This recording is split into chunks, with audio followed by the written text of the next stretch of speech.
into their homes. So we realized that the actions being taken by energy suppliers, by member states and by the European Union are not really hitting in quickly enough to avoid the most serious social consequences. So I think the work that you're doing is really complementary to any interventions that are taking place. So first of all, just a quick recognition of the radical situation.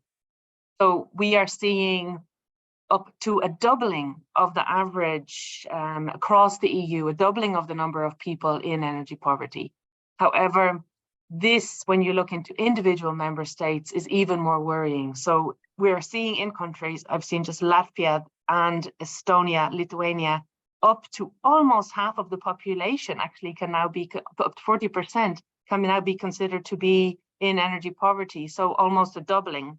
But even in Belgium, we see from a previous rate of energy poverty of 9% up to 20%. So this inflation, so this worrying inflation has a direct impact and very worrying consequences. This has led to a number of like emergency interventions. So in particular, we were following an emergency roundtable with DG Justice and DG Ener that took place towards the end of last year. That resulted also in a new agreement with federations of major energy suppliers here at European level, and they've agreed together to bring in voluntary commitments to prevent the most serious social consequences. So to work to help those who are unable to pay their bills, to work to prevent disconnections.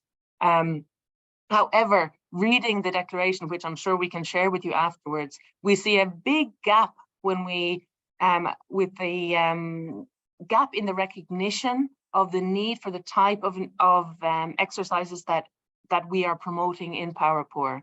So there is real gap in the recognition of the need for face-to-face interventions, for customized interventions to recognize that each individual has potentially different needs direct advice, is potentially very scared and confused by the bills that they are getting through the door. So just interventions at the level of how the billing is taking place is not enough.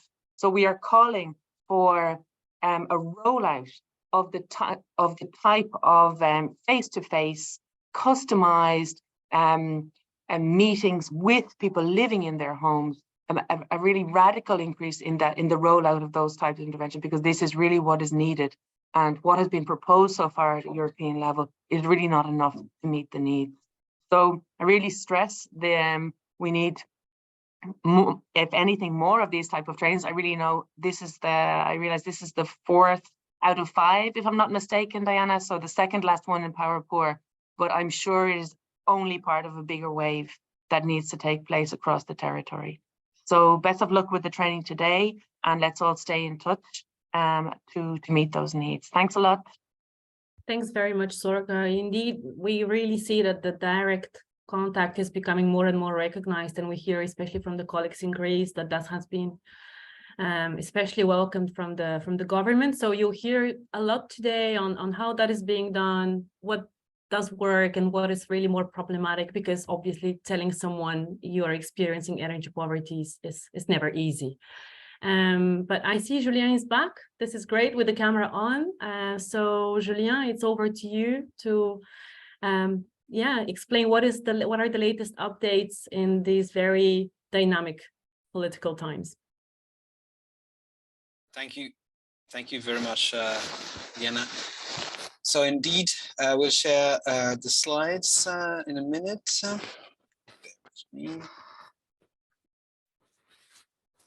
Yep. So I will concentrate, as usual, more on the policy aspect of the phenomenon, not going back into the question, of course, of what is energy poverty and the difficulty to really measure that. But at the end of the day, as Sorka said, a very simple way to measure this is simply the fact that people have skyrocketing prices of energy to pay, and at the same time their purchasing power is decreasing. So the conjunction of both, the combination of both, makes energy poverty a very tangible issue at the moment. But it's not only this, it's not only the price of energy and the income, it's also the question of energy efficiency. And this is where we have to discuss as a Housing Europe, as a housing provider. Of course, the question of energy performance of building is key. And if you live in a poor energy efficient or poorly energy efficient home, of course, the likelihood that you can end up in energy poverty is higher, factoring and taking into account your income and the energy prices, of course. When we look at the different policies at the European level regarding energy poverty, there's something which is quite striking, is that for a long time there was really nothing specific on energy poverty. There was no definition of energy poverty, in fact. And this is still the case at the moment. Energy poverty is not strictly speaking defined, but there are some obligation for member state to actually themselves put in place a definition in order to tackle the problem. So I'm going to some slides, which I think it's very important because it gives you an idea of where we are in discussion. So this is this slide, which I think it's important because it gives you a flavor of the different angles that the European Union take to tackle energy poverty. First of all, a very important directive, this is on the left side, on internal market for electricity. And by the way, the same goes for the internal market for gas. But on this directive, for the first time, there was an article on energy poverty, Article 29, which basically said that when assessing the number of households in energy poverty, member states shall publish a set of criteria, which may include low income, high expenditure, and poor energy efficiency. So for the first time, there was not really a definition, but an obligation for member states, if they assess the number of people in energy poverty, to take into account a set of criteria, including all what we've been saying since the beginning. So the three dimensions: income, price, and poor energy efficiency. But the Article 28 is interesting because it's an obligation for member state to put in place measures to help vulnerable consumers, particularly alleviating energy poverty. And among the different measures that member state can take, you have different things such as social tariffs. And you know probably that in some member states, not all of them, actually a few of them, probably I think around 7 or 10, social tariffs are implemented, and it's a way for consumers to be protected, and it's allowed by this directive. And in fact, it's also interesting to know that at some point in 2018, the European Commission intended to progressively phasing out social tariffs, but the member states and the parliament have said that they wanted to keep it as an option for member state. And that's what's going on at the moment. And of course, we see all the benefit of having those social tariffs in a crisis like the one we are witnessing at the moment. There's also an Article 27, which I did not mention here, about universal service. And this article is very important because it gives the possibility also for member state to have a ban on disconnection. It's not an obligation to have a ban on disconnection, particularly during winter, but it's an option that member state can choose to put in place. And in some member states, you have this option. So it's all related to this directive on internal market for energy, with this electricity and gas. So it's an important directive because when we talk about energy poverty, very often we think, okay, let's do renovation of homes and we're going to solve the problem. Well, it's a bit more complicated than that. And we need regulation at the level of the energy market. And this directive, which by the way, going to be revised, not on those aspects, but this is a very important directive. Then there are other directives which are related to indeed the energy efficiency. And this is important. And as far as housing providers are concerned, this is the one which are probably the most impactful. There's one energy efficiency directive, which is in a way transversal. So talking about all what member states should do in relation to energy poverty. And one obligation under this directive is to achieve a minimum share of energy efficiency, energy savings. And in particular, you can see at the end of this paragraph that member state will have the obligation to assess the number of households living in energy poverty. And you can remember that indeed was also a requirement under the other directive I mentioned earlier. And in doing so, member states have to refer to a certain number of things, including some of the traditional indicators at the EU level of energy poverty, which is the inability to keep a home adequately warm. So it's subjective approach, but it's very important. Areas on the utility bills, and then you have other aspects, particularly at risk of poverty and total population living in inadequate dwellings. It's important to understand that at the EU level, we have some indicators provided by Eurostat or the Eurofund, and we need to work with those indicators because that's the only thing we have to have a comparative approach on energy poverty. So, and those indicators refer to subjective aspects, but also to more objective aspects, like at risk of poverty. And this is an obligation under the Energy Efficiency Directive, an obligation for member states. The same directive provides for also obligation to related to finance, and this is of course important when we discuss about energy efficiency.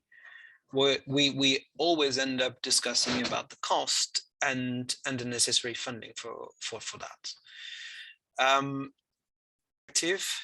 This time, the obligation is more on the housing providers or the building owners, is the energy performance of building directive. So more specifically looking at the building performance. And of course, this has supposedly an impact on energy poverty, because what the European Commission now foresees, and it's been discussed, it's been almost 2 years that's been discussed, so we have not yet reached an agreement, but the idea is to oblige member states to ensure that the most energy consuming dwellings will be progressively phased out.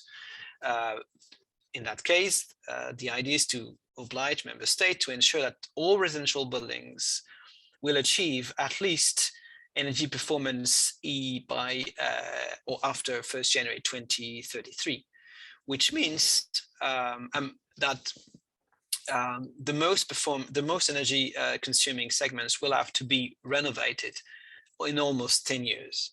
And indeed, as you may know, at the European level, at the European Parliament level, the ambition or the obligation is a bit higher, because they want to basically phase out E, F, and G apartments in 10 years, basically. So this is an obligation for landlords to make sure that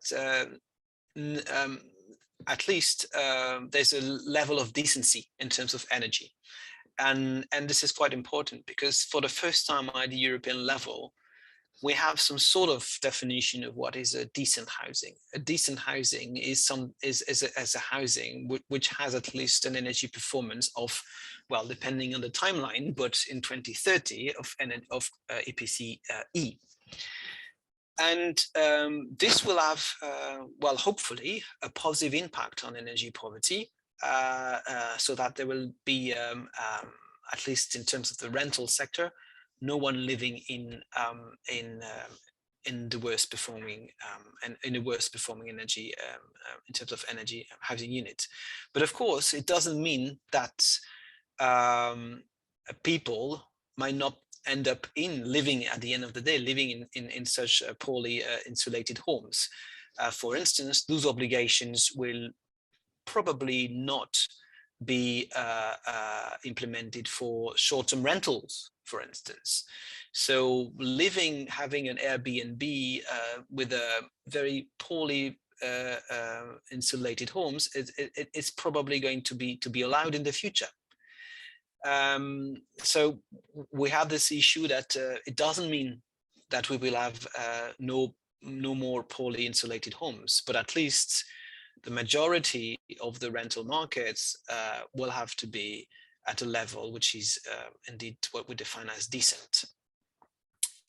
The same directive also mentioned in Article 15 a series of financial incentives, a bit like the one we've seen under the EED, whereby the financial incentives have to target as a priority vulnerable and low-income households, people affected by energy poverty, and people living in social housing, which probably means basically for a member state that if there is direct support to pay energy bills, for instance, that should be targeted to people affected by energy poverty. The same goes for financing renovation.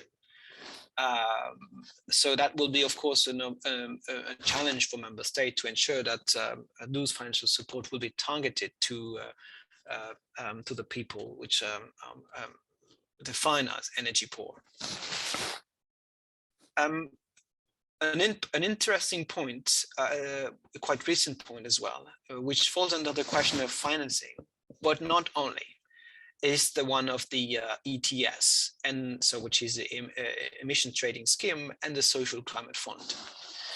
The emission trading scheme, as you may know, is an obligation for producer or generator of energy and fuels to acquire a certain number of allowances, and knowing that this number of allowances will decrease over time under a cap and trade model that you probably have heard of. Very recently, the member state and the parliament have agreed on the fact that there will be an obligation for distributor of fuels and gas for heating to acquire and purchase those CO2 allowances from January the 1st, 2027. So you can certainly understand what it means. It means that at the end of the day, the whole supply chain will have to pay more for heating, and as long as it's, of course, powered by fossil fuels. But they will have to pay more, and at the end of the chain, the end consumers will have to pay more for any kilowatt of energy fueled by gas or by fossil fueled. So there will be a cap on CO2 allowances to ensure that this extra cost on heating will not be too high. But the whole question, of course, was about how we can mitigate for this increase of cost that collectively, I mean, the policymakers have decided. A way to mitigate that is to have this, what they call the social climate fund. So the social climate fund will be partly fueled by, in a way, the revenues from this new ETS for buildings and transport. And the question will be essentially whether it will be enough to compensate for the increase of cost of energy. There's a full list of the amount which is expected for any member state during the period 2026-2032. But overall, it means that there will be something like 7 billion euros every year for the whole EU available for member state to either support directly people in the form of allowances, winter allowances or heat allowances, or to support energy efficiency. And this is indeed something that will have to be looked at, because clearly it's probably an extra pot of money for member state. That's several billions of euro yearly. but they have also to be invested not only in energy related issues, but also to mobility related issues. So it's very hard to know whether it will be enough to compensate for the increase of costs for households. And although we certainly can understand the reasoning behind having a ETS for buildings, which is indeed having a price signal to change behavioral aspect, it was always a concern for many people whether there will be a proper compensation, a proper mitigation strategy for that. So it's important, I think, in a conversation about energy poverty to understand what is going on at the EU level. And I'm be happy, of course, I know that some of you know probably more than me about that, and it's great that we can have this conversation later on. So that's a bit in a nutshell what I wanted to tell you. So if we want to summarize at the EU level, energy poverty is approached by different ways, mostly by, I mean, three things. First is the regulation and the importance of having a directive on an internal market for energy, so electricity and gas, with clear obligations for member states related to universal service, related to protection of consumers. That's the first big block. The second block is about regulations related to energy efficiency and the energy performance of building. They have to be clear and they have to be up to the challenge. And the third block is about financing. And this is also important. And this is crucial, and we have to see whether this block will be enough to compensate for the increase of costs related to the market evolution, but also related to the evolution of regulations. So the three blocks are, in a way, what the EU is doing on energy poverty at the moment. So I think, yeah, we'll stop here, and I'm happy to discuss with all of you, and thank you already. Thanks so much, Julien. It's amazing how you really managed to capture years of work and so many different pieces of legislation in about 20 minutes, which is really great. So we have also participants joining from outside the EU, to whom I'm sure that they follow, because we see people from the energy agencies from distance, but also we see I see BPIE, and they surely follow a lot of that on a daily basis. Are there any questions to Julien, or any comments that you'd like to share on what is being done either in your country, or what is your observation of the policies at EU level?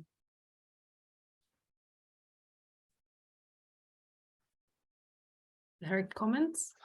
So as I mentioned in the chat, there are two possibilities. We really don't want to make it, okay, there are trainers, but we want to have it as to have a conversation going on in different points during the day.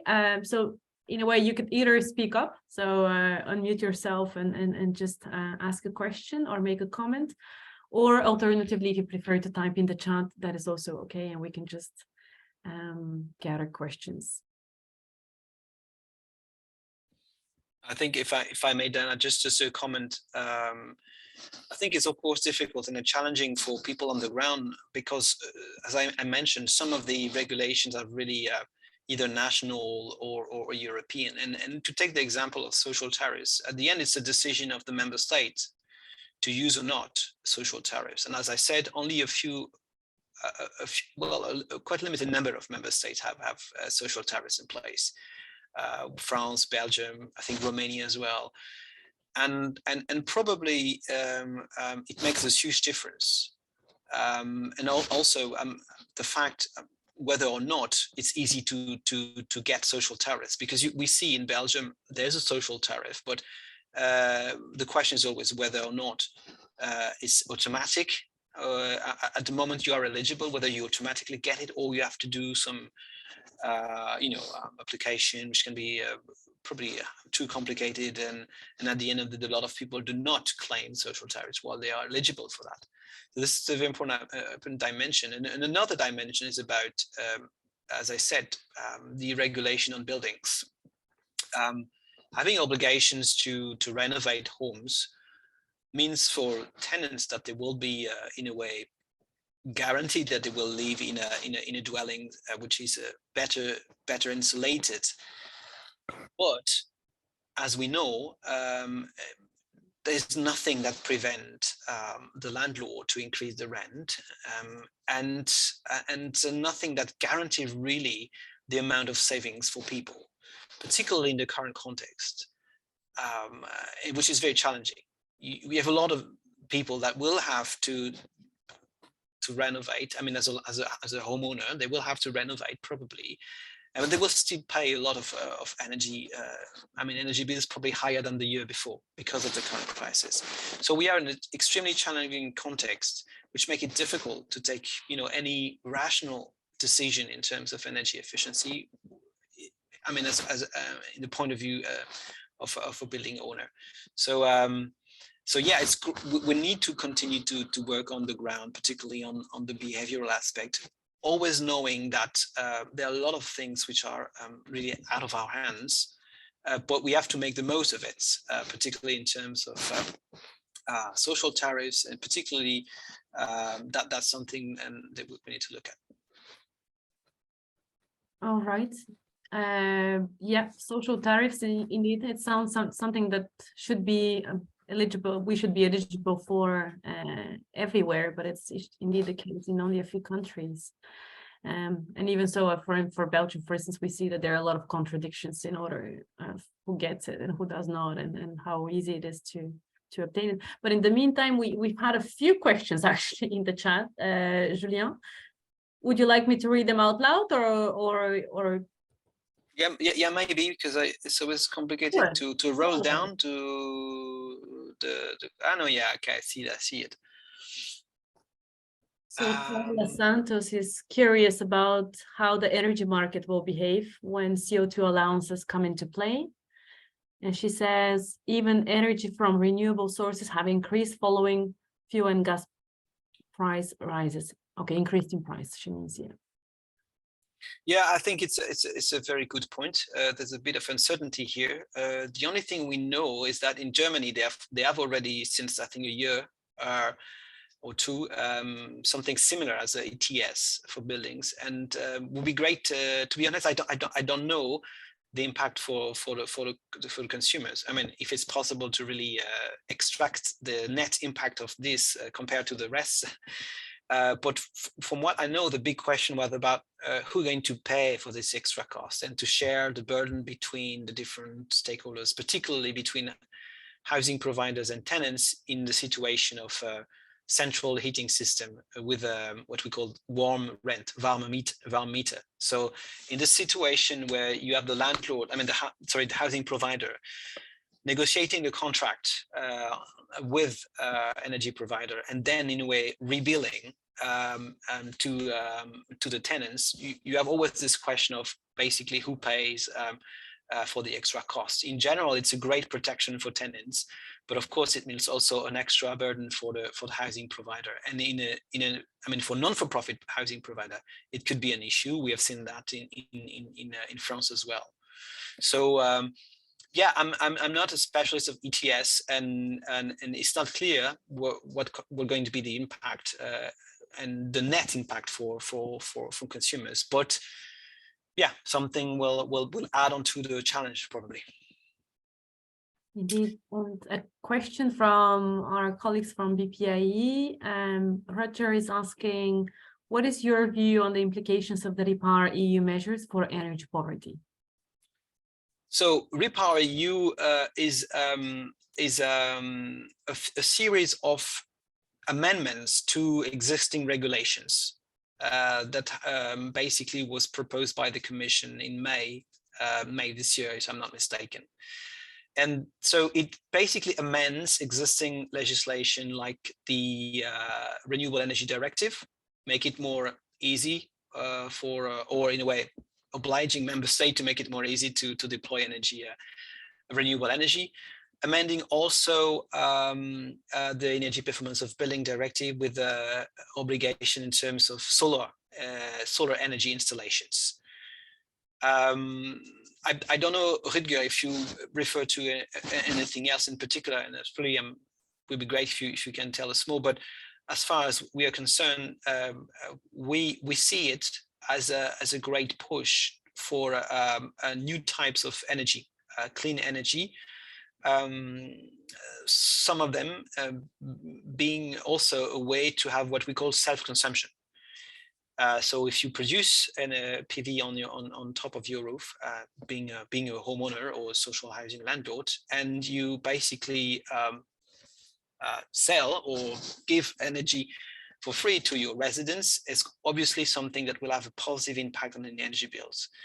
And we see increasingly examples for self-consumption also in relation or in the context of what we call the renewable energy communities.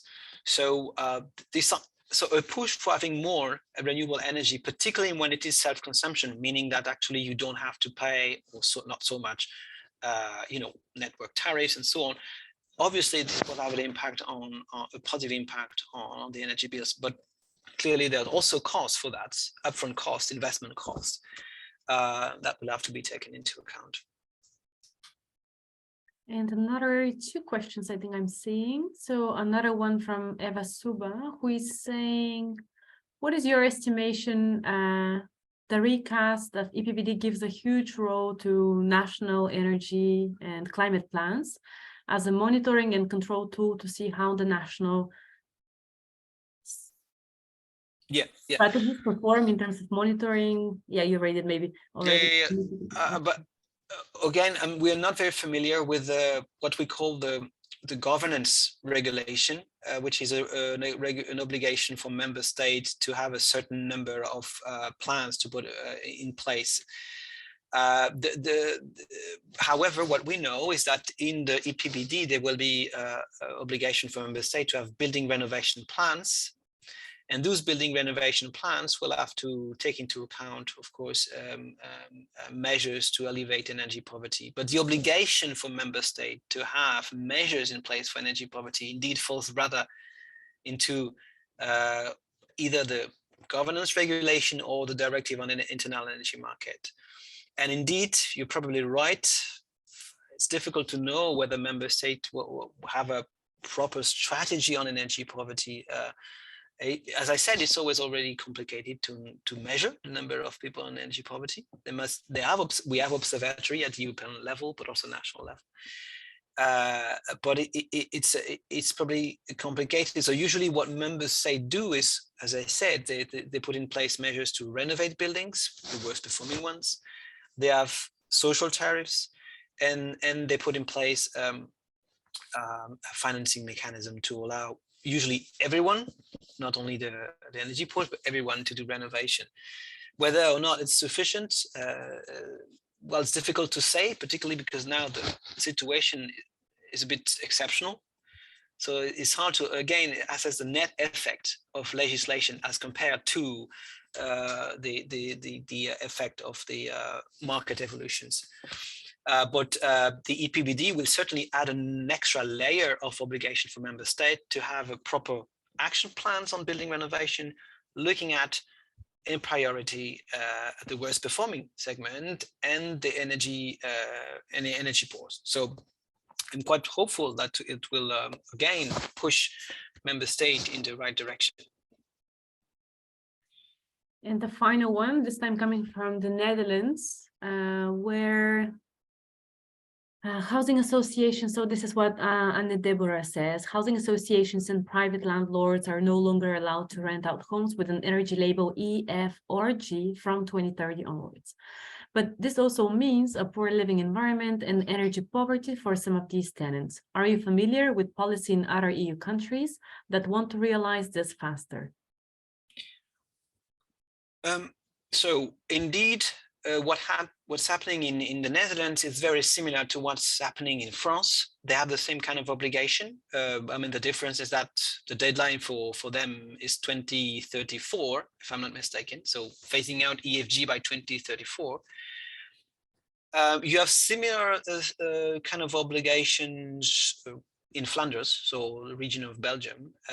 The other region of Belgium have slightly different type of obligations, but at the end of the day, it's always an obligation indeed to, if you're a landlord of, if you are an owner of one of those worst performing flat, you will have some sort of obligation to at least put in place renovation plans and to deliver a result in something like 10 years. Usually the result in question means that you at least have to reach indeed the D. Thanks for Gaëtan, indeed, which confirmed what I said, 2034, yeah. So those obligations are now quite common in different countries. There are some change, I mean, in terms of the exact type of obligation and the type of flexibility. To realize this faster is a big challenge, to be honest. Let's take the example of France. It's already a big challenge to get rid of the G, APC G apartments in a short time frame. So to make it faster is very challenging for many reasons, as you probably know, from the capacity of the renovation companies to deliver, the financing aspect being two of them. We certainly need to also figure out different approaches. As I said, we should not think about systematic, when we think about energy poverty, not always say, okay, renovation. Yes, renovation is important, but let's use the regulation in place and the different tools that also help to mitigate the situation in the short term, because renovation is not a short-term thing. When we talk about short-term or emergency, I mean, renovation is really not the short-term thing. It will take, as we said, at least 10 years for the worst performing segment to be phased out in most of the European member states. And there will be probably, I mean, it will take more time. More time will be probably needed, but at least 10 years. So in the meantime, we need to work with what we have. And I think it's important also to work with the different options related to production of clean energy, which is usually cheaper, but also the behavioral aspects, which is at the core of the POWERPOOR project. Thanks so much, Julien. And then the final comment again from BPIE saying that in the UK and Scotland, the private rental market is already an application for e-apartments. No, sorry, for EPCE that is implemented already, hiding behind the icons. Okay, so actually it turned out to be a very interactive session. Thank you so much for actually really willing to clarify a few things from your country, but also to get to know a bit better what's at stake in different pieces of legislation. Thanks so much, Julien. You always manage to really bring very complex issues in a very compact and easy to understand way. And now we're going to move on to the coordinator of the POWERPOOR project, who is Eleni Canelu, and she will make sense of where does POWERPOOR fit into all of that. And you already heard a little bit about the approach from Sorka at the start, but Eleni, the floor is yours. Thank you, Diana. Indeed, it really ties in very well with the previous presentation about the policies, because now we get to see what role does the POWERPOOR project play in all of this. So here we're going to see a little bit about the approach of the POWERPOOR project, a few things about the tools we developed and what has happened until now. So before I start, this project has already started from September 2020. We are finishing up this summer actually, and we are a consortium of 14 partners. I'm just thinking a little bit that everything that I want to say that ties in really well with the previous presentation are coming up. So bear with me for this introductory slides. So we are 14 participating partners from 11 countries, and 8 of these countries are pilot countries. So we have the pilot countries in Portugal, Spain, Latvia, Estonia, Croatia, Hungary, and Greece and Bulgaria. All of this, of course, we have our EU-wide partners that are supporting our endeavors. One of them, of course, is Housing Europe. We also have ICLEI, ECN, and we have Intrasoft, which all of them are supporting our actions. And of course, this is an EU-wide training, but in all of these 8 pilot countries, but also in an EU level now, we are implementing the following approach. So what does the POWERPOOR project aim to do? We are aiming to support energy poor citizens to implement energy efficiency interventions and to promote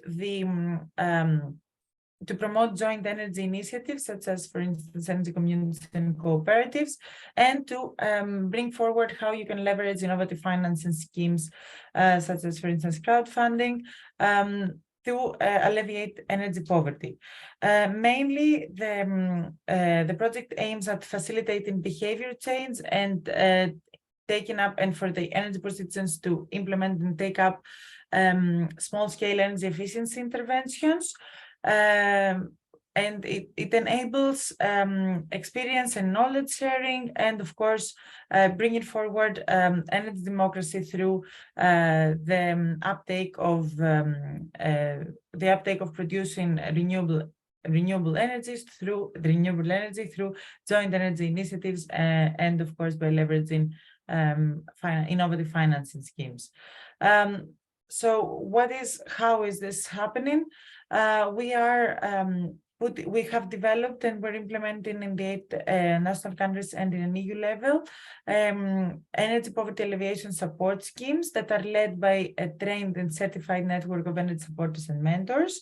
And mainly citizens are positioned at the heart of the energy transition and the solution by enabling them initially to understand their energy expenses, to figure out how they can lower their energy expenses and increase their energy efficiency on their own with behavioral changes and small-scale energy efficiency interventions.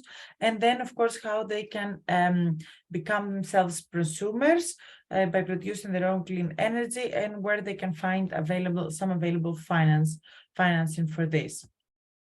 Of course, all of this is complemented by the energy poverty mitigation toolkit we have developed.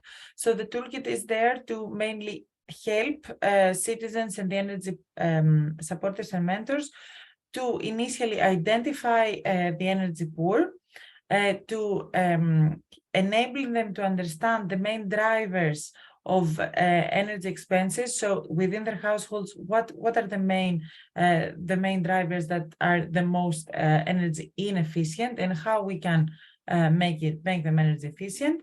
Then we have Power Fund, which is kind of a one-stop shop of information about everything that has to do with energy communities, from how to set up one to how to operate it, and finding available energy communities. And the same for innovative financing schemes, how to set up and operate crowdfunding campaign, and where you can find support for your crowdfunding campaign. And everything is put together in the Energy Poverty Guidebook for Energy Planning. Everything's incorporated there, and this plan was for this guidebook to also can be able to be used by municipalities to help them embed the POWERPOOR approach in alleviating energy poverty in their action planning. And of course, we have developed the training material that both the toolkit and the training material are easy to use, easy to understand, and can be found online on our website. So, what is the energy poverty support programs? What is happening there? So in each pilot country, energy poor households are identified by the energy supporters and mentors, which act as local heroes that are brought forward and help their communities. And they can use the Power Target tool to identify the energy poor. After they're identified, then the energy supporters and mentors can propose tips and tricks to help them enhance their energy efficiency and encourage the behavioral change so that they can lower their energy costs or increase their energy efficiency by using the Power Act tool also. And of course, they can steer them towards joint energy initiatives, and they can use the Power Fund tool to explain everything that there is to be explained about energy communities or cooperatives and innovative financing schemes. Of course, all these are also can also be provided by the local energy poverty alleviation office that has been established in selected municipalities, and it is staffed by trained and certified energy mentors. Usually, energy mentors are people that are already working within the municipality, and they are there to staff the local energy poverty alleviation office. That is a one-stop shop of information about everything that has to do with energy poverty alleviation with the POWERPOOR approach.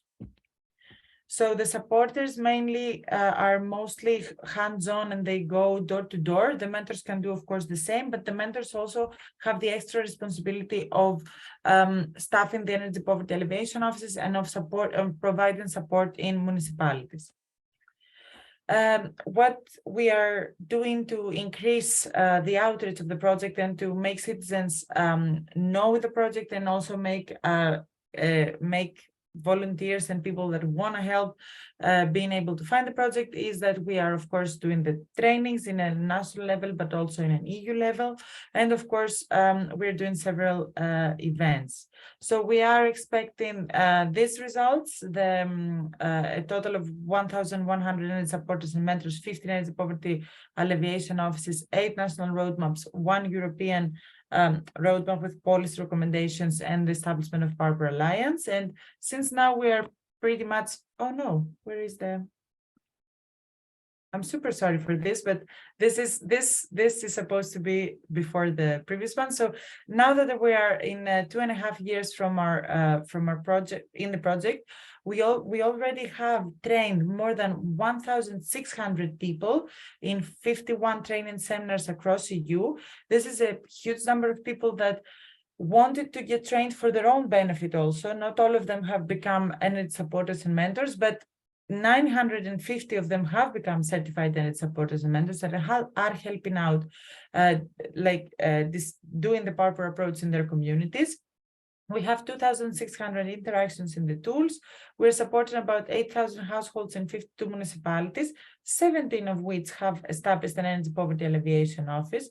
And a small parenthesis here is that some of the municipalities reach out to us as POWERPOOR because they have seen the merit of a one-stop shop within their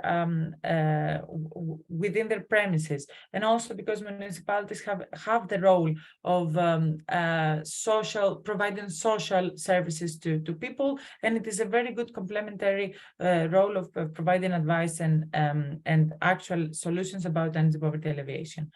And of course, we have done more than 900 home visits in energy poor households.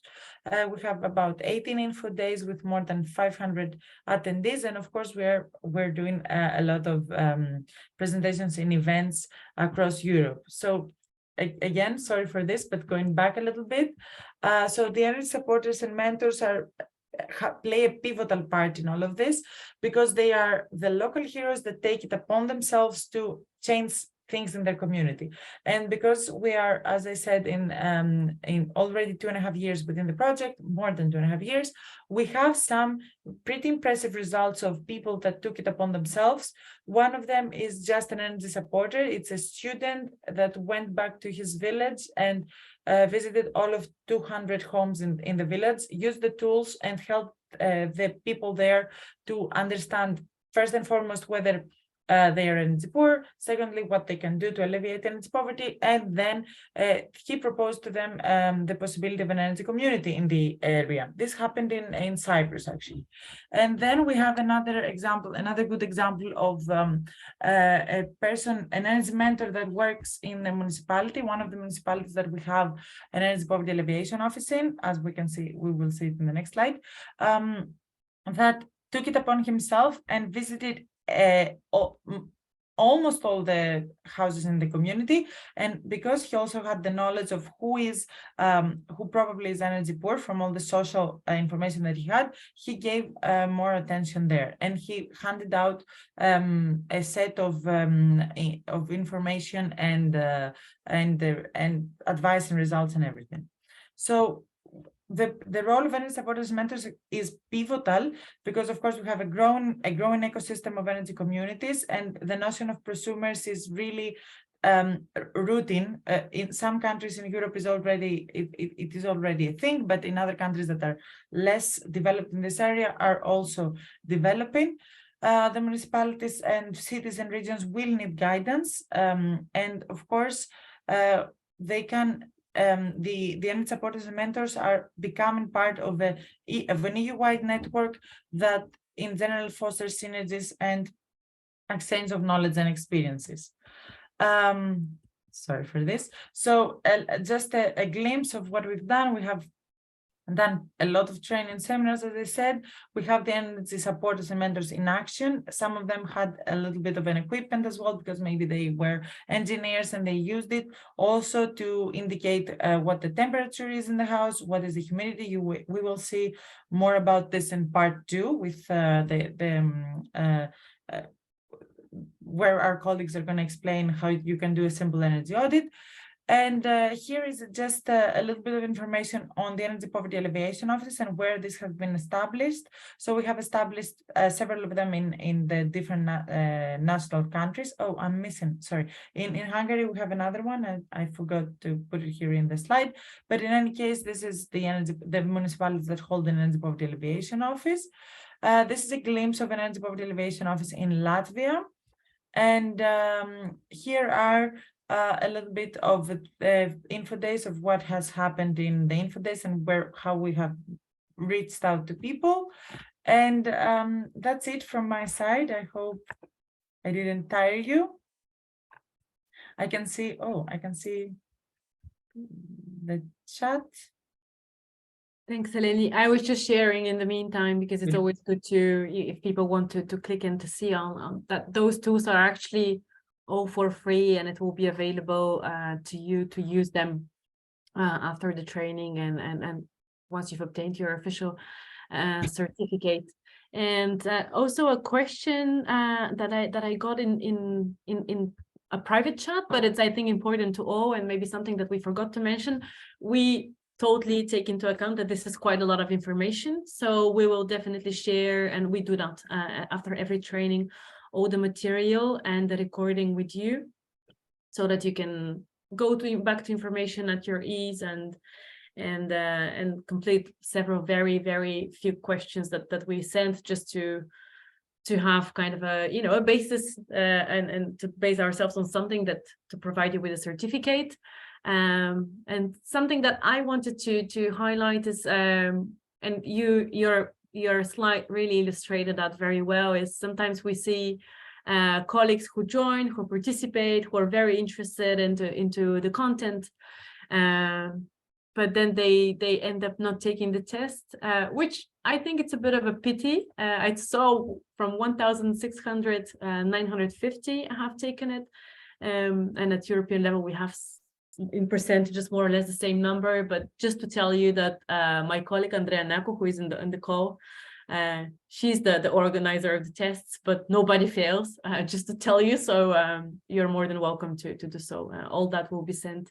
And also it's super easy. Like, it's not that a super duper test. It's mainly just a few questions that you get to solidify your knowledge, and you probably, most of you already know. Yeah, we don't the answers, and it's super the quick. emission trading scheme and so on.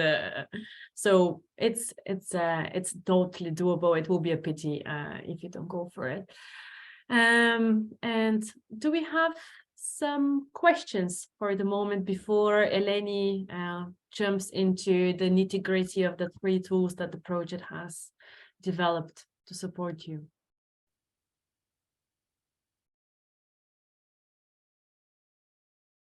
Okay, I like the last time how we did it.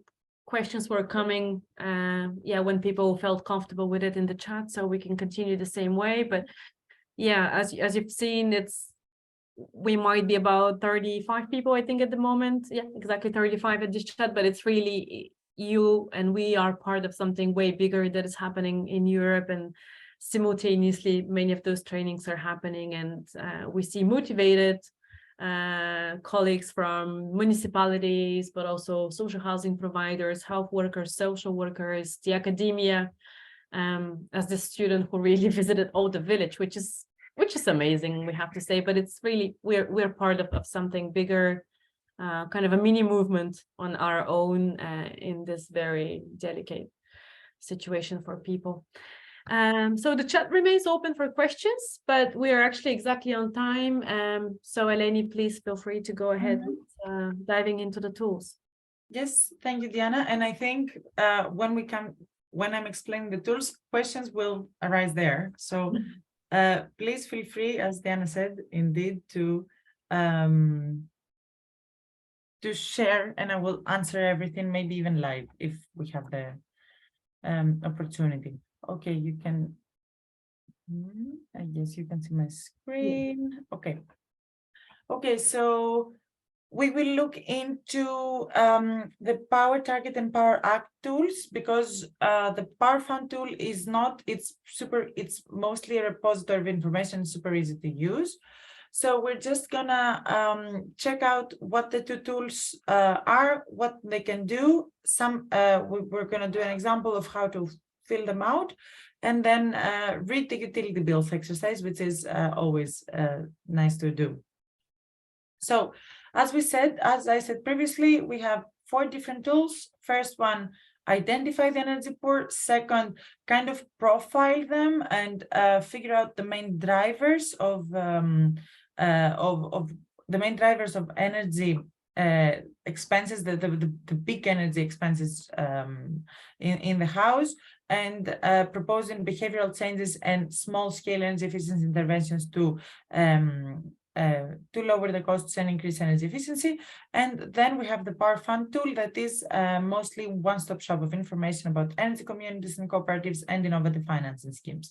And everything can be found in the Energy Poverty Guidebook for Energy Planning. And so we have the Power Target. The first one about identifying the energy poor uses a simple data-driven approach. We will see, we will further see what it is about in detail in the next slides. The Power Act tool, as we said, mainly empowers the people to figure out, evaluate the thermal comfort, create energy profiles, evaluate the costs and benefits from energy efficiency interventions, and encourage behavioral change with smart tips and tricks.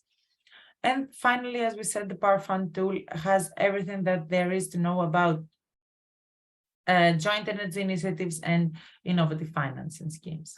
So where do we find this toolkit? So the first one, the first place to find them, and mainly the main one, is through the POWERPOOR website.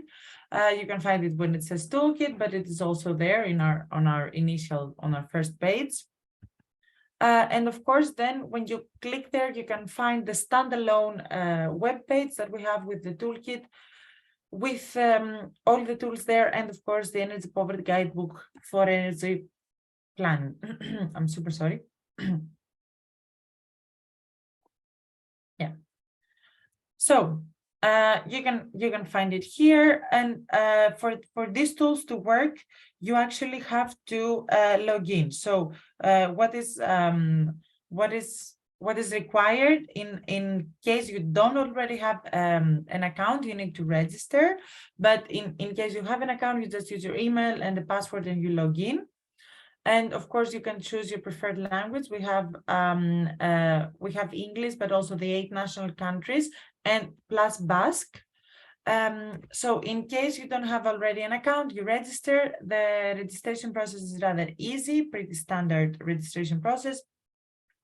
We have the email, creation of a password, which language you prefer, the country, either you're from some of the 8 national countries or from another country, and which city, where you can enter manually the city.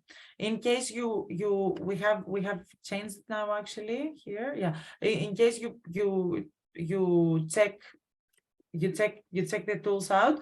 In the country selection, there is the option other. In case you select another, then you can go to the city and write down city and actual country.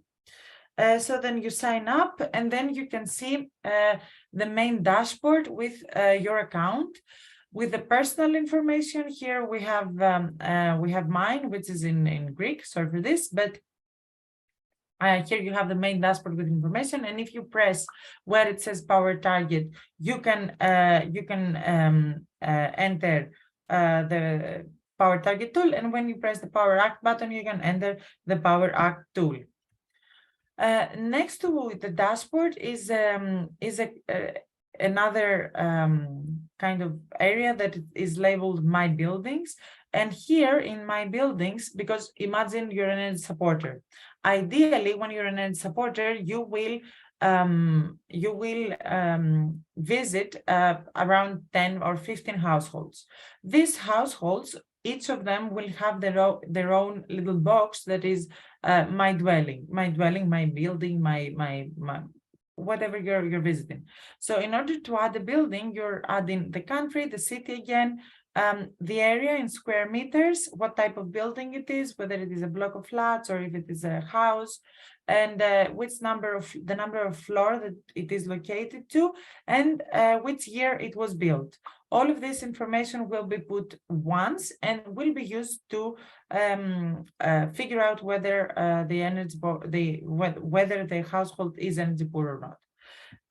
Here, this is the My Dwellings part. Next to it is the vulnerability assessments and my behavioral assessment. So here you can see the results of the households that you have visited. So with one, the energy supporter can enter this My Account page, and in the account they can find their personal information, all the buildings that they have visited, and then they can find all the vulnerability assessments that they did using the Power Target tool, and all the behavior assessments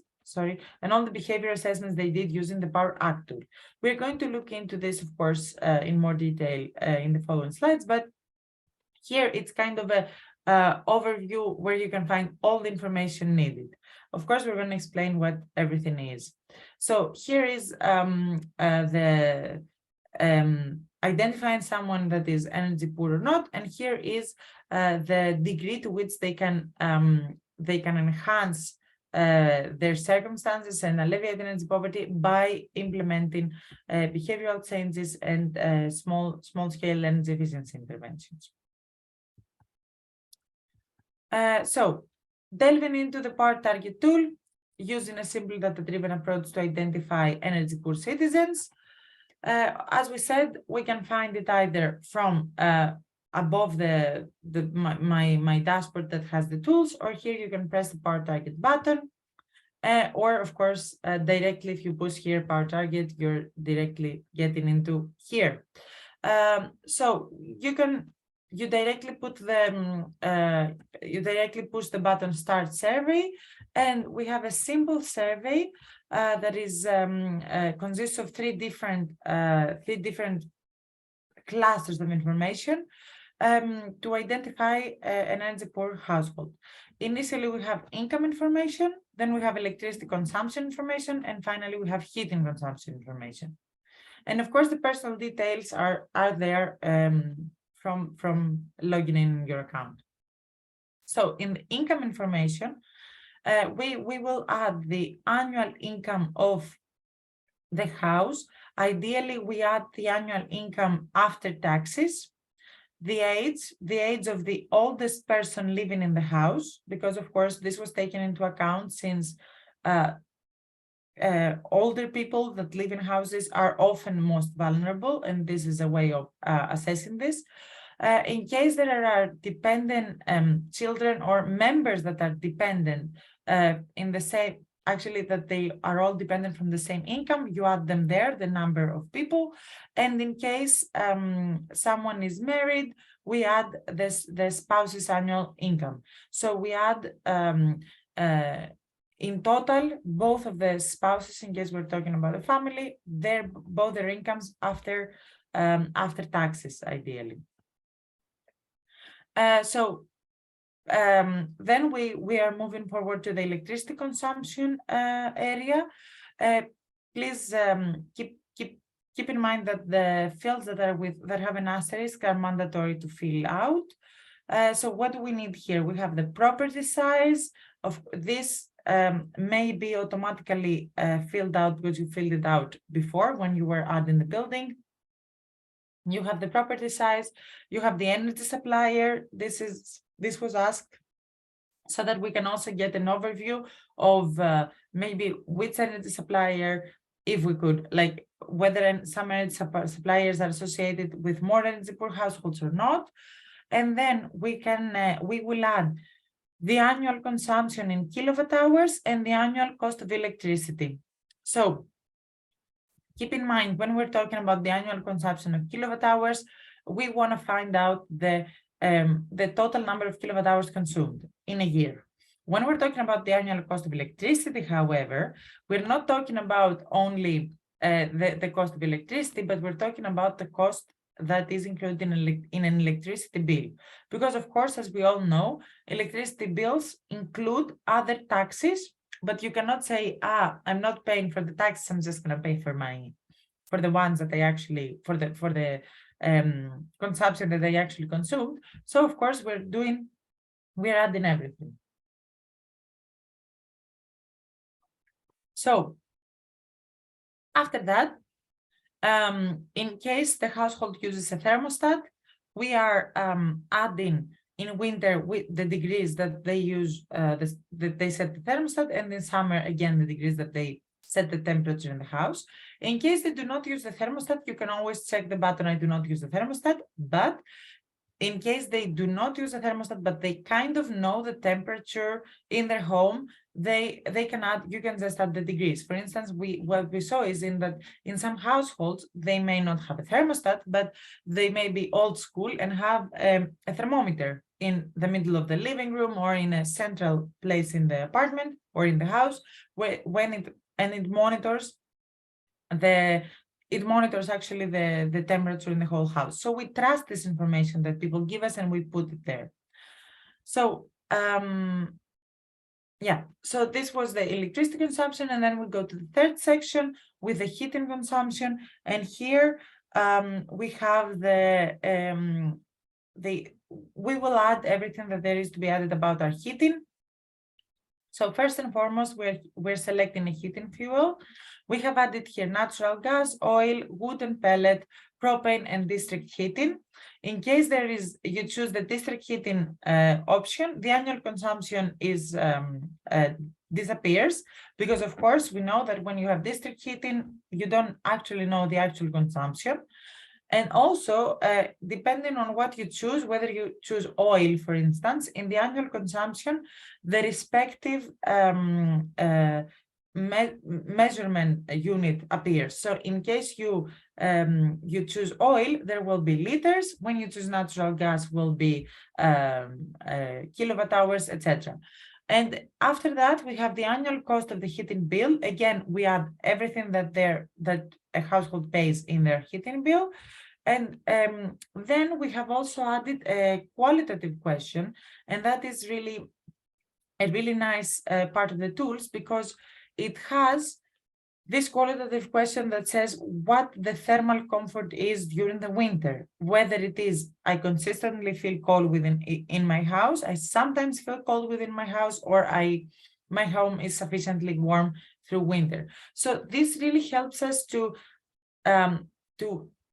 quantify, in a way, to put it into perspective of whether a household is really, really cold. Because, for instance, this tool uses a simple data-driven approach that is based on the 10% indicator, but not entirely. It uses extra qualitative means of measurement.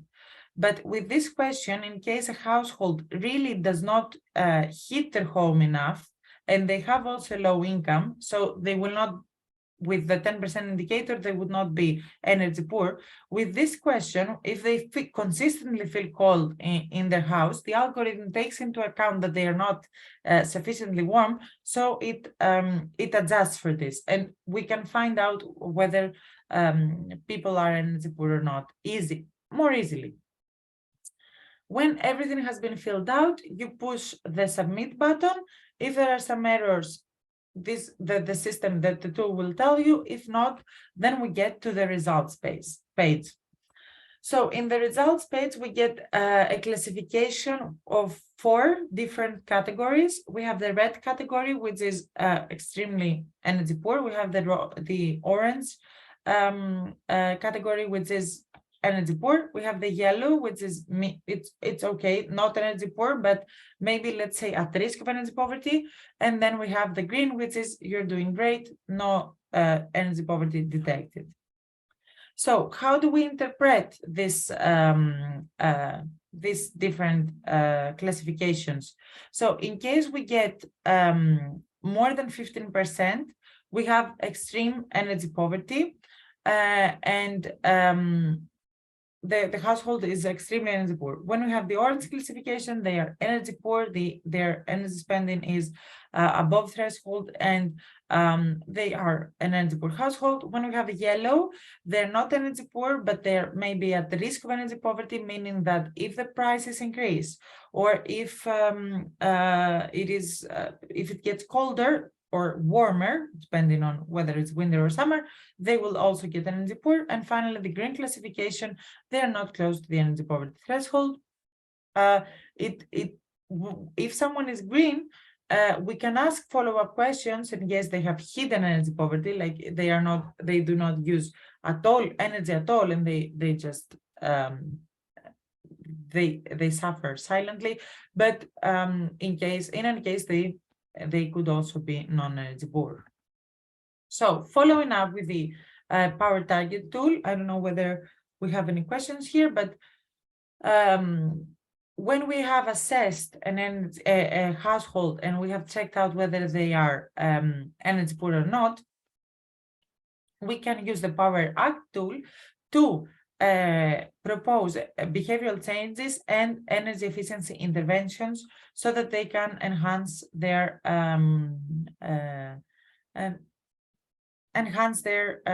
circumstance and alleviate energy poverty. Let's see how the Power Act tool works. So, quick water break.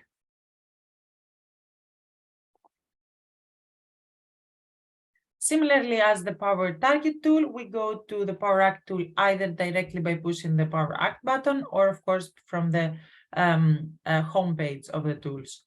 Again, we have the similar environment. We go to Power Act and we start the assessment.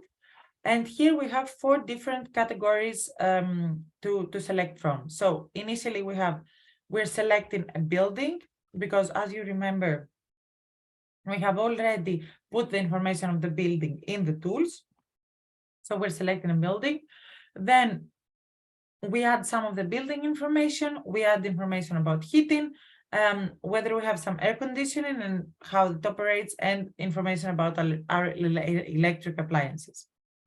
So for the building information, we either choose one of the existing buildings, or we just manually put again the property size in square meters, which one is the electricity supplier, the number of household members, and the cumulative hours spent at home per day. So what does this mean?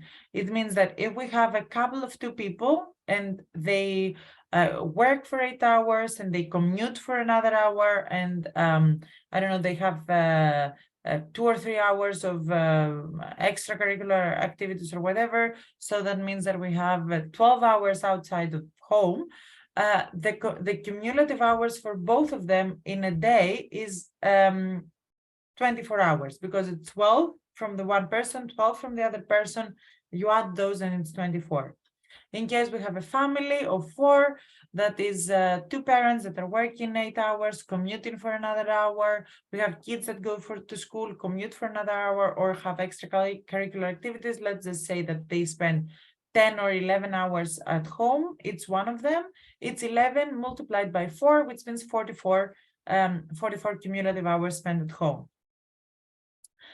Please keep in mind that in case we are, the cumulative hours you put here are also the hours that correspond to the period of time that you choose to add in the electricity consumption and the heating consumption. For instance, if we're talking about COVID period, let's say, or if we're talking about someone that is working from home, add those like if someone is at home pretty much 20 hours or 19 hours, make sure to ask all these questions. So after all the building information, we have the heating information. Again, here we're choosing the heating fuel. In case we keep in mind, in case we do not use a thermostat, we check the I do not use a thermostat button. We check, we choose the heating fuel, and we're selecting a heating fuel from the available ones. Either we have natural gas, oil, wood, pellet, propane, district heating, and here electric heating appliances have been added because, for instance, in some cases, people do not really, may not have even anything from the above, but they may have bought something that uses electricity and heats up the space a little bit. In case they have a heating thermostat, we add where they set the heating thermostat. And then we add from last year's consumption all what they have consumed last year, either, and it can be measured either in kilowatt hours or in liters or in kilograms for wood. So depending on of what you choose in the heating fuel, then in the last year consumption, you are the proper means of measurement will appear, and you can just add the number. And finally, we have last boiler service, when it was the last boiler service, how many years ago. And then after that, we have another qualitative question that is referring to thermal comfort. So I feel considerably, when I sit next to a window, do I feel considerably colder than any other areas in my home, slightly colder, or I do not notice any difference? This is really important to also assess the state of the household.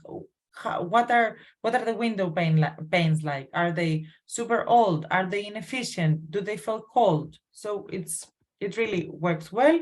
And then we have information about the air conditioning operation, because keep in mind that within our consortium and in the 8 pilot countries, we have a lot of southern countries that are also suffering from energy poverty. A lot of people are energy poor, and they're facing these consequences also in summer. So in case, here we can add whether we are using an air conditioning unit either only in the summer, both in winter and in summer, or we do not use an air conditioning unit at all. When was the last time we changed the air conditioning filters? And of course, where do we set the thermostat, both in winter and in summer? So in case, again, here that they do not have a thermostat or they do not use it at all, in the previous section, if you remember, we have the do not use the thermostat button. If you click it, it disappears from here as well. But in case they do not have a thermostat, but they keep other means of measuring what the temperature is like in their homes, either with a thermometer or anything, we trust them and we put it here. And finally, for the electric appliances, so we have for lighting, we choose what they have for lighting. They have what kind of bulbs they have. They have a LED, or they have halogen. They have CFL bulbs. We choose what they have. To heat water, what do they use? They use an electric water boiler, an electric boiler and solar boiler, a natural gas boiler and solar boiler, a natural gas boiler only, or district heating system.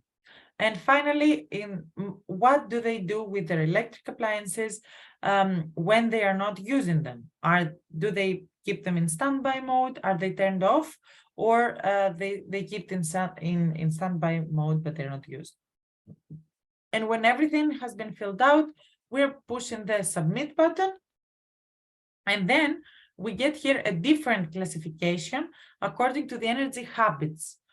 So here the percentage is interpreted differently. I'm going to go into it in the next slide, but please also keep in mind that below the percentage and the results, there are some proposed actions that can be implemented and are either behavioral changes or small-scale energy efficiency interventions. So the percentage in this tool, when you get the red classification, it indicates that there is still room for improvement only through behavioral changes and small-scale energy efficiency interventions. So when you get red classification, it means that you have a long way to go to either lower your energy bills or increase your energy efficiency. You can do things yourself to alleviate energy poverty. When it's yellow, it's a little bit more limited, but still there are some things you can do. When it's blue, there is a slighter margin for improvement. There are not so many things that you can do yourself through behavioral changes and small-scale energy efficiency interventions. And when there is green, there are no behavioral changes that can enhance your energy efficiency or lower your energy costs. There are no small-scale energy efficiency interventions, and you can either go to large-scale energy efficiency interventions or find out other ways of alleviating energy poverty. And of course, the same appears below. When it's red, there are a lot of proposed actions. When it's yellow, it's less proposed actions. Blue, even less, and in green, it's mostly no proposed actions at all. So this was the tools so far. Of course, I'm just going to go into the utility bill, and we can do questions afterwards. So for the utility bill, here it is important to remember that when we're accumulating the electricity bill, we are using let's say that we are taking bills for the whole year. Previous year, 2022, we are using we are accumulating everything when it comes to what they have paid, because they have paid everything. But when it comes to the annual kilowatt hours spent, we need to add the respective kilowatt hours that were spent last year. So that means, for instance, in Greece, we have monthly electricity bills, but every once in 4 months, they tell us our actual kilowatt hours. So how is the bill? How does the bill works? The energy supplier and the energy company calculates and estimates your monthly rate. So you have to pay your monthly rate, but they actually measure every once 4 months, and by the end of these 4 months, they adjust the perceived kilowatt hours spent with the actual kilowatt hours spent, and they balance it out. So when you're gathering information for a household, you're gathering everything that they have paid, but for the kilowatt hours, you add the actual kilowatt hours. And this is also for it, the same stands for the natural gas. You add what they have paid. And of course, you keep in mind that you put the respective time frame. So if we're talking about the whole year, it's preferably, of course, to talk about the whole year, because when you get the whole year, you get the spending habits and about all the winter, summer. You can say what the household is going through for the whole year. So in case you're doing a year, you're doing a whole year. But let's say that you do not do 2022, but you do, let's say, March 2021 to March 2022, because that's what they have available. Just keep in mind to select the proper time frame.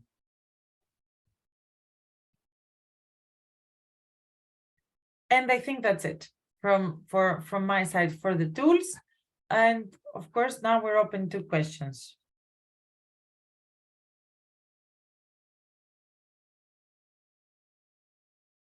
Thanks, Eleni. Actually, just on, well, people are thinking maybe about questions on the bill when we wanted to have an overview of the different energy poverty alleviation offices, POWERPOOR, that we've opened. And when we were asking, what are the most common questions that come to you when you meet people on the ground? And they were saying households are really facing a difficulty in reading their energy bill, and they totally get lost in what means what. So that seems to be a very, very key aspect of people also understanding. Or they would say, I think it was an interesting example from Spain, where a visitor had said, oh, actually, I don't do anything. I almost don't use energy. I really pay attention. And then they would see that they had very aged appliances of a fridge that was maybe over 20 years old, or 2 fridges and freezers that were actually consuming without people realizing.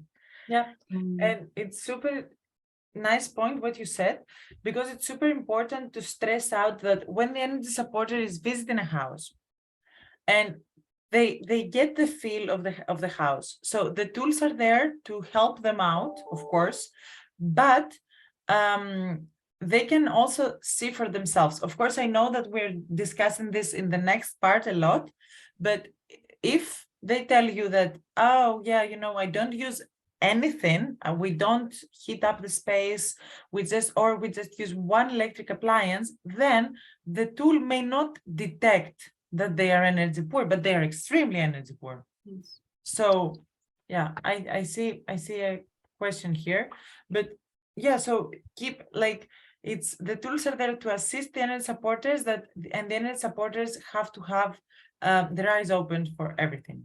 So moving, I'm gonna just quickly go through the questions. So on the power target, so what happens if heating is also electric? Is the heat consumption section left out then? Good, yeah, good. How did you get? So I'm gonna answer one by one. Yes, it in some countries, especially in the south, it has happened that everything is electric, for instance, or you get a heat pump which is electric. This way you are leaving blank the heating consumption section. You're leaving it blank with you put zeros and you add everything in the electricity consumption, and it works the same because of course it accumulates everything, both heating and electricity. So exactly like that, you just leave the heating consumption, you put zeros.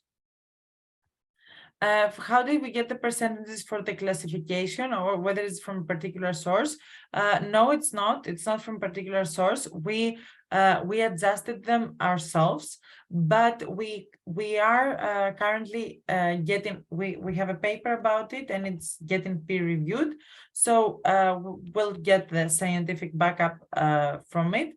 But the way it has happened is that we use the 10% indicator and we just adjusted qualitative information on it, and then we adjusted it a little bit. So keep tuned. We are posting everything on our website when it's, fingers crossed, when it's done. So yeah, that's the thing. I hope this covers it. And so yeah, then we have another question on a different note. Where do the recommendations on energy efficiency behavior, and where do the recommendations to improve energy efficiency of the dwelling come from? From a certified energy advisor, municipality. Good question. So the energy efficiency and behavioral changes recommendations and indications are pretty much our answers to the questions that are posed within the tools. So we don't. So as you will see in the next part again, so the energy supporter isn't really an energy efficiency auditor or an engineer. They cannot know what the proper behavioral changes recommendations are. So what the tool does is it gives an indication according to what has been selected within the tool, and then the energy supporter is directing the person either by proposing more stuff himself or herself, or by getting them the help they need. For instance, they are maybe they send them to the energy poverty elevation office or to a one-stop shop in the municipality, or they send them to an energy efficiency auditor. So the recommendations come from various sources, but are not are a bit general, to be honest. And that was a big struggle for us, because we needed to provide recommendations to 8 different countries with total different characteristics. So we have a kind of a portfolio of recommendations, and the tool handpicks some of them regarding on what has been answered in the previous questions. So I hope this also covers it. Great, thank you. So final question. As a digital tool and with the final goal of promoting participation of elderly people as well, which measures are you implementing in order to bridge the digital divide? Yes, and super good question, because that was one of our main issues, and it has been also brought forward by our national partners, that people, both elderly and people that are energy poor, sometimes do not have access to digital tools. They do not have a computer, they do not have tablet, they may not be able to use it, or even if they have them, maybe they don't know how to. So of course, this is a huge issue. So that is the role of the energy supporter. So the energy supporter is there, it has been trained, and uses their own resources to help out the energy poor. In some cases, of course, this didn't even happen with the energy supporters, because the energy supporter was super motivated, but they also lacked the means and the knowledge to help out with the tools. In this case, and I know this happened in Croatia, for instance, the national partners took it upon themselves to help. And what did they do?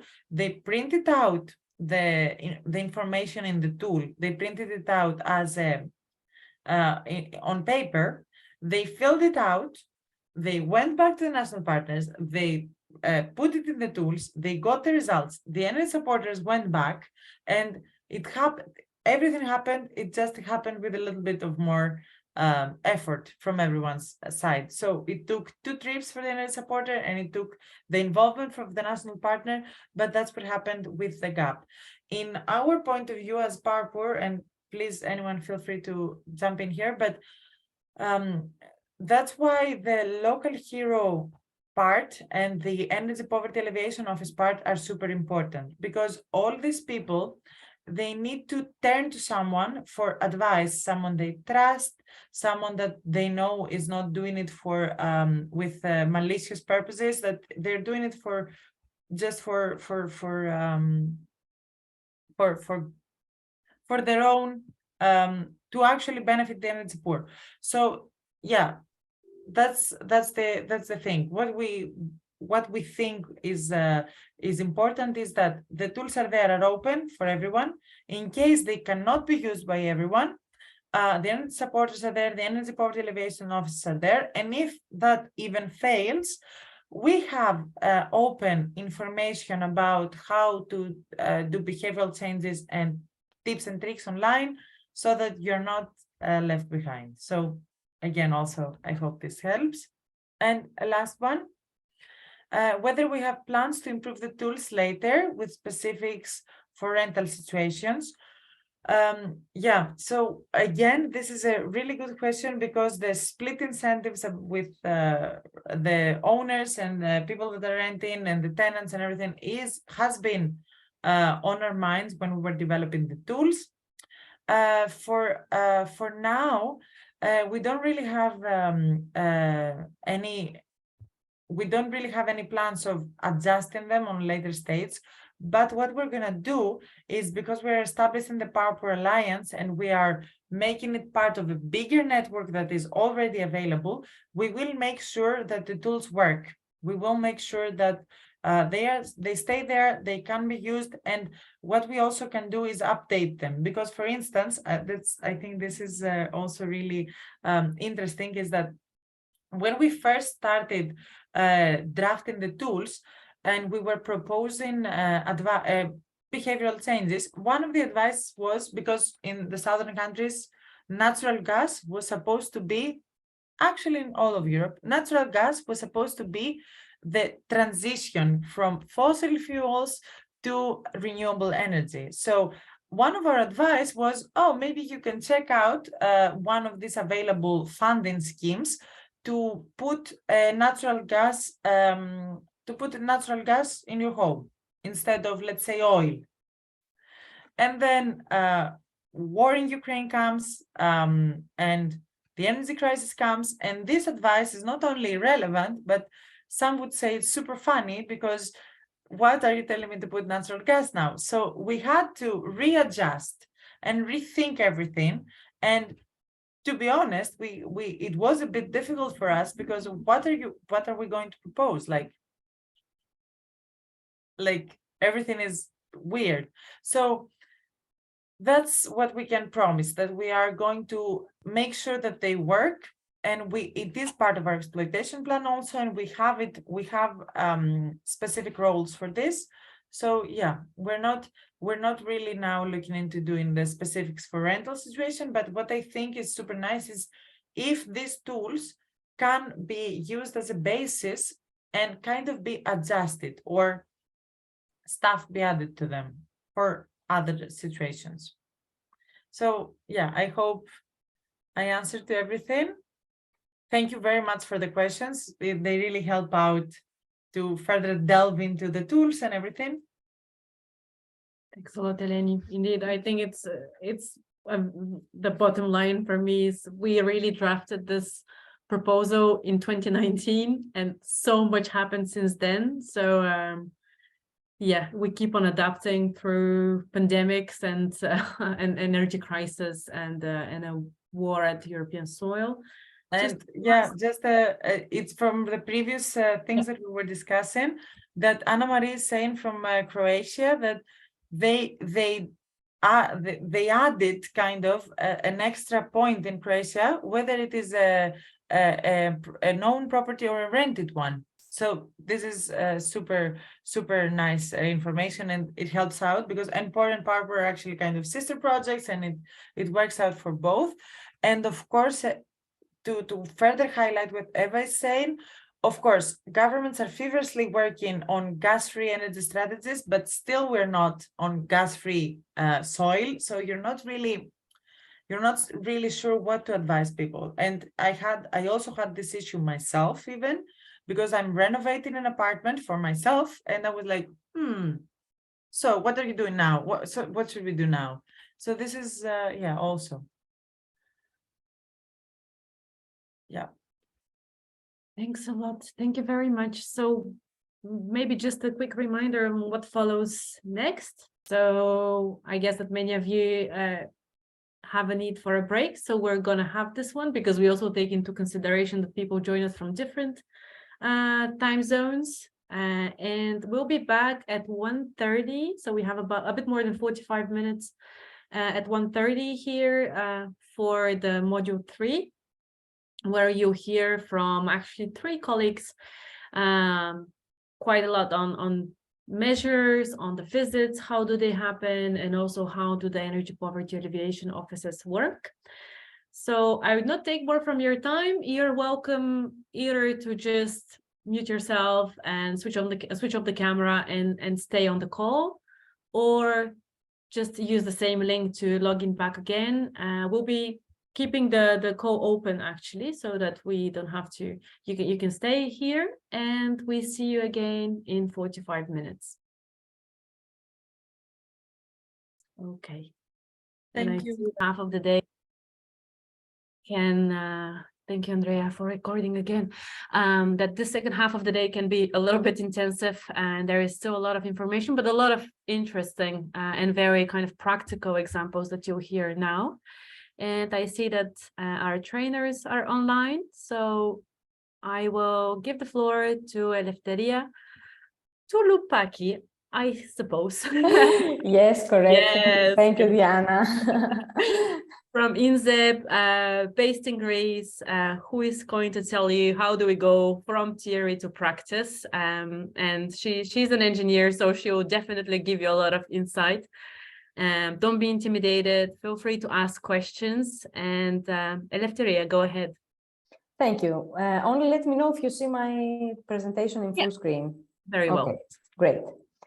Okay, so my presentation is a bit technical, as Diana said, but it will be useful for those of you who are not engineers to gain an overview of the terminology, initially the terminology regarding the household energy consumption. Then we will go through the steps of a simple energy audit. And finally, we will see some simple energy efficiency measures and practical tips during our household visits. So in some extent, all of us are a bit aware of the terminology that is being used regarding the energy consumption of the households. We know that the kilowatt hour is the term used regarding power per time. So a 10-watt LED bulb would use up 1 kilowatt hour when in operation for about 4 days. And you can see other examples here of how much consumption each appliance would have. So here we will see some examples for Greece, but of course things are different in each European country, of course. In Greece, a typical non-energy efficient home consumes about 250 kilowatt hours per square meter annually. And we can see here that the biggest percentage of energy consumption goes for heating, which is about 64% of the total energy consumption. Therefore, it is very important to focus on heating when talking about energy efficiency. Then we have the devices, the electrical appliances, and it's cooking first, and then the devices and the domestic hot water consumption, and finally the lighting of the household. The most common heating sources of energy are wood, which can be found used in an open stove or closed stove or fireplace, or on a furnace connected to hot water tank and radiators. And of course, the electric heating appliances, which are mainly either resisting heaters, convection heaters, radiating heaters, or thermal storage heaters, or otherwise air-to-air heat pumps, which are the common to us air conditioning units. Regarding fuels, in Greece, we have the biggest percentage from heating oil, which is about 44%.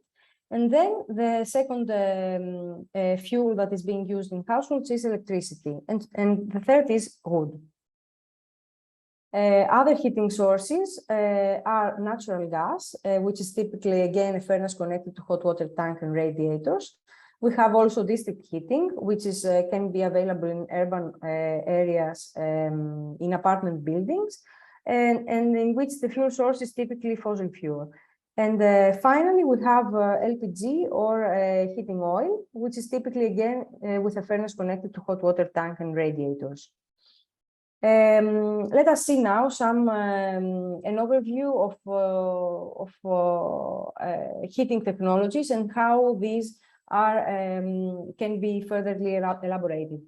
For wood, at least in Greece, of course, these prices are indicative only, and the actual prices may vary to other countries, and of course, due to the crisis that we are going through, the energy crisis. So for wood in Greece, at least, it's about 0.035 euros per kilowatt hour.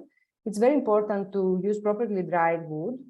It can be used in direct heating, which is, as we mentioned before, in a stove in the living space or somewhere else, or with a central heating system with a furnace and water distribution to radiators.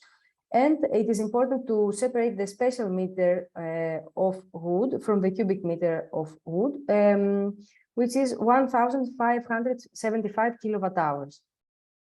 And some safety implications are the suffocation risk from the carbon monoxide if the chimney is not regularly maintained, and of course the fire hazard if the stove is faulty or it's open. Regarding the electric or resistive heating technology, of course, the price depends on the electric kilowatt hour price of the country.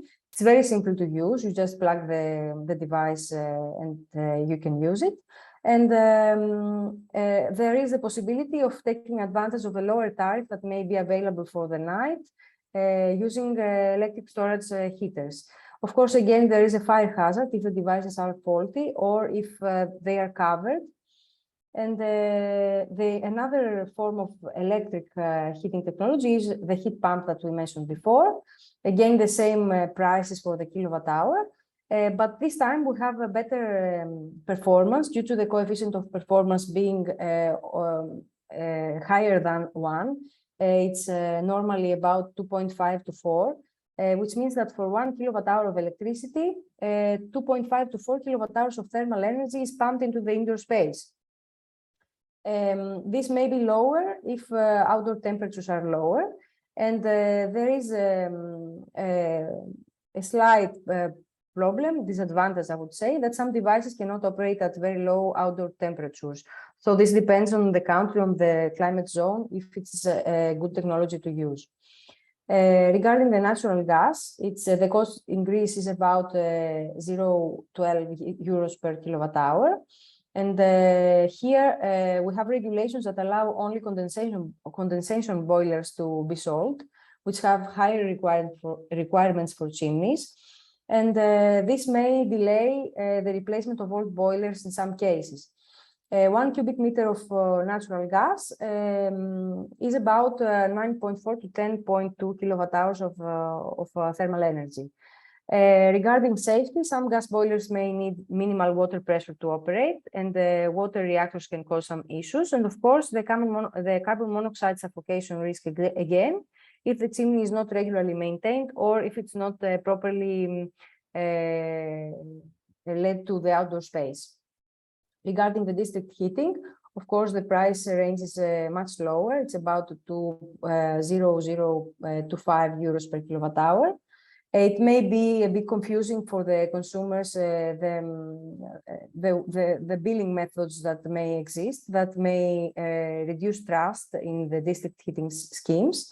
And of course, there is a limitation in the areas that can be covered from this network. And finally, regarding the heating oil and the LPG, we have a price range ranging from 0.12 to 0.15 euros per kilowatt hour. There is a need for a local storage tank. 1 liter of heating oil produces 11.86 kilowatt hours, and 1 liter of LPG 12.80 kilowatt hours. And of course, there is again the fire hazard because of the storage of the flammable fuel in the local storage tank. Regarding the building thermal envelope, it is important to know what are the most important factors that play a role in the energy gains and losses of the building. So the most important thing is to understand if the building that we are, the building of the household that we are visiting has any thermal insulation, is insulated, which means that the walls, the roofs, the windows, the floors are of higher energy efficiency. And of course, it's important to see if there are any thermal bridges, that we will see what is a thermal bridge later on. Regarding the thermal mass, it is important because a higher thermal mass increases the thermal inertia of the building and makes the space more thermally passive, which means there is a larger time frame of the way the building heats and cools down during the day and the night. Because of the solar thermal energy that can be stored by the floor or in the other building components, the walls, we can all understand that, for example, when we have a stone building, it's very much different than with a lighter, for example, wooden frame building. It's very important, of course, to know the efficiency of the heating system, how regularly it's being maintained, because this is very important for the efficiency of its operation. If the set points of the house are set correctly, because this can reduce a lot the energy consumption of the household, and if the heating distribution is good or is concentrated in one spot, which makes it not so efficient. Regarding the air tightness, if there are gaps on the windows or the doors, this can cause drafts and thermal energy leaks. And in bathroom and the kitchen, where we have extraction fans or chimneys, these need to have non-return flaps in order to reduce these drafts of heat in the outer environment. Another important factor for the building's energy efficiency is its orientation. For example, in Greece, orientation towards south results in more solar energy gain, which if combined with eaves above the windows, this may allow the lower winter sun to enter the building and heat up our building, while in the summer, they keep the summer sun out, making it less prone to overheating. Of course, another factor is the shape of the building, of the apartment or the house, because a compact space which has minimal surfaces exposed to the outside conditions can result in less energy losses than an envelope that is fully exposed to the outside conditions. If there are walls that are shared with heated areas, this means, of course, that we lose less energy than if these walls were outer walls. We mentioned the thermal bridges. It is important to know what a thermal bridge is. It is a point in the building envelope that is it's more prone to have mold or to have condensation of the water vapor, and it's because in these spaces, in these places, the thermal conductive connection between the interior and the exterior of the building is being if the insulation stops in some places, then we may have a thermal bridge. Which means that there is this connection between the interior and the exterior without insulation in the middle. So if this is combined with a high amount of water vapor in the interior of the building, for example, because of cooking, of showering, which means that in the kitchen or in the bathroom, it may be easier to have these cold spots where we have condensation. This may result to mold and respiratory problems for the household members. When we have a visit, let's say a simple energy audit, the goal of this visit is to gather key information in order to gain an overview of the existing energy situation of the household. It is important that after this audit, the energy supporters will be able to propose measures in order to reduce the energy costs and increase the quality of life of the household members. So we have here a very basic checklist for the energy supporter. He or she will have to gain an overview on the heating or cooling system of the household, the general picture of the energy performance of the building, of the envelope and the appliances, the energy behavior of the household members, if there are any safety considerations that we must take into account, And of course, an energy bill analysis in cooperation with the household members. So there are 3 steps. The first one is to collect all the relevant data to find out what is the energy consumption for heating, for electricity, for water, for cooling, in kilowatt hours or in liters. Of course, we can use these to import this data in the POWERPOOR tools to see what heating types are there in the household, what is the fuel used, and which electric devices are being used, how many are there, are they in standby, do they have a big, high or low consumption, and of course the energy performance of the building envelope, if it's insulated, if of which material the outer walls are, the roof, the chimney, if there are thermal bridges that we can identify just by looking around at the building. And this can help us to define the consumption patterns of the household members, which is it's in combination with their occupation and their habits. If there is any significant energy use that can lead to best proposals in energy efficiency measures with a payoff period that is very short. And to try to see, to do some benchmarking using the POWERPOOR toolkit. And when we propose when we show these results to the household members, to try to propose to them some energy efficiency measures. Some points to keep in mind when doing the simple energy audit is for the heating system to see the type, to see where the emission devices are placed in the space, if they are close to cold walls, which means that maybe the energy that they consume is not efficiently distributed in the room, and what are the heating system service periods.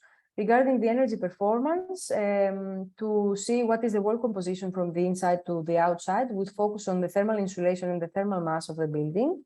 And this can also help us detect the potential thermal bridges. The windows and doors, if they are airtight, if they are single, double, or triple glazed type windows and doors, and the ventilation openings, the drafts that may exist in the building, for the airflow in the kitchen, in the bathroom extraction fan openings, to see if there are drafts there. Regarding the energy behavior, we can ask the household members what are the biggest energy pain points. If there are parts of the house of a flat that feel cold in the winter, if there are activities that they avoid because of the cold, for example, for sitting at a room or a space of the house for too long, if there are any specific body parts that they feel they are cold, and if there are any energy poverty alleviation schemes or energy efficiency schemes that they can enroll. And of course, it's important to see how long the tenants will live in the property and if there is any renovation that is needed or is planned soon. Regarding the safety of the household, it's important to see the state of the chimney, if there is a carbon monoxide hazard, if there are any old electric heaters that may be obstructing airflow, if there is electric installation if there is a faulty electric installation that may cause safety hazards, if high power electric heaters are used. And here are some useful tools, but of course, if you're not an engineer, maybe it's not so easy to have these tools, but if you have them, feel free to use them during your household visits. A distance meter, a kilowatt hours meter, a photo camera to capture some pictures, and an infrared thermometer could be used to show more interactively to the household members how their energy consumption patterns are being in more detail in the energy consumption of the building. Some communication tips when performing the household visits would be to take into account that beneficiaries could be elderly people or people with various health problems, which can be either physical or mental. We should, it's very important to have a very good first contact, to smile, to introduce ourselves, to make eye contact and shake hands. And of course, to be aware of COVID measures or health measures in any case, to explain, of course, the purpose of the visit and what will happen during the visit. We do not enter the house unless they invite us to enter. It's good to be in the rooms with the presence of the beneficiary, and to repeat in all tones that the energy visit is free of charge and we're not selling anything. It's good to be up to 2 persons for the visit and not more or less, or of course 1 person if you feel you can do it. It's fine. We should adapt the communication based on the health status, hearing, vision, invalid person. We will to have in mind the health status of the person we have in front of us. We should leave our contact details and inform them about the next steps. Respect their dignity, their home, their privacy.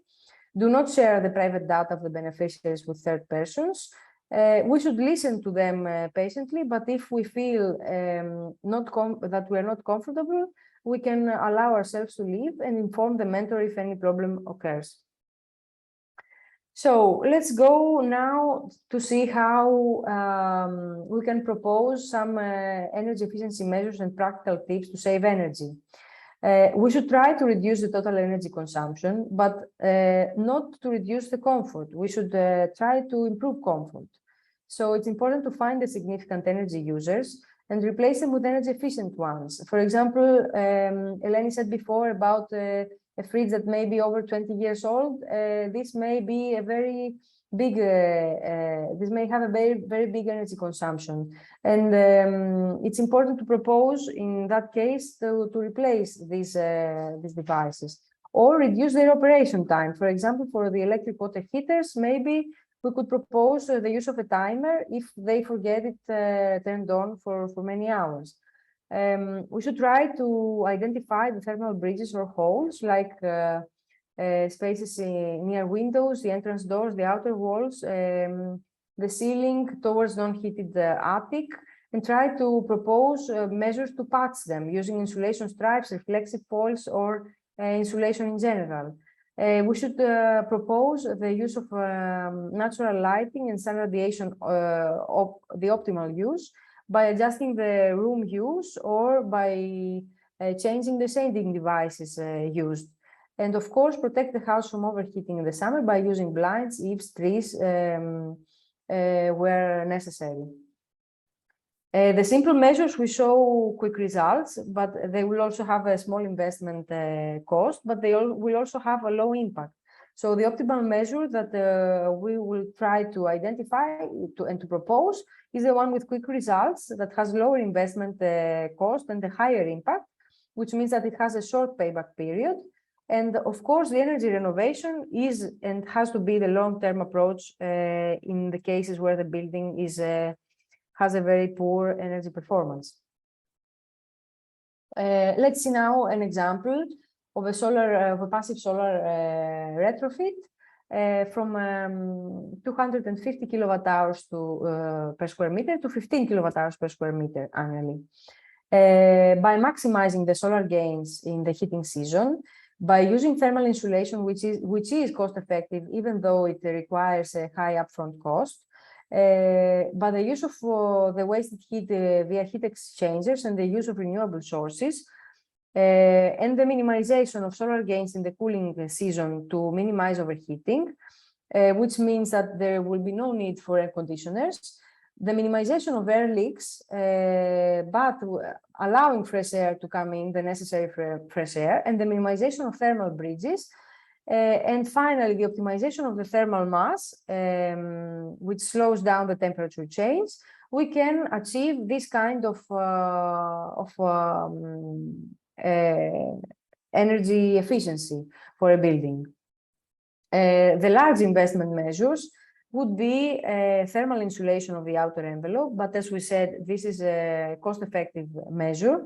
The replacement of windows and doors with energy-efficient ones, the renewal of the heating system and the cooling system in the hotter climates, and of course, installation of the solar thermal system.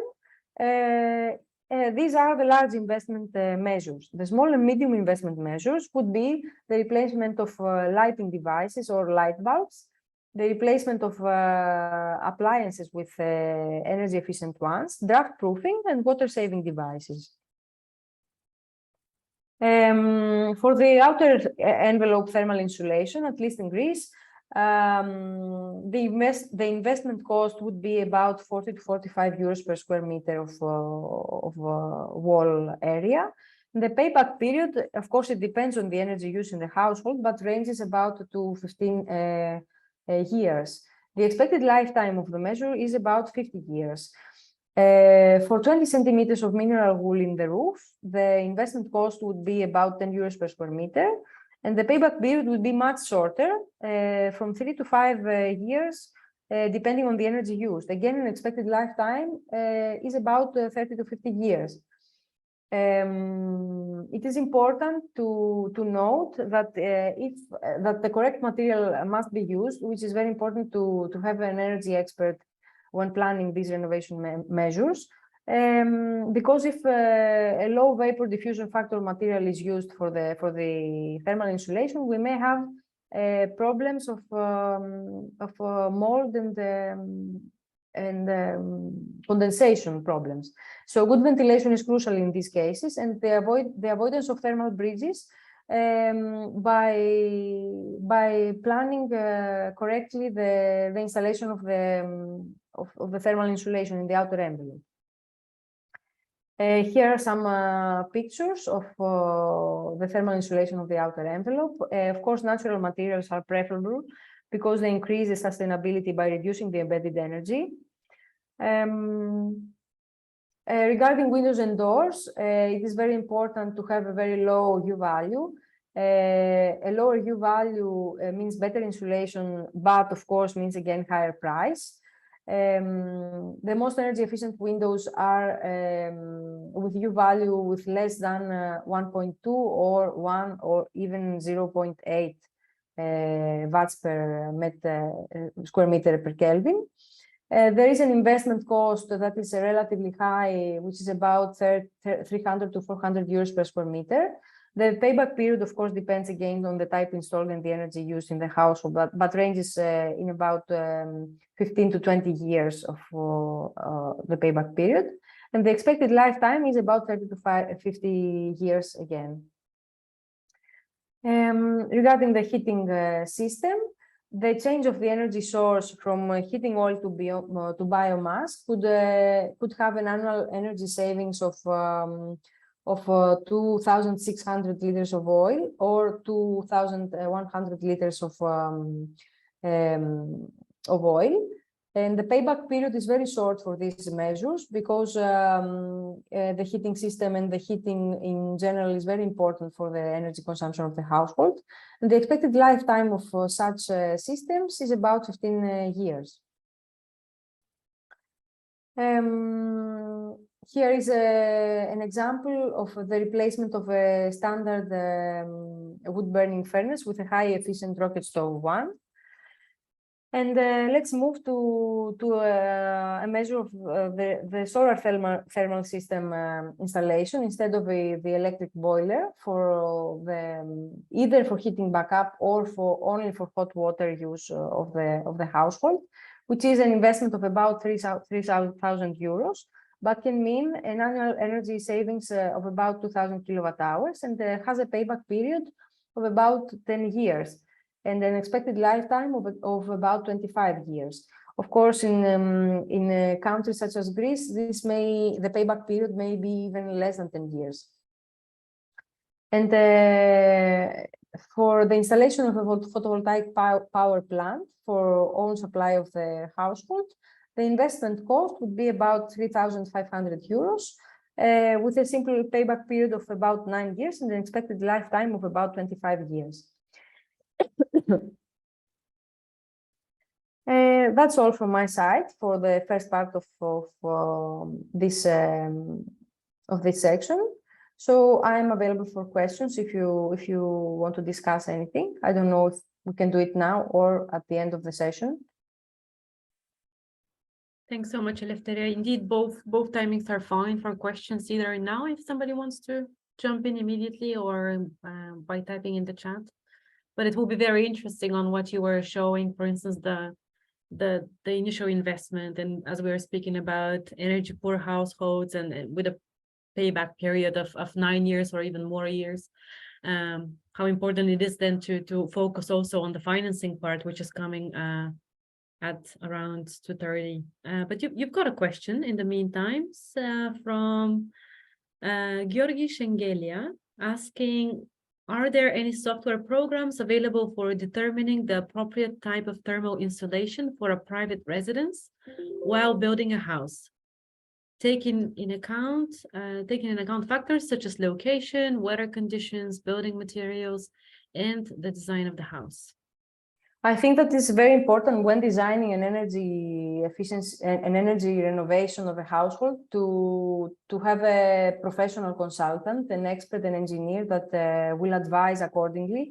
Because, for example, in many historical buildings or in city centers, sometimes we cannot do the outer envelope, so we have to use internal insulation. So this will be different materials and different installation procedure than, for example, in a detached rural house.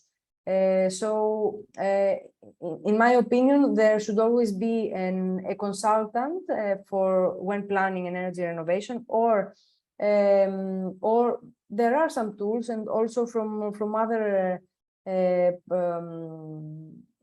from other programs, research programs, or available in every country, different in every country, that someone can consult. But it's important to have a very targeted renovation for each case, because in some cases, some measures are more efficient in terms of payback period or in terms of investment costs because of the specific situation of the household. And it's not easy to propose for everyone the same things. Of course, it depends on many factors.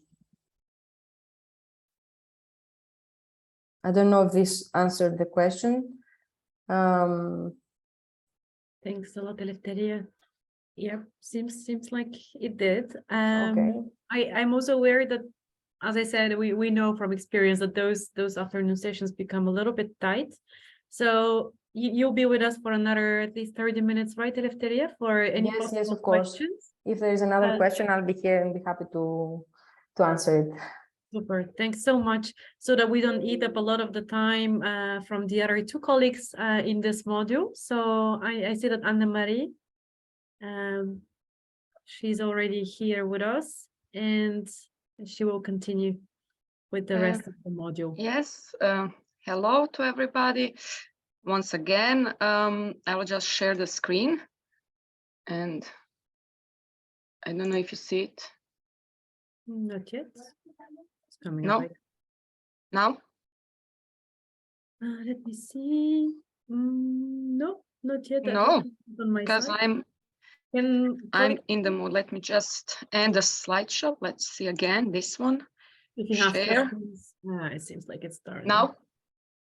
Yeah, super. Okay, great. Just put it on a screen, then that'll be perfect. Yeah, I just want to pinpoint that as a door, we were like, our part was to create this model that Eleftheria presented, and my part. And it's funny thing that in the beginning, for Croatia, we created in euros because we need to train first our POWERPOOR conversion, and then we need to translate it to kunas because in other, well, then again, yes, last week I need to again transfer kunas in euros because Croatia entered the Eurozone. So for me, it was like 3 times recalculating and calculating everything. So we are now in Eurozone, but still when I'm having a presentation for our national partners, we are still talking about in kunas, in euros, because we cannot presumption if you say like having 20 euros per meter square for insulation, because we are also like in 150 kunas, because you cannot see it. So it was interesting to do 3 times calculating, but because of energy prices also is rising, we are constantly changing our presentation, especially for the national context. And the thing that I'm going to present it now is also kind of something that could be added on a Julian first presentation, because here I'm going to present you the Croatian policies. I think that we can also answer some of the questions in the chats that was about what is going on in each country and how is dealing with some of the new directives that we need to implement it. And also we are going to present some of the best practices in energy poverty in Croatia and also in other countries that are partner in our other projects, especially sister project that is interesting.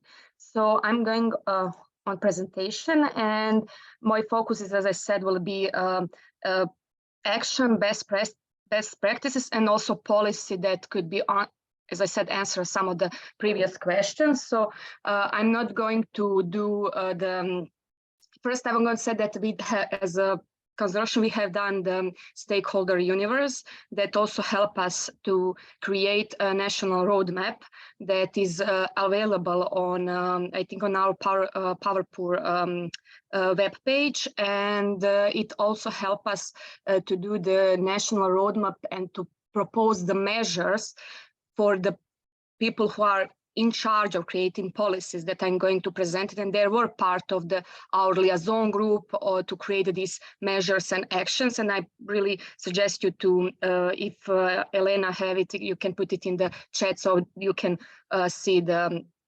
deliverable that we create. This is the slide that I also said that see that Julia presents. So I'm not going to go in depth because he really good presented, but I just want to say that in Croatian context, these are directives that we need to implement it in our policies. So even if we are maybe not have energy poverty definition or something, it is kind of, if you read Croatian laws, especially they are in Croatian language, but we also always have the first article that said it is on this directive from European Union. And you have like 3-4 special these directives that are connected to the energy or social laws that are important for energy poverty. So this is something that Julian mentioned, so I will just skip. This is something that also when we do the first presentation, we have also a baseline assessment that we have done as POWERPOOR consortium. It's really good, also deliverable. I will put it in the chat so you can read it because it's available for the for public to read, and all 8 partners present what is going on in their country and this is the 2021. But in 2022 we have this national roadmap deliverable, and we review the changes in policy, and a lot of partners have changes because of energy crisis. And this is also that I need to review in this presentation to present you exactly what is going on now in Croatia. First, for me, like one of the most popular and known regulation that has a really long name, but we call it energy watchers. So maybe it's kind of something that is mentioned as social tariff, but we have kind of allowance for the vulnerable customers, because in Croatia, even we are the last member that enters in Eurozone, it's 2013 year, still we didn't it's not that we first encourage the energy poverty. We have terms like vulnerable customer, and we have criteria who is vulnerable customer, and we have regulation that kind of put the criteria who will be the one that could get this energy allowance. And in the beginning, before the crisis, it was 200 kunas, it's around 26 euros. Then when the crisis started last year, it was double, and now it's on 500 kuna. So it's 15 euros more than the last time. So it's around 66 euros. We cannot pinpoint how much on it is exactly, because it is the first month in euros. So we don't know it will be 66 euros or it will be 65, or they will round up around 70 euros. So we don't know. So it's like approximate that we think that they will calculate. And the thing is that this energy voucher is only for 55,000 households in Croatia. So we know that they are vulnerable customers, and they need to apply to get this. But as a social tariff in Croatia, we have the prices that are in the lowest in Europe. So kind of we are paying social tariff, and it's for all citizens. Also, one of the regulation that is kind of popular now is the regulation that is protecting customers in time of crisis with gas supply. It means that if you have private gas supplies, if they refuse to offer on the market the low price of the gas because they will lose the money, they have right to say that they will not deliverable any more gas, and the households that are on the gas supplies need to transfer on the state or local gas supplies that are owned by state or local authority. That means that they are owned by Croatian citizens in our law. And all these public gas supplies need to accept them. And it kind of, like in city of Zagreb, we have problem because we need to accept 50,000 new households because all the private gas supplies decided they will not be on the market for maybe this year or next 2 years. But this is kind of way to protecting the households that could not be left without gas or heating in the winter. So this is something that is kind of now, let's say, popular regulation that's active, really, really active now. The other thing that I mentioned, that energy voucher, that so how can we gather this 66 euros? It's gathered by every citizens in the bill. You have kind of tax that said solidarity composition for electricity, and it's paid by each citizens. But our company, Croatian energy company, that's owned by citizens, so by the government, they decide, because they need to respect the Article 8 and show their energy efficiency. They said, okay, we are going to pay by ourselves in the name of the citizens. So actually, I'm not paying that tax. I'm seeing on the bill, but Croatian company decide to pay for us because this is how they can and it's Article 7, but it's now Article 8. This is how they're showing the energy efficiency, and this is the money that's go to these 55,000 households. Also, one of the regulation is regulation for the customers that they like, if you are part of this social welfare system, you are going to get this energy voucher. If you show that you can save 20%, even if you are like encouraged to save, even someone else is paying your bill, you can also, if you save 10%, then you can cut off 20% of additional of your bill. This is also one, but I didn't see that someone has that done. So it's kind of, you have the regulation, but it's not in the process. So for the social welfare system, so this was the, these policies were more in energy sector, so it's more like technical. Then we have this social welfare system that actually is giving you criteria to get the help in, let's say, paying energy bills. And maybe one of the, like before that we only talk about electricity, but here is the regulation that said that you can get 3 meter of cubic wood to cover your heating, or equivalent to the 3 meter of cubic wood for the heating. In 2018, we have this write-off debt that only Croatian electricity company that's holding like 92% of the market. They decide to write off the debts that for around 5,000 kuna. I forget to transfer it in euros. It's around 700 euros, and it is only one time writing of the debt. But in 2020, we had 2 big earthquakes in Croatia, and one of the area, it's county Sisačko-Moslavac, was really hit. It's like 6.5 earthquake, and from that time, now we are in 3rd year of the time that spent from this earthquake. They have also like this act was again lived in, and they now don't pay electricity for 2 years because they are like they don't have home, they live in containers, and they spend a lot of energy because they are heating these containers that are not really isolated, and the price of the electricity will be really high.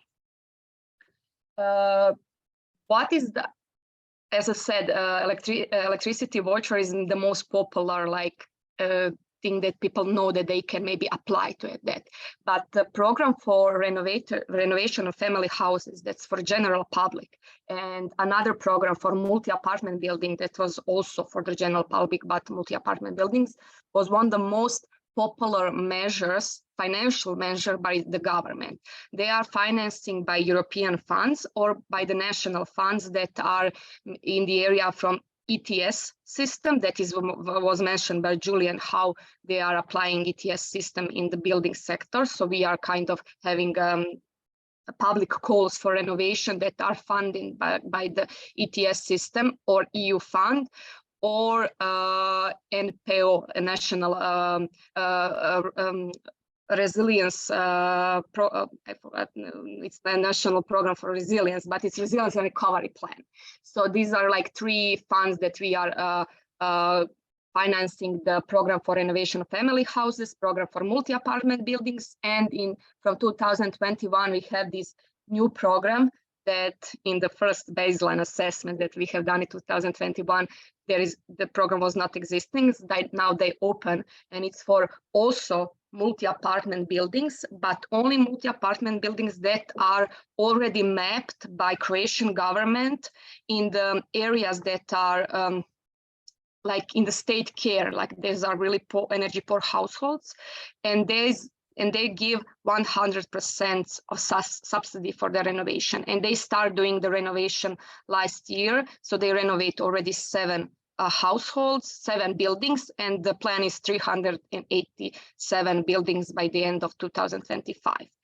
And these are already pre-mapped buildings, but these 2 previous programs that I mentioned, family houses and multi-apartment buildings, they open public calls and you can apply. You just need to have some criteria, but it's not financial criteria. It's open for general public, and you can get 40, 60, or 70% of subsidy depending on the area where you live. Like island and mountain areas get more, like 70%. Like city of Zagreb, because it's a really rich part of the Croatia, you can only get 40%. And these are so popular that in March, we have a multi-apartment buildings that after 7 years of the drought, so there was no any public calls. The public calls was online. We call it fastest finger, because in 1 second and 40, all the money was gone, and it allocate 200% money that they relocate for this. So it was like for the family houses, 20 seconds. So you cannot, you really need to do the fast finger. So this is something that a lot of people are they are really counting on these public calls, but there is not enough money for everybody. So this is the National Recovery and Resilience plans that I mentioned. We also have 5 pillars, and one of the pillar is building renovation, especially buildings that are, as I said, in earthquake, because earthquake was in city of Zagreb, so it's our biggest city, and it was in the March 2020. It was 5.5. A lot of buildings are destroyed, and just 9 months after, we have another, and it was 30 times stronger. It was 6.5, and our NPO, National Recovery and Resilience Plans, is connecting renovation of those buildings and energy renovation as some kind of that if you are doing that you do in the same time. On the local level, we have SECAPs at Osijek, Zadar, and I forgot to put it here, city of Rijeka. They put it first time renovation measures for energy poverty, and because DOR was responsible, like we did it SECAPs for them, so we have kind of influence, and we put some measures that in the SECAPs. City of Zagreb also has in their fighting for general poverty. They really like the project that we have done with them. I will show you later what project was. And we they put it, the measures of also having small measures like Eleftheria mentioned, like we call it energy boxes with light bulbs and percolators for the water and so on. So this is the plan.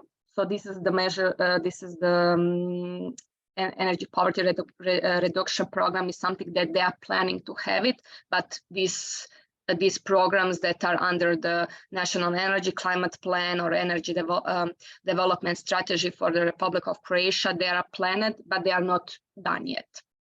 So this is about policy.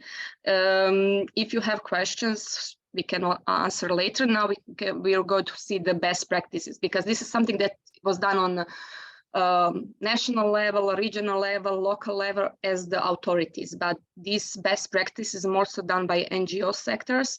We have this project like the Fair Solution for Better Community, where we in city of Zagreb visit 102 energy poor households, similar to the POWERPOOR project that we visit, but POWERPOOR project has a POWERPOOR toolkit, which of course helped in doing the household visits. We have only here paper and pen, and it was really hard to do it, but still. And some projects like this also kind of put forward to the local communities. In this case, City of Zagreb decide to put that measure of energy poverty in their strategy, because they see it how was in the field that people really like that energy boxes, and they really help them, because you can easily calculate how much energy savings you have with each energy box. Also, our first project was REACH project. It was in area of Sisačko-moslavačka županija that I mentioned earlier, that was hit with earthquake like 7 years after this project, and we have visited households. So our maybe idea is to go back to this area to see what is happening with those households that we mapped as energy poor household, and now maybe they are gone. Like it will be some kind of, but it was our first time to do something like that. And it's interesting, as I said, as a Zagreb, when they see the good thing, this is the same in Sisačko-moslavačka županija. Like when we finished first project, they were interesting, like the other city in that area was interesting to do the project. And we also have this project with city of Petrinja, that was in Sisačko-moslavačka county, and they were really also interesting to do household visit, to do energy boxes. So when you come in that one kind of area, and maybe local authorities don't know anything about energy poverty, it doesn't mean that project that you have done will not like put like, okay, we can do it another city. So it's kind of see that when we have like interaction with one local authority, it never finished on that. So idea projects was something that after we realized that doing the paper and the pen of survey is not something that could be easier for us, we create some kind of platform similar to the POWERPOOR toolkits, but it's more on water consumption, and also there is kind of electricity and heating, so you can also fill in and see how you can save your energy.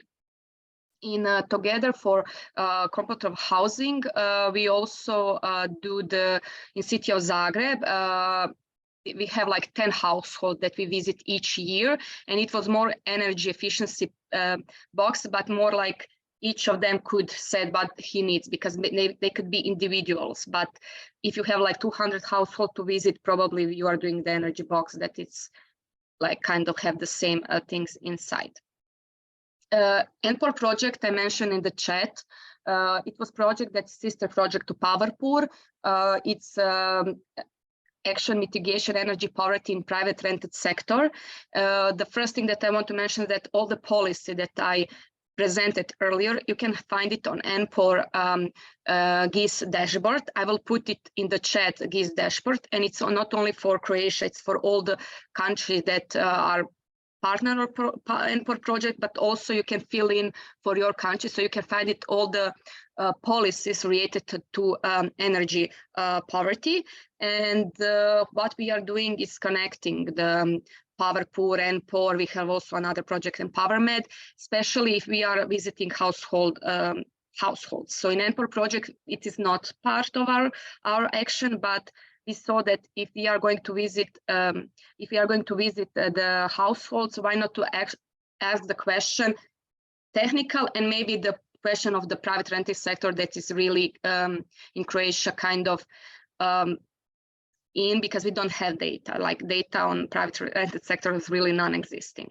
And PowerMed project is similar to PowerPoor. We have done there also 200 household visit, and it's we focused on women who leads the household and who is responsible to paying the electricity. As I said, similar to PowerPoor project, but Mediterranean area, it's more summer heat, different at least different technical aspects.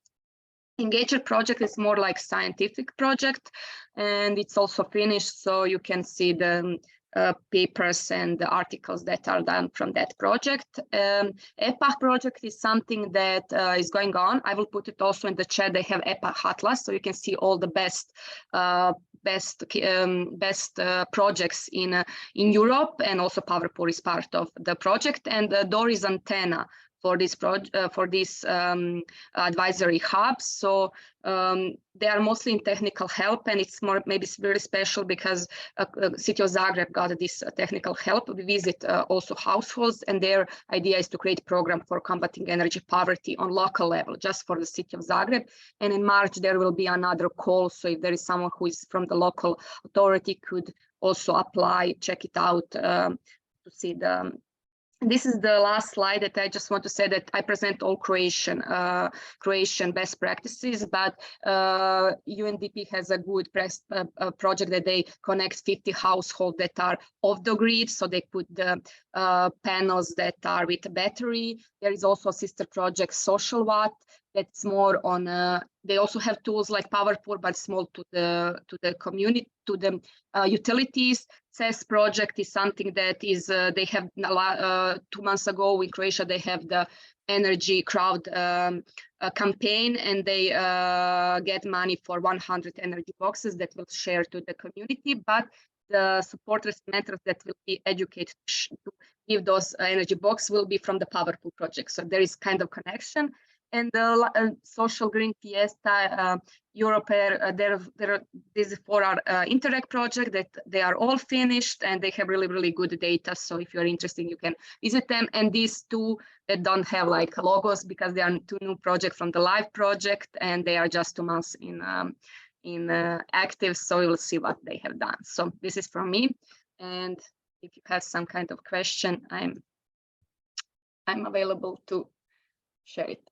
There is a question actually to you, Anna-Marie. It's coming from BPIE.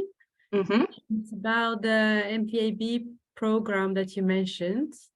And Roger is saying there was a larger grant element and that it was very popular. Were there any specific additional grant elements for energy poor households? Or was it the same grant share available for everyone?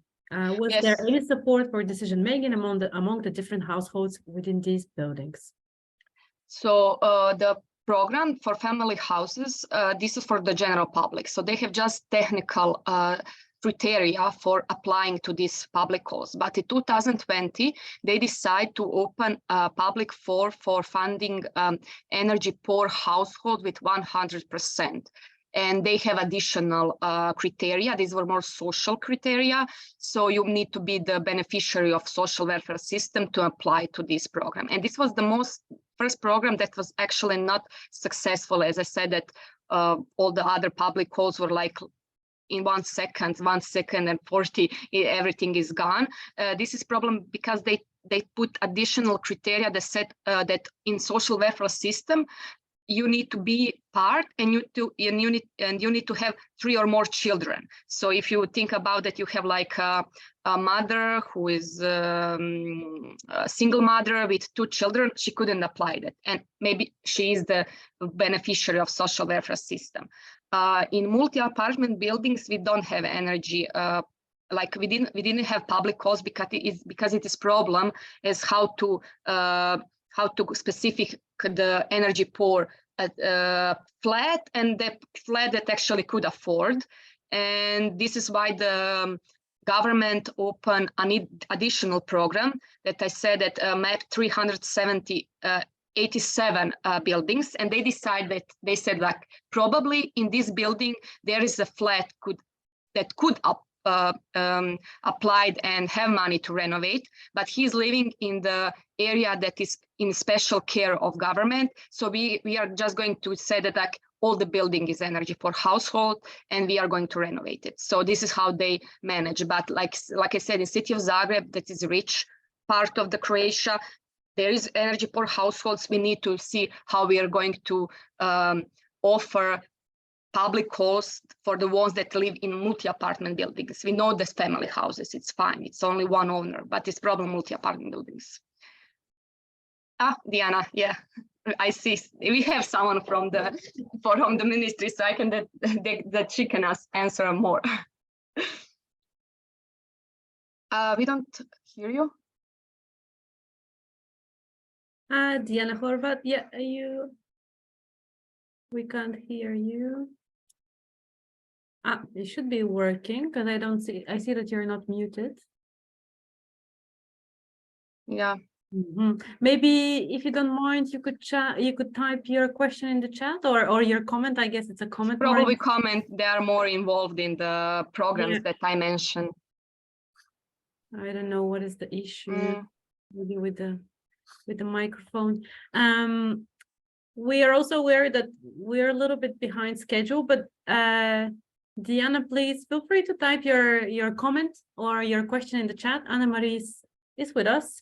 She's very determined and knows this training so far by heart, so she'll have a look. But in the meantime, we can maybe already go ahead and still can always come back to what you'd comment, no problem. But we have also our third presenter as part of this module, and that is my colleague at Housing Europe, Edith Lakatos, who is our senior policy officer. And this training, it's usually 90-95% the same each time, but this time there is an addition in the part that Edith will present, because we are hearing more and more from the energy poverty alleviation offices, and Edith is going to tell you more about what is happening in the different 8 pilot countries.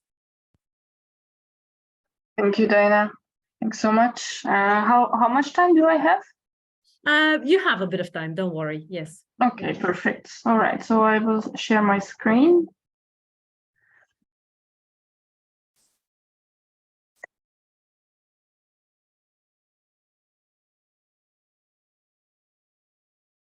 Oh, I am happy to have you here. I will talk about some practices, some really practical tips that can help you to make your home more energy efficient. And then I will also talk a little bit about the energy poverty offices that have been established in the frame of POWERPOOR. I hope that you see the screen and you don't see the chat box, etc. Okay, perfect. All right, so let's start with some practical examples on draft proofing and reflective foils. This is a very small investment, so you see that, yeah, with inflation, maybe it's changed a little bit, but around 20 euro, you can cover 3-4 windows, and it gives you a payback period in 1 year already. So you can put it behind radiators as well. You see this example on the right here, and it also costs around 20 euro, and you get back the money in 1 year. So this is a nice example of how you can change the comfort inside. The other example I brought to you is the energy efficient lighting. So I think now everybody is aware that it's nice to and it's very efficient to use LED bulbs. So you see here we put an example of a 14 euro investment, which also comes back to you in 1 year. So here you see some differences between the traditional bulbs and the energy efficient ones. So yeah, it means that durability is really what matters. But energy efficiency doesn't necessarily mean energy saving. So you would need to also check the label on your product. So with this, we arrive to the energy efficient appliances. So you see on every product the label. So you see the scale of the energy efficiency on the left, and on the right you see the label of the product. You see the annual energy consumption, the noise level, etc. It depends what kind of product you buy. So it's important that you check this label before you engage. And then I wanted to talk briefly about the water saving devices. So you see here a very simple device that you can put on your tap, and it can save a lot of water compared to a normal tap. It is 10 cubic meter that you can potentially save. So I also bought one for my kitchen. It's really useful. So in terms of heating, there are some tips that you should know when you are heating with wood. So you should, while you are checking your furnace and what you want to select, it should fit the size of your room. You should also, wait a second, I will just put this here. Yeah. You should also make sure that you close air intake whenever the furnace is not in use to avoid the heat loss. You should also make sure that there is no gas leakage into the living space, because it could be dangerous for your health. Maybe some people are not aware that wood should be dry enough to be used as a fuel. If not, is completely useless. You should regularly inspect and clean your chimney, and very evident that you shouldn't overfill the furnace with wool. In terms of gas and central heating, to be more energy efficient, you can use a thermostat, and when you are not at home, for example, reduce the temperature, or reduce the temperature in the rooms that you are not working, or you don't live. You should also think of insulating hot water piping, especially in cold areas, and you can use the foils that I presented on the first slide. And you should also check the system regularly. That really goes without saying. Go to the next slide. Yes, so you see some illustration here on how you put off the fire. So as I said, it's important to use only dry, raw firewood. Okay. So let's go to the understanding of energy and electricity. So I think Anna-Marie and Elfeteria are much more experts in this than me. So I think you can ask them. But when you're looking into measuring wood, there are differences between the cubic meter and the spatial meter. And when you're buying your wood, the spatial meter will be used. So you can see here some illustrations. And one more important info is that you should store your wood exposed to the south, not exposed to the south, and not so, yes, in a very dry space, which is protected from rain and snow, and it should be also separated from the ground, so it has some space to breathe. So in terms of electricity, the practical tips include the following. You can use night tariff for electricity, especially electric water heaters. You can also use socket timers to heat only rooms that are in use. You should keep heating elements clean and free of airflow obstruction. And you can use insulation and reflective pads that I showed you on the first slide between the heating element and the wall. So a kind of insulation, which is is that you can do apart from the insulation that you can have outside. But this includes bigger work. So in terms of sanitary hot water, that's the same tip as in terms of electricity, that you need to use night electricity for water heaters. You can limit the water temperature around 60 degrees enough for washing. Even 40 degrees perfect. I'm doing that. You can avoid excessively low water heater temperatures to prevent the growth of bacteria, which could also be very dangerous for your health.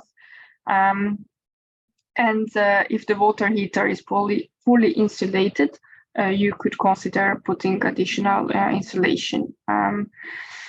In terms of the size of the water heater, it should match the needs of the household, as the same as the furnace that we were talking about.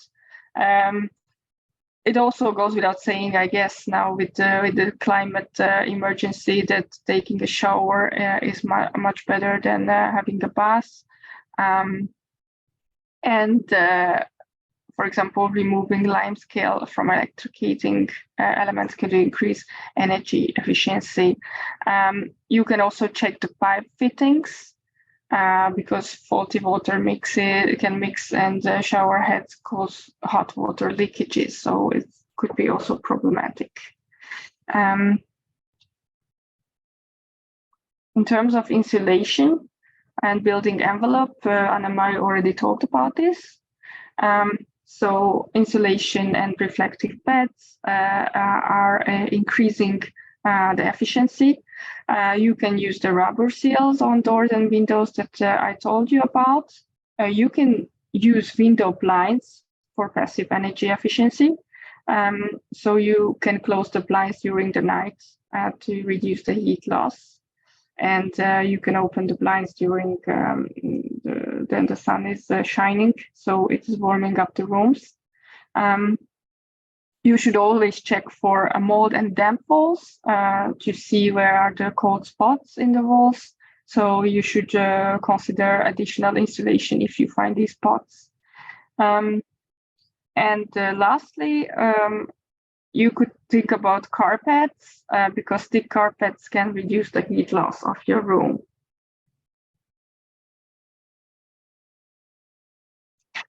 In terms of home appliances, as I told before, you should look at the energy class. For example, if you have refrigerator, I guess everybody has, you should defrost it regularly. And one important tip as well, that you should keep it away from heat sources, and you should leave enough empty space behind it and the wall to allow heat rejection.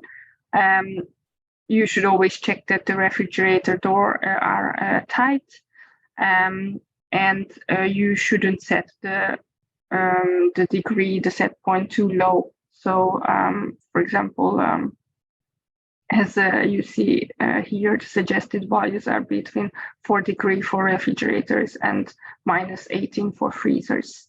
In terms of laundry washing machines and dryers, you can use it during low electricity tariff periods, like during the night. As mentioned, you can also decrease the temperature of your laundry. So instead of 190, you can use 60 degree or 40 degree or even 30 degree for silk or other problematic clothes. So you can also use induction stoves that are proved more efficient than the electric ones, and shut down electronic devices when they are not in use. For example, leaving them on standby mode is really not energy efficient. Yeah, so in terms of lighting, I think we already talked about turn off the lights in unoccupied rooms, and using the natural light when it's possible, and using the blinds when it's too hot during summer. So going to the energy poverty alleviation offices, I will tell you a few examples. There have been a few offices that have been established. So as you see here, this one is from Estonia. So the office mainly has managers that visit them. So managers that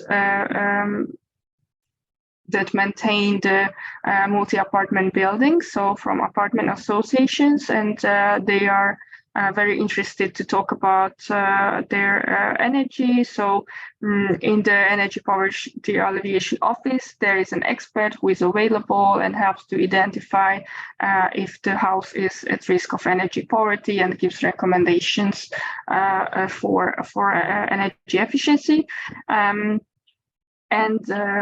And there is it's completely free support. It is interesting for them to see how they could install renewable energy sources, or what kind of works they can do.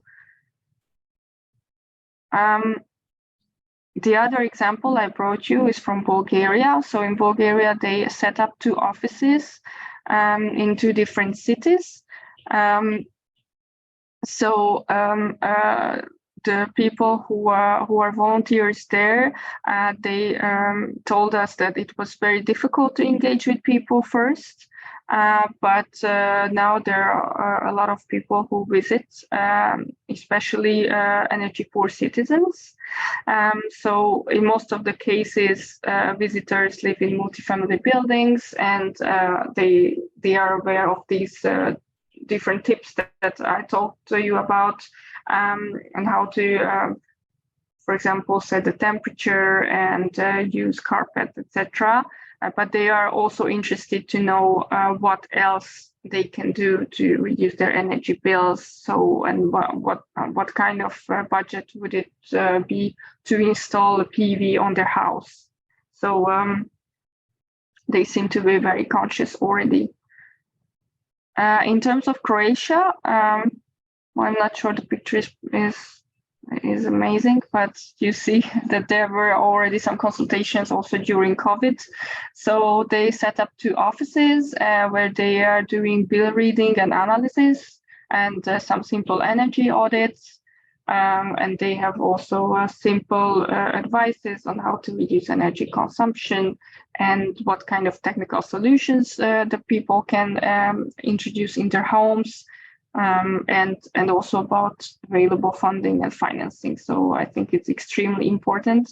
But maybe Diana from Croatia can tell us also later what was the experience if you visited this office, maybe there in Croatia. Okay. Yeah, I put another picture here. So here you can see the questions that have been asked by the visitors. So from very simple questions to more complicated ones. So kind of institutions that can give financial support, or how you are calculating the cost effectiveness of replacing different heating appliances. Also very engaged audience here. So here in Spain, they are also, so the offices are also providing expertise through phone and via email. And the people who contacted the offices, they are mostly interested about the consumption and how they can read their consumption, whether there is a social bonus for heating, or any financial support that is available for them. There was an anecdote here that I put here. So they say that sometimes people have too much power contracted, so they are paying their more bills than what is necessarily really needed. So they went to the office to ask for help. And many people also say that they don't consume so much, and they don't understand why the high consumption is occurring. So, for example, an expert discovered that in one of the houses there were 2 freezers that were over 20-year-old, and also the tenants are sleeping with the television on. So there are some simple measures that they can already implement to decrease their energy consumption. You can see here the audience in Spain. So there were some practical trainings for larger audiences. In terms of Hungary, they also set up 2 offices, and they worked with 2 volunteer consultants. And most of the visitors were older pensioners, and they are mostly interested about the utility bill cost reduction possibilities. So how they can decrease their energy consumption, but also understanding the energy consumption itself, so the bill itself, that caused the biggest problem for Hungarian pensioners. I also put some pictures here. And normally I also had the Estonian example I already presented, yes, in the beginning. I can just go back to this. Yes. So yeah, this is the end of the presentation. I'm happy to give you more detail about the alleviation offices or other details, practical tips that I presented in the beginning. But I'm sure that my colleagues, Anna-Marie, for example, she knows much more about the details than me. So, but happy and available to provide more information about the offices. Thanks so much, Edith. Thank you very much. And we see that also at European level. We don't call them one-stop shops on purpose, but in a way, they play exactly this role, and we see that it's a kind of an approach that works more and more, and we expect it to be replicated. The question is when it will be really set up at European level and a bit more uniform, because now we see a lot of initiatives popping up in different cities, in different places, which is so great. But maybe at least my wish in the future will be that we streamline this good work and the experience that many projects, but also organizations are accumulating together. And as you shared, for instance, for Estonia, which is our member there that is leading the work, Association of Homeowners, they really start to have this experience of bringing a lot of housing associations together, and it's a motto that is working. So we're hoping to see more of that.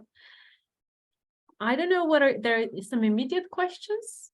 Would someone like to jump in or to write in the chat?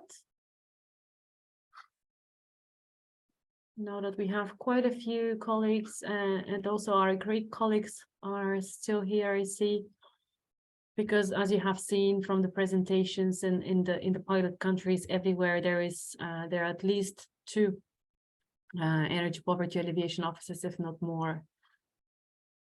Okay.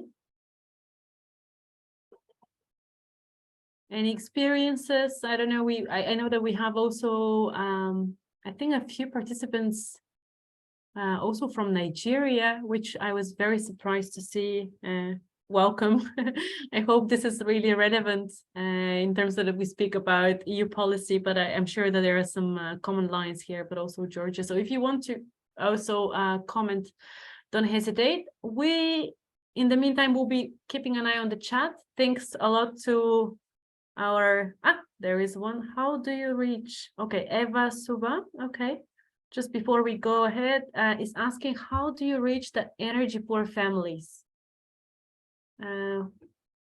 I let you, whoever would like to take the question first. Anna Marie? Okay, I can answer. For Croatia, we have, this is the problem. And I think that's really connecting with Julian that has said that national governments need to monitor and to, like I said, map the energy poor households. So PowerPoor project is really good project because as Croatia, we visit 440 households and we already mapped them. And I know that our ministries are interested in data and we are going to share them when we analyzed all the intro in PowerPoor toolkit. In saying that with PowerPoor project and PowerMap project, we visit more than 1,000 households in the last year and a half, and it's really mapped few cities that could help with, especially with implementation of ETS system and buildings.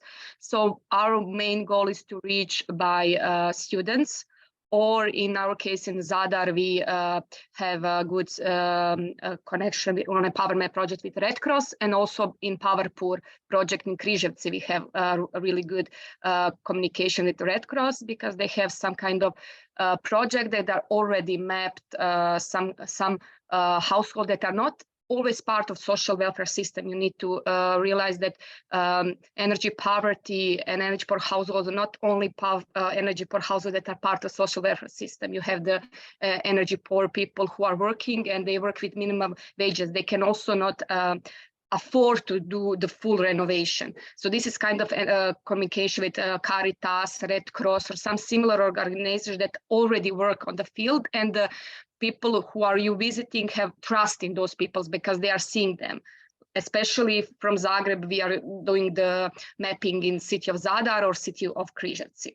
So this is how we are reaching by students or connecting other organizations that we first educate during this kind of training, like supporters, mentors, and then we do the field household visit. And we have a question from the next, actually from our colleague, from a colleague coming from Italy, who is going to speak next. And Daniela is asking, do you see that due to the war and energy crisis, now the development of energy poverty alleviation offices is more attractive for municipalities and organizations in the field? For me or Edith, I think that it is because, as I said, when we enter in some kind of municipalities and you have like really good project, it always involves to another project. This is something, as I said, in city of Zagreb, we have this EPAH technical help, and they were interested because we have 3 other projects that was going or ongoing in Zagreb. And for us, it was easier to do PowerPoor visit in Zagreb or do the, I don't know, power combating or opening the offices as door is okay, door is on 10 and we are in energy poor households. But city of Križevci, they have energy climate office, and for them it's just uploading their services and offering services for energy poor households. So it's kind of, if you have existing structure, you don't need to open another one. Maybe you can just offer the services as a local energy alleviation office. So this is kind of idea. Yeah, also in Hungary, most of the visitors of the two offices that they set up have been visiting because of the energy crisis. As you know, in Hungary, they haven't invested in renewable energy or energy efficiency in general, and their housing stock is heavily dependent on Russian gas, which increased enormously in the past 1 year. Indeed, there is a need to implement more districts of Budapest. It has been done only in 2 districts, and they are working mostly with volunteers. So it depends, I guess, on the capacity of the different districts. Yeah, that's a very important point that you're making. Also, Edith, that it's extensively in the hands of volunteers, which is great, but is it that great in the long term? And how long can we last with people's will and motivation to help? So indeed, it needs to be, again, a bit more coordinated. Well, thank you very much to the 3 of you for this a bit more hands-on module.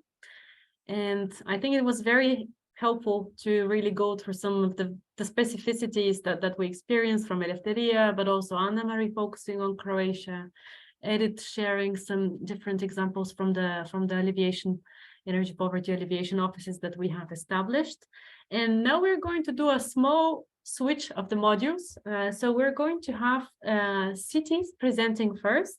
And in a way, Daniela already started the conversation. There she is. Nice to see you, Daniela. And her and her colleague Arthur are both from ICLE.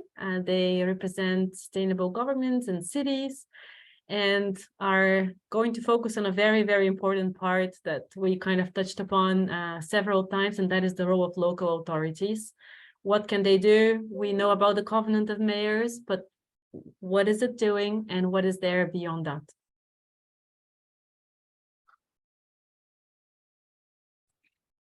Perfect. Thank you very much, Diana. Thank you for your introduction. Thank you, everybody, for being here. We are almost, this time we are not the last presenting, so we have, how can I say, advantage. I hope you are not so tired after a long journey of knowledge, but I think that the current energy crisis is really a motivation for us to work and also realize that our project, our POWERPOOR project, and the work that we've been doing in the last years is more meaningful than ever. So hopefully you feel the same with us after we have done this course, this training. And now on the ICLE side of the NSA, I am Daniela Torres, together with my colleague Arthur Hinch. We work at ICLE Europe. We are a city network located across the globe, and we work in the European office. And we think and we are sure that the role of local authorities and local governments in tackling energy poverty is crucial to really support citizens that are facing energy poverty episodes. So we've been working in energy poverty issues in the last 3 years, and now we see that this is a more relevant topic in the urban agenda. So we go to the next slide. Our content, our module here, we have 2 parts that we have divided. My colleague Arthur will cover the second part. I will go briefly on the energy poverty in cities, giving an introduction of the importance of this topic on a local level, and then we will go more on the hands-on and the experience that we have had in the projects and the activities of POWERPOOR to support cities in this journey. Of course, you will have access to all this information presentation, but we will try to be more easy going, and please raise your hand and put any question you have in the chat, and we will be happy to answer. So for the first part, so if we go to the next slide, as I said before, this part we're going to cover three things: the energy poverty challenges, but also the opportunities that energy poverty is bringing now to cities. I will talk briefly about the European Covenant of Mayors, which is the initiative that is guiding the energy poverty policy action on a local level. And then we are going to talk about how energy poverty has to be included in the sustainable energy and climate action process in cities. So just a general understanding of the challenges that energy poverty is taking place in cities. We also have to remember that this issue of energy poverty, believe it or not, is not new for cities. Cities have been seeing this, probably more cities than others, but most of the cities have energy poverty problems since several years ago. Depending on the districts, there are some districts that have more restricted access to modern sources of energy. We know that in some neighborhoods in most of the cities, probably there's not efficient or modern heating systems. For example, cooling is something that it's not well known in all the districts of a city. Then we also see that, and especially in the last years, that citizens are unable to pay the energy bills, especially in winter. And now with the rising energy costs, this is something that is more tangible. Of course, vulnerable citizens, elderly and children also are getting affections on their health, and this is also pressing the health system on the municipality level. On the other side, we know that there's a restricted local energy sourcing, making the energy costs more high in a local level. And of course, there's citizens are not active in all these energy communities on energy transition activities that are required to fight energy poverty. So, but all these challenges, of course, affect citizens' quality of life, and of course, municipalities have to respond to it. On the other side, we can see the energy poverty challenge as an opportunities for cities. So in the next slide, we can see that when cities start to analyze energy poverty, they have to consider several drivers because it depends on the situation. But there are three things that contribute to energy poverty in cities. So it's mainly low incomes, the poor thermal efficiency of the housing stock on the city, and of course, the high energy cost. So this interrelationship is something that cities have to deal in order to address energy poverty. So the next slide, as I said before, talks about the opportunities also for cities, because this is something that is now in the top of the agenda of cities, and cities are now having more consciousness about energy poverty, and we can see it also as they can have new projects. They can also link it to their energy and emissions reduction targets. For example, we are talking about energy renovation activities. We also think that energy poverty gives an opportunity for cities to engage with citizens in different projects, energy communities, energy cooperatives. Also, it can help the cities to foster district energy development, for example, in neighborhoods that energy probably is not so modern, or there's a lack of access of energy, modern source of energy. Energy poverty can help to find ways to provide this service. And of course, cities have also now an opportunity to think of new innovative finance sources to address energy poverty. And it can also help cities to advance in their innovation and also to adopt new technologies to help the fight on energy poverty. For example, accelerating the adoption of a smart metering process, also smart and digital technologies can also be fostered to reduce energy poverty in a city level. So with this, we go to the next slide. So we just have to keep in mind that if local interventions, if are well planned, they can offer long-term solutions for households dealing with energy poverty. So here we just highlight the importance of the city role in addressing energy poverty, but how to deal with the cities have to plan it, okay? So in order to plan it, the cities use a planning instrument which is called the Sustainable Energy and Climate Action Plan, which is the CCAP, okay?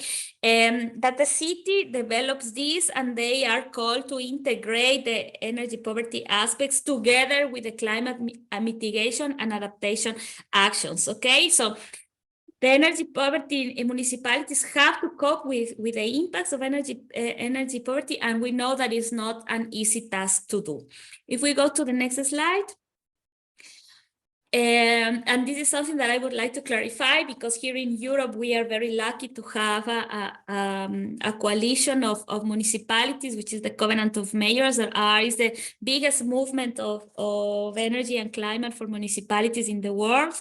And we have a very strong European office, which is the European Covenant of Mayors, that helps cities advancing in their sustainable energy and climate action activities. So there's a lot of cities part of the Covenant of Mayors. We have around 10,000 signatories. We have supporter organizations.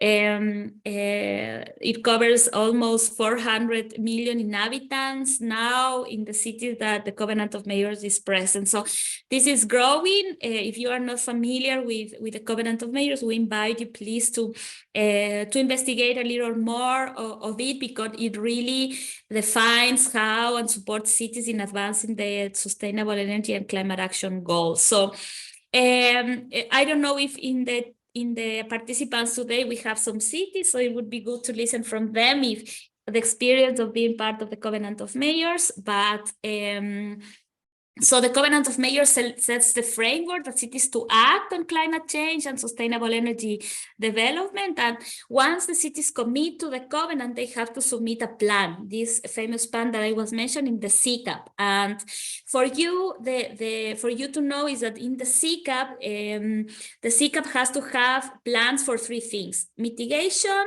adaptation to climate change, and energy poverty now.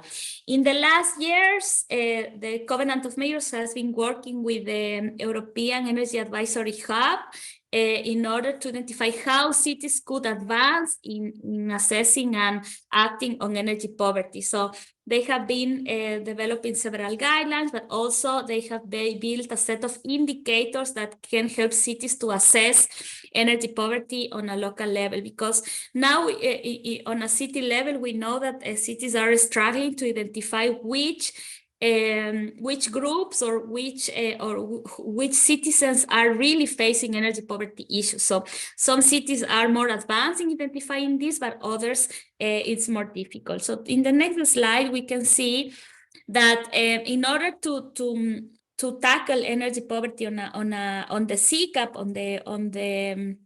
on the plan that the city has, there are two levels of action. So first of all, where to act. Okay, so identifying where we have energy poverty issues, who is affected, the vulnerable groups, and then design the actions that are needed to address energy poverty, okay, where and targeting whom.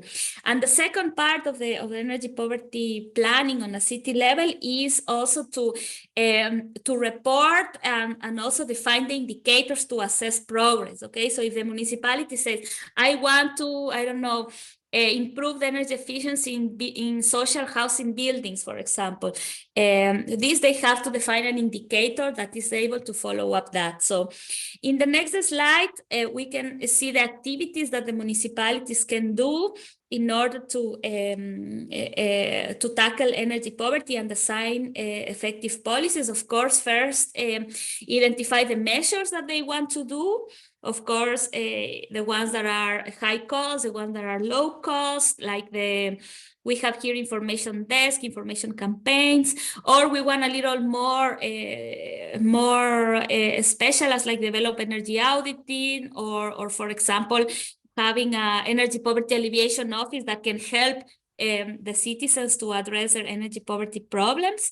Then, of course, they have to explore the measures, how these measures can be adopted on a city level, and finally implement the measure and allocating the correct resources and funding to keep it in the long term, because we have seen in several cities that some activities have been done, but they are not sustainable in time. So for example, the ex-municipality has defined, I don't know, a social tariff for people facing energy poverty, but the budget has ended in the first year, and they are not able to keep it for the second or third year. So that's why it's very important that municipalities plan this thinking in a long term. So in the next slide, just to let you know that in the CCAP, which is the planning document that municipalities should do, they should establish targets, they need to define indicators, and they need to define actions and choose the correct indicators to assess the targets that they have to define.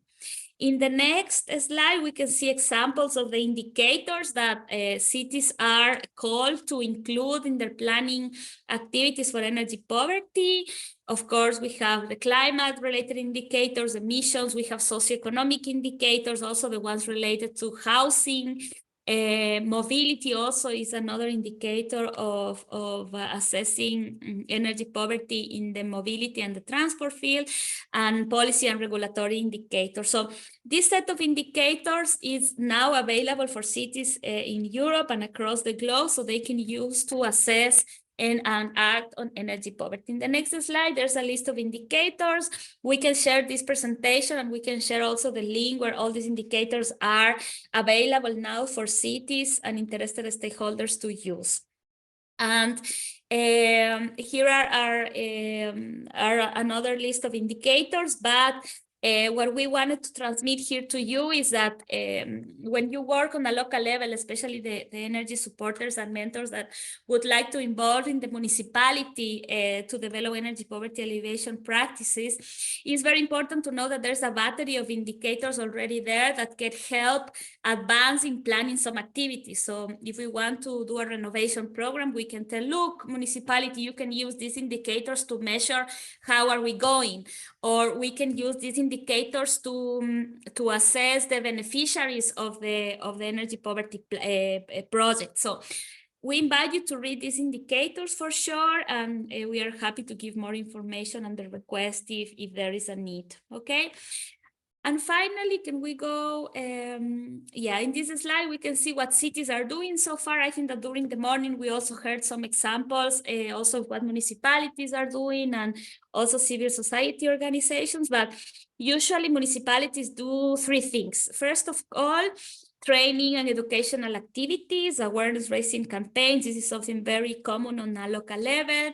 Of course, cities are working more and more on energy efficiency measures, supporting households to advance on energy efficiency plans, and also municipalities are working to increase the use of renewables. And this is where the renewable energy communities, the energy, mainly the energy communities and cooperatives, this is something that is starting and every time is more practical and is being developed by cities. In the next slide, just to finalize, is that, of course, cities have a lot more to do. And of course, for this, there is a need to have a qualitative and quantitative approach in order to advance. And of course, the municipalities need to assess the vulnerability of energy poverty, which household is suffering energy poverty, and of course, choose and use tools to help them tackle this issue. And that is where the POWERPOOR project and the toolkit and the tools that we have developed that you heard this morning, the Power Act and the Power Act tool, for example, they can help municipalities to reach these goals. With that said, I think that now I will give the floor to my colleague Arthur that will explain how all this theory comes into practice through the Energy Poverty Guidebook that the POWERPOOR project has developed. Thank you very much. Arthur? Yeah, thank you very much, Daniela. I'm happy to take over from here. I'm assuming you can all hear me and see me, but yeah, so part two, climate and social innovation tools. But specifically, this is the part where we talk about a few examples. We're talking a bit about planning processes within cities and trying to go into a bit more detail from a practical perspective, and also give you a little bit of an update of what we have been doing within the POWERPOOR project specifically on planning processes in the last couple of weeks. So very exciting stuff here, and yeah, looking forward to introduce that. So Daniela already mentioned the Energy Poverty Guidebook. So this would be really kind of the first online one-stop shop, or whatever you want to call it, for all your most essential questions around how energy poverty can be addressed within the framework of a municipality. It's very much based on the POWERPOOR approach, and very much incorporates these 3 different tools, which you will have been introduced to, I believe, already in the other day, and the rest of the day. So really answering the question, how do cities identify energy poverty, what kind of actions can they undertake to mitigate it, and how can you have, to what extent can you have innovative ways to finance energy poverty mitigation actions. So I very much invite you to take a look at the Energy Poverty Guidebook. It's available through our website, and it's linked here. As Daniela said, the slides will be shared. Now, specifically on energy poverty alleviation officers, I will keep this rather short because I understand this has been in more depth kind of elaborated before already. But it's something that we really do see as a cornerstone for the city's action on mitigating energy poverty. We do see that more and more kind of one-stop shops for citizens who suffer from energy poverty are being set up around Europe. And often, I mean, these can take a lot of different formats, you know, whether they're kind of set up independently or really as part of the kind of municipal infrastructure, staffed by municipality, staffed directly and financed through municipality or through other sources. This is very much context dependent, but we see that there is a general kind of need for these kind of institutions. Yeah, they work in a lot of different formats and you know, also very importantly, they're cross-departmental. So I think there's a lot of potential for kind of making connections between colleagues who work on energy within the municipality and colleagues who work on social policy, etc. And all of that fits very much within this narrative of what Daniela introduced, these CCAPs, this idea that you have integrated action to climate and energy planning in general, and energy poverty is of course one of those sectors where the different kind of departments within the municipality really have to come together to solve something, and that all kind of materialized within this framework of an energy poverty alleviation office. So one very nice example that we always like to refer to is what they're doing in Barcelona. They have these Barcelona energy advice points, and they have already helped thousands, really thousands of households who are experiencing energy poverty, who are often really in a situation where they just cannot afford the energy supply, where they are in danger of being cut off from the grid, from their supply essentially. And they have created a kind of a service where on one hand it's telephone service, but there is also like you have physical offices, you can go there. And the municipality and these advice points actually together with the citizens, they try to avoid the loss of access to basic supply. So essentially what this is that in cooperation with the energy supply, the utility, then the city will, you know, put its weight behind the energy poor citizen to avoid that this person is being disconnected from the grid. So very, very important stuff here. There's the means to apply to a social discount on the energy bill. That's a grant program that's being coordinated through the municipality. Also they work with the job replacement program, and specifically on the latter, this is something that you also see very nicely in Germany. There's something called the Stromsparcheck. This is quite a large initiative. So in German, in English, it's the energy savings check. You see here on the right the map of Germany. All these little red dots are essentially municipalities that incorporate the system, this one-stop shop system, essentially into their municipal infrastructure. So the system is run by Caritas, as well as the Association of German Energy Agencies. And essentially what they do is they send energy saving support to households. So essentially persons who advise energy poor citizens about the energy consumption and ways that they can take to mitigate that on the short term. And very importantly, these supporters are themselves long-term unemployed people and have received training in order to support others to mitigate their situation of energy poverty. So very bit of a win-win situation, really. So very effective here, because you know these people obviously also get to build up their technical expertise, and which is also very attractive. And it's supported by 120 German municipalities, and it's very importantly integrated into the overall planning. So really, these things are often the fundamental aspects of municipal CCAPs or municipal climate and energy plans in general. So very important. Now, this were a few concrete examples, and I'd like to be a bit more abstract, but not too abstract, I promise. The idea here is to give you a bit of an introduction into why energy poverty is such a cross-cutting issue, really. And within the POWERPOOR project, we have addressed this from the perspective of two fundamental concepts. So one of them being climate systems innovation. I'm not going to read all the text here, but this fundamental idea is that any response to climate change requires a combination of technological and non-technological innovations. And cities, as organizations are very much lend themselves well to creating these kind of holistic approaches to tackling a certain problem. So climate system innovation brings with it a couple of tools which you can apply within a city context or even a national context to approach the problem that is climate change in the first place and energy poverty.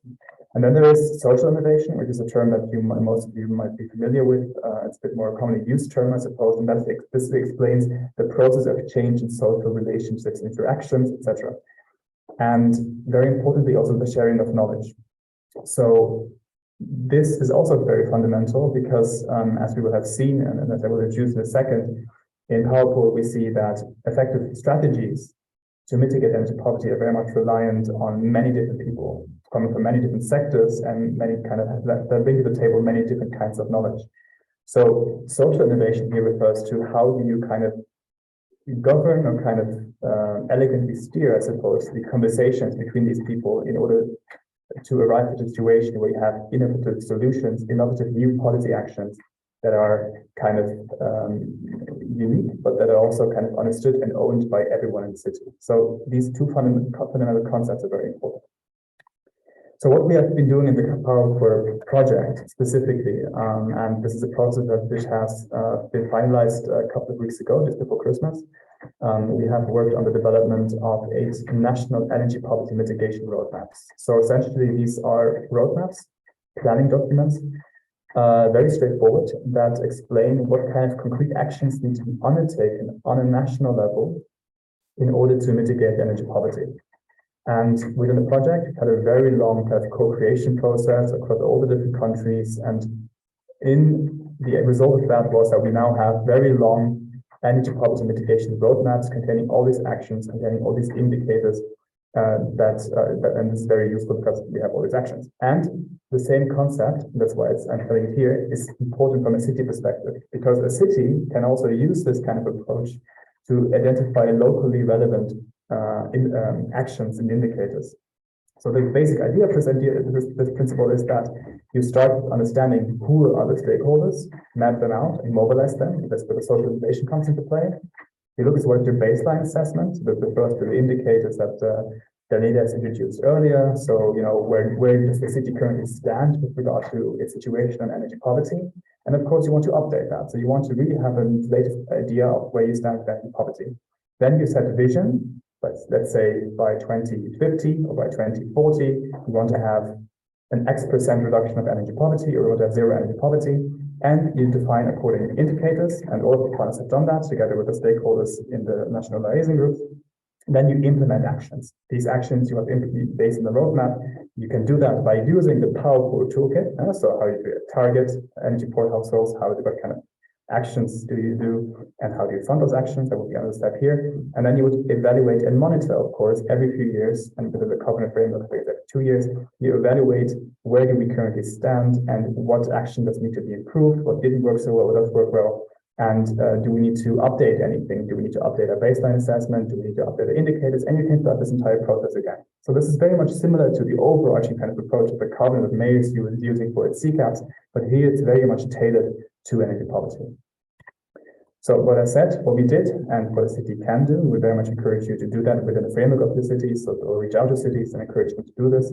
You have a vision, let's say in 2030, thanks to the adoption of the measures, so indicated in this roadmap that you'll be creating, energy poverty has been reduced in your country by X%, or some partners have had visions that said by 2050 you want to have or the complete renovation of the building stock, or complete renovation of the social housing building stock, etc.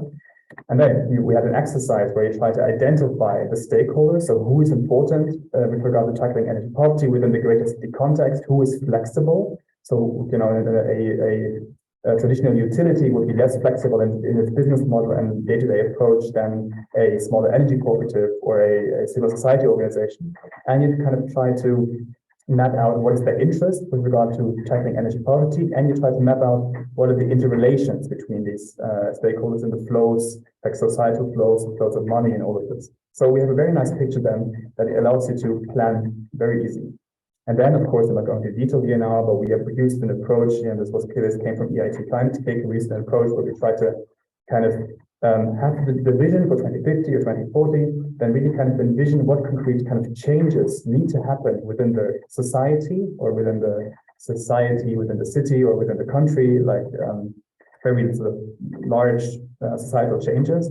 And then the other goal is trying to look from the current situation and try to think about what kind of actions specifically do we have to develop in order to meet those changes, these societal changes. What kind of actions do we have to come up in order to meet that long-term vision? And you kind of try to find out, you know, which actions are most feasible and all the most feasible actions you have to put in the roadmap. So very interesting stuff, and it was a very, very co-creative process. And the result of this is that all these actions that you have developed to mitigate energy poverty will have been co-created, and more importantly, they will be co-owned by all the stakeholders, which means that you have a relatively high chance that these actions will actually be followed through in the future. And of course, all the roadmaps also contain information on financing, they contain information on timeline, on drivers, on barriers, so that really you can implement your actions as efficiently as possible. Just to give you a quick idea of what we kind of have come up with, the partners have come up with, and of course I have divided this now into the energy sector, building sector, and social sector. But these actions are far more diverse, but for the purpose I'm presenting it like this now. So one of them is that all the actions, roadmaps have kind of understood that you need to educate citizens. You need to educate citizens about further educate citizens about the concept of energy poverty. Because often many energy citizens don't even know that then they themselves might be classified as energy poor, and hence would not make use of subsidy programs or one-stop shops. That's very important. Then they all kind of agreed, and this is the same, is more or less applicable to most cities in Europe, is that you have to enable energy communities. So this is really something that is happening, as Daniela said. But not just energy communities, so that the created electricity can be sent into the grid, and then a few people who have invested into the energy community receive a certain remuneration. Here, the purpose is really that participants of these energy communities, particularly vulnerable households, through their participation in the energy community, receive rebates on their electricity bills or energy bills, and that's key. There is also energy communities that are trying to kind of start acting a little bit more like ESCO, or like trying to act in the renovation sphere to provide renovation services. This is a relatively newly developing area of work, but it's really interesting to see developments in this sense. But this all very much depends on the national enabling framework, and this is for energy communities. Does the national government provide any kinds of financing, seed funding for energy communities? Does the national electricity market even cater to energy sharing and virtual net metering? All these things needs to be taken into account on a national case-by-case basis. But if your country allows for this, it's a really good idea to do. And there's more cities around the globe that are doing this. And if we have time, I have a few examples of this presentation. That national scheme should, of course, tailor to energy communities. I mentioned that already. We need more progressive energy tariffs. That should definitely say tariffs there. I'm sorry for that. And also potentially social tariffs that an energy community could offer, but also energy tariffs that are social, that are offered by traditional energy suppliers to really take the needs and the situation of energy poor households into account. Then energy poverty needs to be included in the CCAPs. So what kind of measures could that be? Co-financing of renovation efforts, one-stop shops, promoting energy communities, for instance. We need definitely a better integration between different stakeholders, and that is why we have done all this co-creation exercises and stakeholder mapping and facilitating conversations with people and data collection. So very importantly, not everyone who is producing data that is relevant to energy poverty is currently talking to each other, and that is an issue. Then on the building sector, there was quite a lot of mention of establishing building renovation committees in municipalities, which could be connected to a one-stop shop for renovation. But generally, the idea is that you have cross-departmental building renovation committees, municipalities, one-stop shops I mentioned, and that grants are being provided, which cover up to 100% costs of renovation efforts. And these grants also need to be more inclusive in terms of who's eligible. So not only being eligible to those who are classified as being generally poor, but also to those who might fall under the kind of European or national or local definition of being an energy poor citizen. So of course, not every country has a national definition, so this very much depends on a case-by-case basis, but definitely these grants would be more inclusive. Engage the private sector. Often, the sector doesn't have really an incentive to renovate houses, even though the city really would like the sector to invest. So there needs to be solutions found here as well.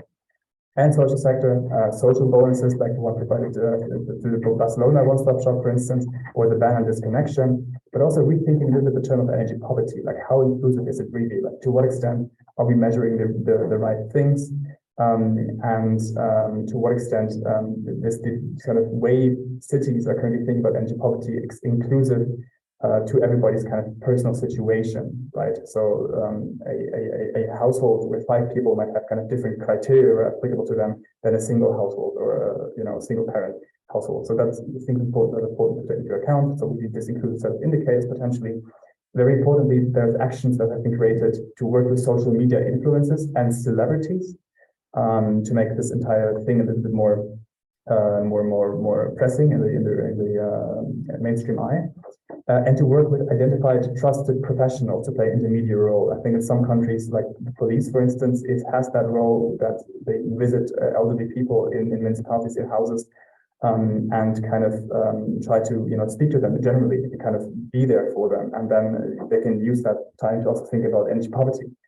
And dissemination I mentioned already, and of course promoting crowdfunding to finance solutions, and there's a separate module on that.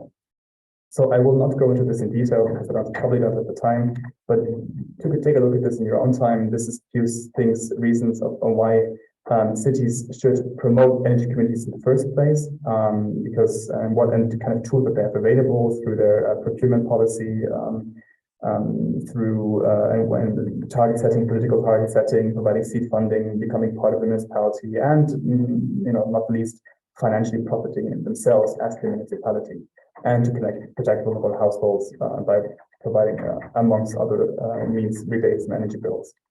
Here are a few examples. I'm just going to talk about one here quickly. This is a very nice case in the city of Marigliano Alpi in Italy, which is wait, no, this is wrong. This is true. Diana, I have to change the slides before I send to them because I was in a rush, clearly.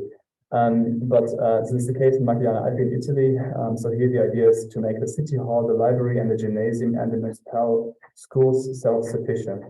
And citizens around the vicinity of the city hall, the library, so within the kind of area of the energy community of the municipality, can join the energy community and receive a reduction on their energy costs. And what did the municipality do? The municipality provided the initial kind of partially provided some funding, but also received funding from the national Italian government, because in Italy, the national government is very strong on kind of providing now seed funding for small municipalities within the framework of their National Recovery and Resilience Fund to establish energy communities. But here the municipality has provided for smart metering and data management systems, which is very important for the energy community. It's a member of the renewable energy community itself, and it's trying to establish these kind of systems in other municipalities. And this slide we actually should talk about a case in Porto, in Agro Amial case. So the heading is not correct here, but it will be located in a micro area of 8 apartment blocks and a public school, and there's electricity being generated from PV panels on the roofs, and it's consumed within the community, within any access being sold to the grid. So really a collective self-consumption scheme here.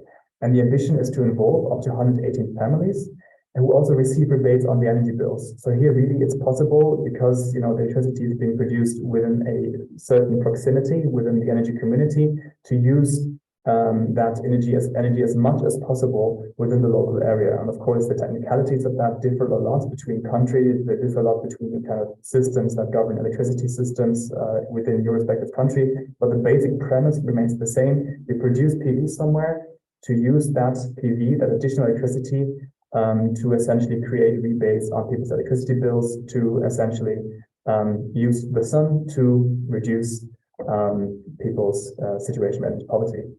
And in this specific case, they're trying to distribute electricity free of charge to the members of the community, and after that, at a lower rate than from traditional suppliers. And the local authority, again, being very closely involved because they own and manage a large number of buildings. Often also the local authorities manage social housing buildings where they could install PV panels. But also they have a lot of land, often definitely in rural areas, and there in that case the municipality would use its kind of procurement policy / its concession rights to kind of tender out municipal land for the use of energy communities, which in turn can provide solutions to mitigate energy poverty. So beautiful synergy effects happening all over Europe. I will skip this briefly, and the model takeaways, very straightforward. So we have seen energy poverty actions are key to achieve the goals of CCAPS. It's clear that local governments define and support actions to reduce energy poverty. Well, quite frankly, they define and support actions with regards to a lot of different elements with regard to climate and energy policy, energy poverty being one of them. But what I said is very cross-cutting. So here again, the leadership role and the coordination role of the local government is very, very important. The integration of these kind of climate system innovation tools, so what you saw with the stakeholder engagement and the visioning, can really help you to have a co-created and kind of co-owned approach and plan to effectively target energy poverty in the long term. We very much invite you, of course, also to in a few weeks, so hopefully the deliverable is finally on the website POWERPOOR, to take a look and to kind of be inspired on how such a roadmap can look like, and to use the POWERPOOR approach, because the POWERPOOR approach helps cities to target who is energy poor within their area, what they can do to act really, and how they can fund it. So we very much encourage you to take a look at that, take a look at the guidebook, and if for further reading, this slide is available, I will definitely make some fixes to these slides, and Diana will send it all to you later. That's it. Back to you. Thanks very much, Arthur. And it's also interesting to see how we started the trainings maybe a year ago, and I really see how much we have evolved, and now also the roadmaps are, as Alice said in the chat, are almost ready for publication. So that is one of the main pieces of work that will come out, like tangible outcomes from the project. So yes, and in the registration on how I was thinking on how we would need to keep in touch later on, because the idea is not that we just take the training and then we never hear from each other. So kind of we really aim at striking a very good balance between keeping each other informed, but also not overloading people with information, because we take into account that we do receive a lot of input from different places, but many of you opted for receiving news, which are sent really when big milestones are being achieved. So you will hear from us at this point once we have already the roadmaps ready for dissemination, and you'll see what is there for you, what can you take from there, and also feel free to share comments on whether you really believe this is a good way forward, or whether you have additional ideas in how energy poverty measures can be upscaled and upgraded. As we have ICLE, which is really a very powerful network of cities live with us now, are there any questions? As usual in the chat, or if you just want to unmute yourself, that's also fine.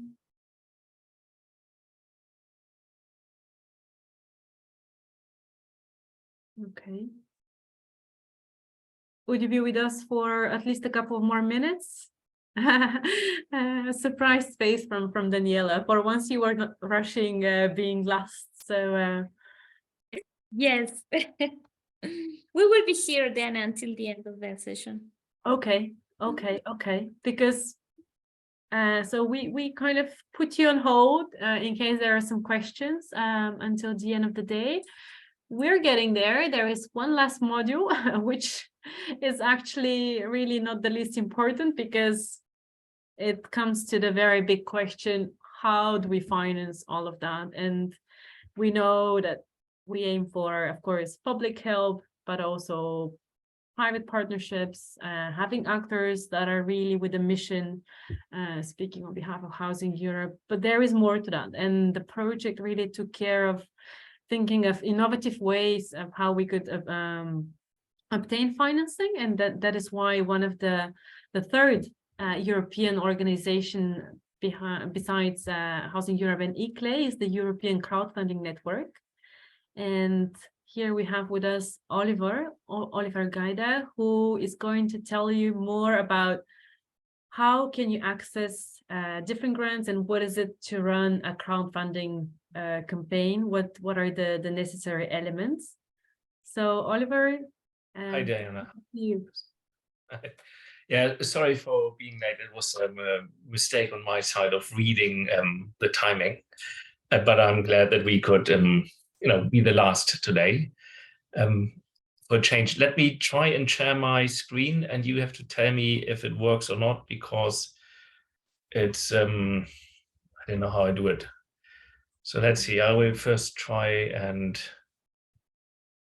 share a screen, but I will have to change something, I think. I think it's loading, so you just need to put it on a full screen, and we are ready to go, I think. Yes, but which one do you see right now? The first one. In presenters mode or in the full screen mode? Not yet in presenters mode. Yeah. And now? It has not changed. It has not changed. So this is the one. Yes, it's not easy. I have too many screens. I'm afraid. So yeah. You'll need to see on which one you share, and then. Yeah. And so I will try to do screen 3, screen 2. I will try this one. And if I now swap. That's the one with the notes. So. No, that's fine. But I will try to. Yeah, it can work that way as well. Yeah, it's all right. Let's see. Perfect. Now it's good? Now it's perfect. Good. Yes. Okay. So thank you very much for your patience. Thank you. Welcome. I don't want to take too much of your time because it's late and you've already heard a lot.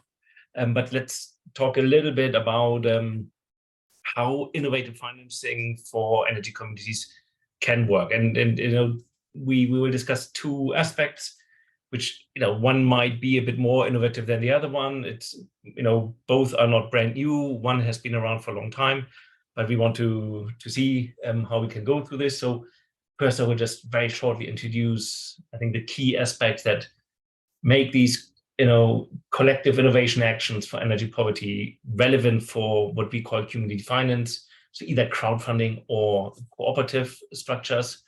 And I will mention shortly, we have a website where we explain more in detail about this, where you can also look at additional information, read up again, find crowdfunding platforms that might be relevant, look at some examples of energy cooperatives or relevant actions that have been listed there. But it's a tool where you can, let's say, read up a bit and get more acquainted with it, and then come back to us for more questions. Let's start with the short introduction into what we call here collective energy initiatives. So what are they, and what can they do to help elevate energy poverty or any other specific issue that you may want to tackle? First, these are, of course, as the name indicates, initiatives that bring a community, a collective together. We think about largely citizens, but it doesn't have to be only citizens, to gain access to affordable energy. So therefore, to have an advantage over the solutions that the market offers, to tackle specific issues such as energy poverty, or to empower citizens or a group of citizens within the energy through collective buying, or find a new source of electricity to add to the energy mix that is already in there. For example, to install renewable energy, or swap the suppliers. Again, here through collective bargaining. So how can an individual, or how can a small project even think about this? On the left, we see the normal household, the normal citizen. You have a contract and you think, so how can I change anything about this? How can I improve my situation? How can I get access to renewable energy? How can I install renewable energy? How can I get to energy at all if I don't have access to it? And that's usually, well, if you don't have a bank that gives you money, and then you may, so you can go to your family, you can go friends, foods and families, like with every other project as well idea, you need to have someone who gives you money. And often that is not necessarily enough, or it's very high repayment for one individual person or one individual household. So the idea is, what is if a lot of people come together and share the cost, and maybe are able to invite yet others that may not be in need of the electricity or the energy source, but invite them to also be part of this. So add finance without necessarily taking the same benefits, but maybe different benefits. So this is the underlying idea that we have behind this. So it's a collective action of many citizens. So it's a way of organizing, and therefore position the group of citizens, the community, differently within the energy market. Here we have then a better negotiation power towards all the entities that are related in this market. So distribution, supply, aggregation. We can save on different levels. We can share cost on different levels within these entities. And we usually think, of course, about these being non-commercial market actors. Yes, they may also be more interested to collaborate with our type of things. But we think this is a private initiative that will maybe not to make money, or not in the foreground to make money, but with an impact focus to first solve an energy issue, act on behalf of its owners or if its participants, and therefore can make collective investments or collective buying of supply. So therefore we think energy communities should be based on ownership by citizens or control by citizens and local authorities and small businesses that belong to the community. Maybe ownership and control isn't always necessary. It depends on how this is being structured. But at least the participation of the citizens in some form of co-ownership or financial participation that also provides adequate returns, that should be part of this. It should be social, and it should have clear local and environmental benefits. So it should be an improvement on the situation, of course. And they should be the first goals. Profit making could be also, saving cost is a way of, increasing your surplus money somewhere. So it's kind of working on profit. But the first ambition should, of course, also be to improve the energy distribution, and maybe improve the economic benefits and the local impact. And the bike should be privately funded. We are not talking about large corporate financing this or pre-financing this and then passing on the cost to individuals. We think about the citizens, the community. They are involved from step one, so they are part of the funding, with the support of local business, be it an in-kind contribution or financial contributions, and also authorities, which can play either role in this. It's quite many possibilities that could be in theory developed. Looking at this, we see two different types of definitions at EU level. We have a renewable energy community. So, basically it's about renewable energy at large. The community usually is located around the renewable energy installations, or not fast, so direct beneficiaries, if you want, or also impacted directly. It's a mix of individuals and local authorities and some types of business that are within the geography. And it could run autonomously from individual members, or also traditional market access. But it would have a control through individuals, local authorities, so the community that is directly impacted by this.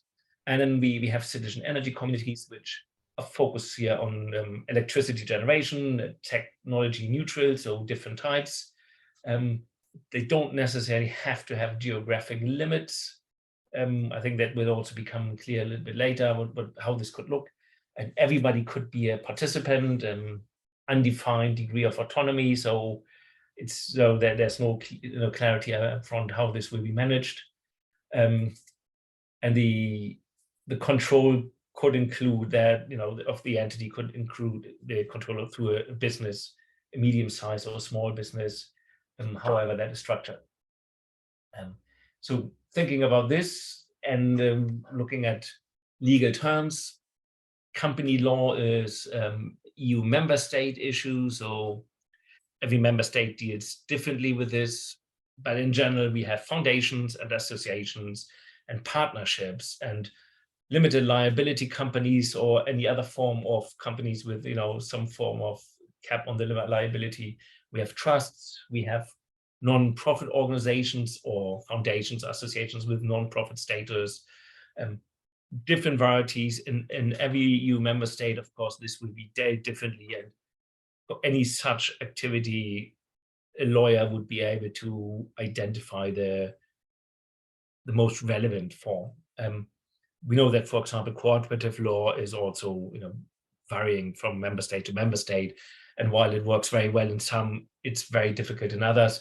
So this is difficult now to give the right advice here. That depends on any local setting. Okay, let's close this and say we basically looked at this this framework from the point of view of the individuals that have some sort of shared interest, motivations, and value. Let's say, supporting better energy supply or renewable energy, so an alternative source, maybe saving money, or maybe creating independence from an otherwise limited public market of energy. So there is this shared interests, and through this we can create an organization that manages a certain governance structure that should be somewhat representative, and we create a collective action that brings these people together in order to buy better or consume better or manage better their energy needs. That brings us back to crowdfunding and innovative finance. I think crowdfunding once was innovative. Now it's at the edge of becoming established, but not yet mainstream. And so there's still quite a few possibilities that we have in the market. What is crowdfunding? How does it work? And how can this type of finance actually help tackle the issues that we want to discuss here? Crowdfunding itself, really simply put, is an open call to raise funds for any specific project.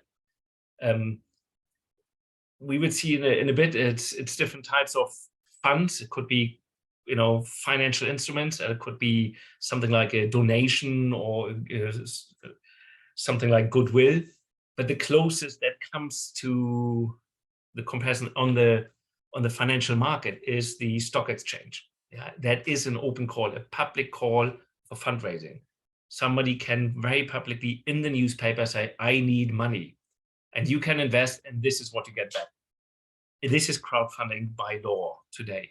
So it's very important when we talk about financial services crowdfunding. This is an equivalent to what the stock exchanges do or banks. There has been changes in regulation. We're not discussing them here, but I can talk a bit about it later. For the other parts, it's of course not a financial contribution, but it's a public call, so everybody can access it. It's not closed, it's public. So to anyone with internet access, well, we exclude certain legislations in this world that are not trustworthy and that we, you know, as Europeans cannot accept money from. There is still certain rules on this, but basically to anyone.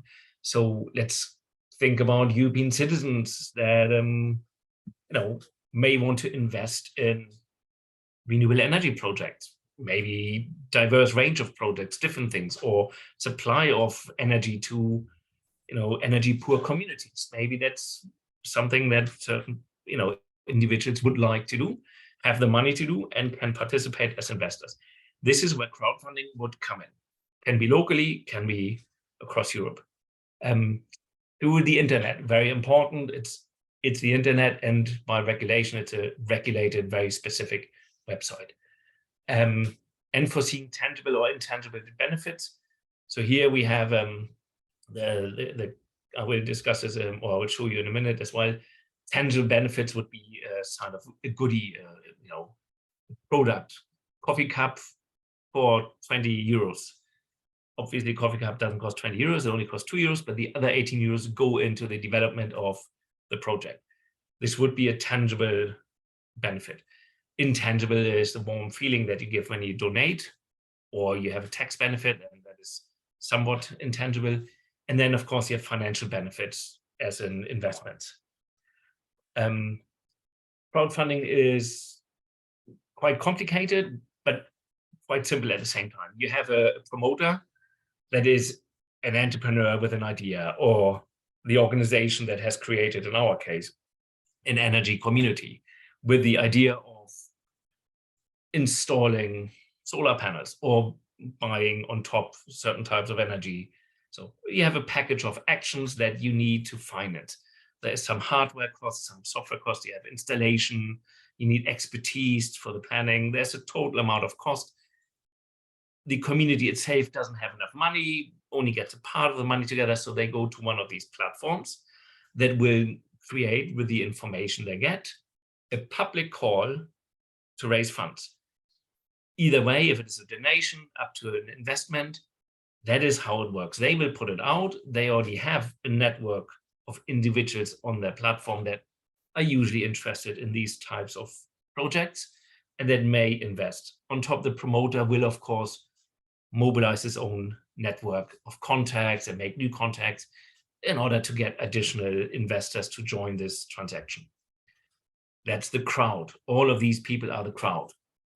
The people that are already in the crowd, in the promoter that want to invest, the people that are their friends, their parents, their children, but also those that might sit in a very different country and just see it on the internet and say, oh, this is something I like to invest in. So they could all become the crowd. And then the money would go to the promoter, who would finance the the energy related project that he's put forward. So far, so good. I already mentioned it. We have donations. We all know what a donation is. It's a gift, and there can be no expected return. That's by law. There can be a tax benefit if the organization that receives it is able to hand out tax benefits. In most cases, this will not be possible. So it's basically a gift. It's a philanthropic donation. And on average, these kind of transactions are quite small. It says here up to 10,000. We have seen bigger ones. We also see many smaller ones. It's an indication. It becomes very difficult to raise large amounts when you say, just please give me money. I want to buy something really expensive. Depends on your network. But in reality, small amounts are realistic, that can be done with donations, and usually those that have some kind of philanthropic aspect to it. So we help poor people. We will bring energy to a location that otherwise is outside of the energy grid. There you might very well be having an argument to say this. The reward, that's what I mentioned with the coffee cup. It's a perk. It's just something that gives somebody else. It's like, okay, I gave money. I have something that reminds me. It could be a coffee cup, can be a T-shirt. It could be a picture. It can be anything, a dinner with somebody.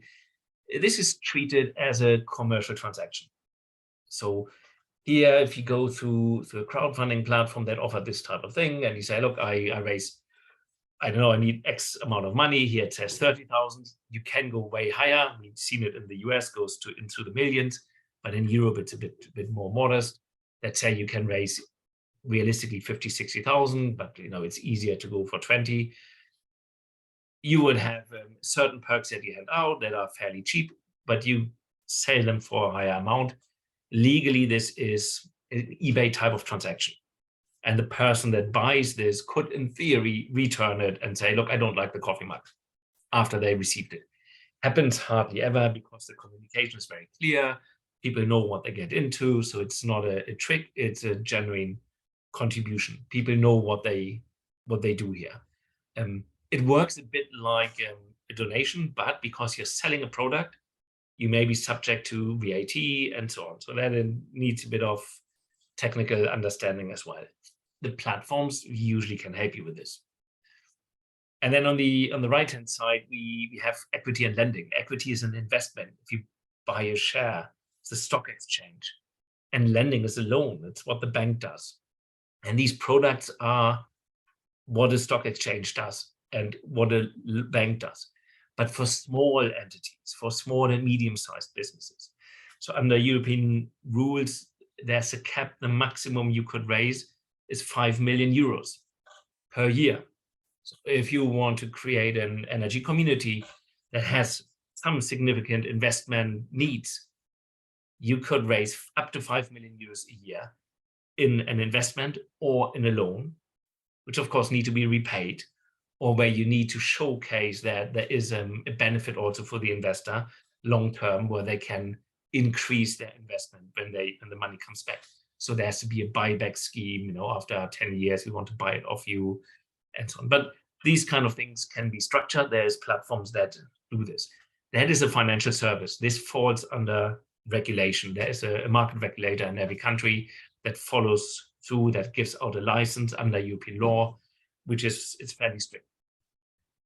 The system is the same, right? You have a website where with different details, your idea, your project will be published with a business plan, with a rollout plan, with the people behind it. Depending on which platform, on which type of structure, more or less detail. On the loan side, it will be more as a bank does, what is the interest rate? What is the possibility of repayment? Say, if you have energy savings, you can use some of the savings to repay the lenders in a way that gives you access to energy, maybe even saves you some money still, and then the rest goes to repay the loan. And then after a period of X years, you may have repaid the loan or part of the loan. So this is how this would work. Very interestingly, in the middle is this line, and on top is this word match funding. It's something that has happened, and it is happening with some municipalities, and also with the use of EU funds. That's when public institutions, can also be private, but it's often done with public, is that we will match every euro that goes against this project with 1 euro from our own, or every 10 euros with 2 euros of our own.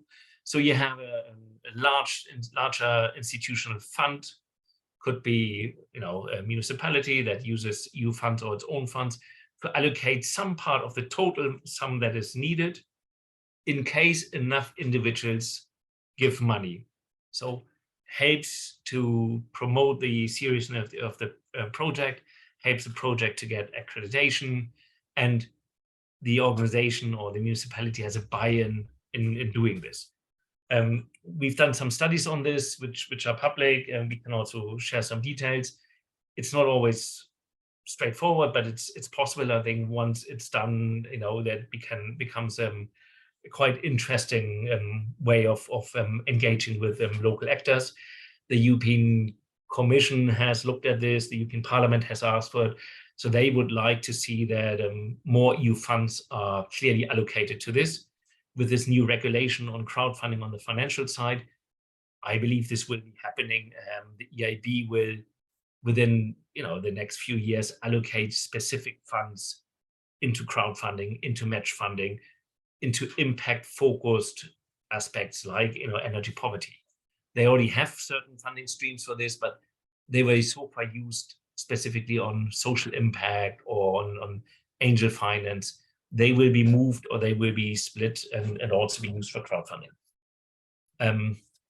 So once we've understood all of this, what does it really mean to run one of these projects?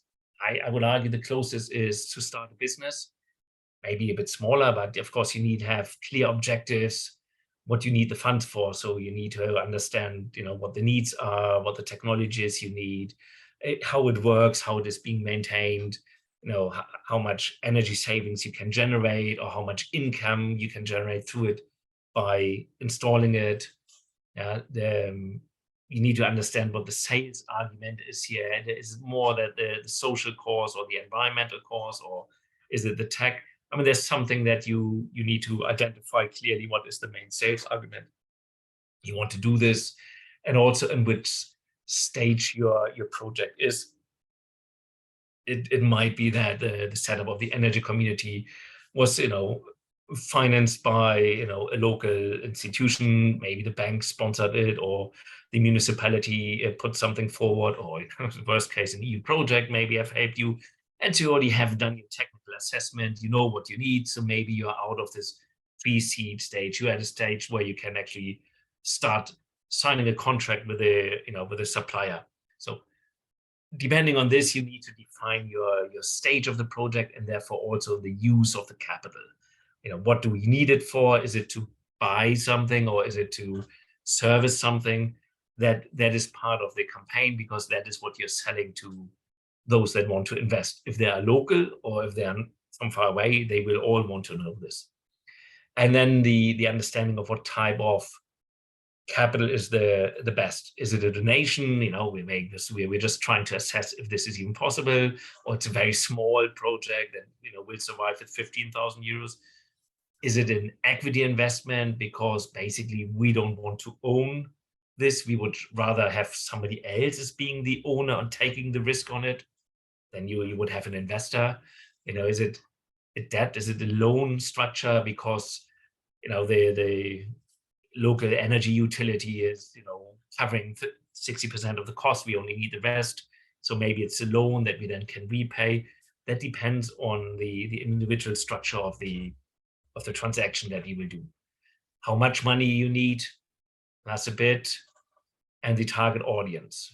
Who do you want to approach? Just the locals, or everyone in Europe, or just certain types of people? And that we come to this later on as well, how you have to go about a little bit, but that is quite important. Also has to do with the size and potentially to the platform you choose. And then, I already outlined a bit what these types of investing are in crowdfunding, but really a donation is an appeal to an intrinsic motivation. Somebody wants to feel good by giving money, or that's somewhere there. It's this warm feeling in the belly. So, I've done something good today. I gave 100 euros to this project, and now I can sleep well again. But that doesn't mean that they don't have expectations. So they will still want to know what's going on, how it is moving, if there's delays, if something goes very good.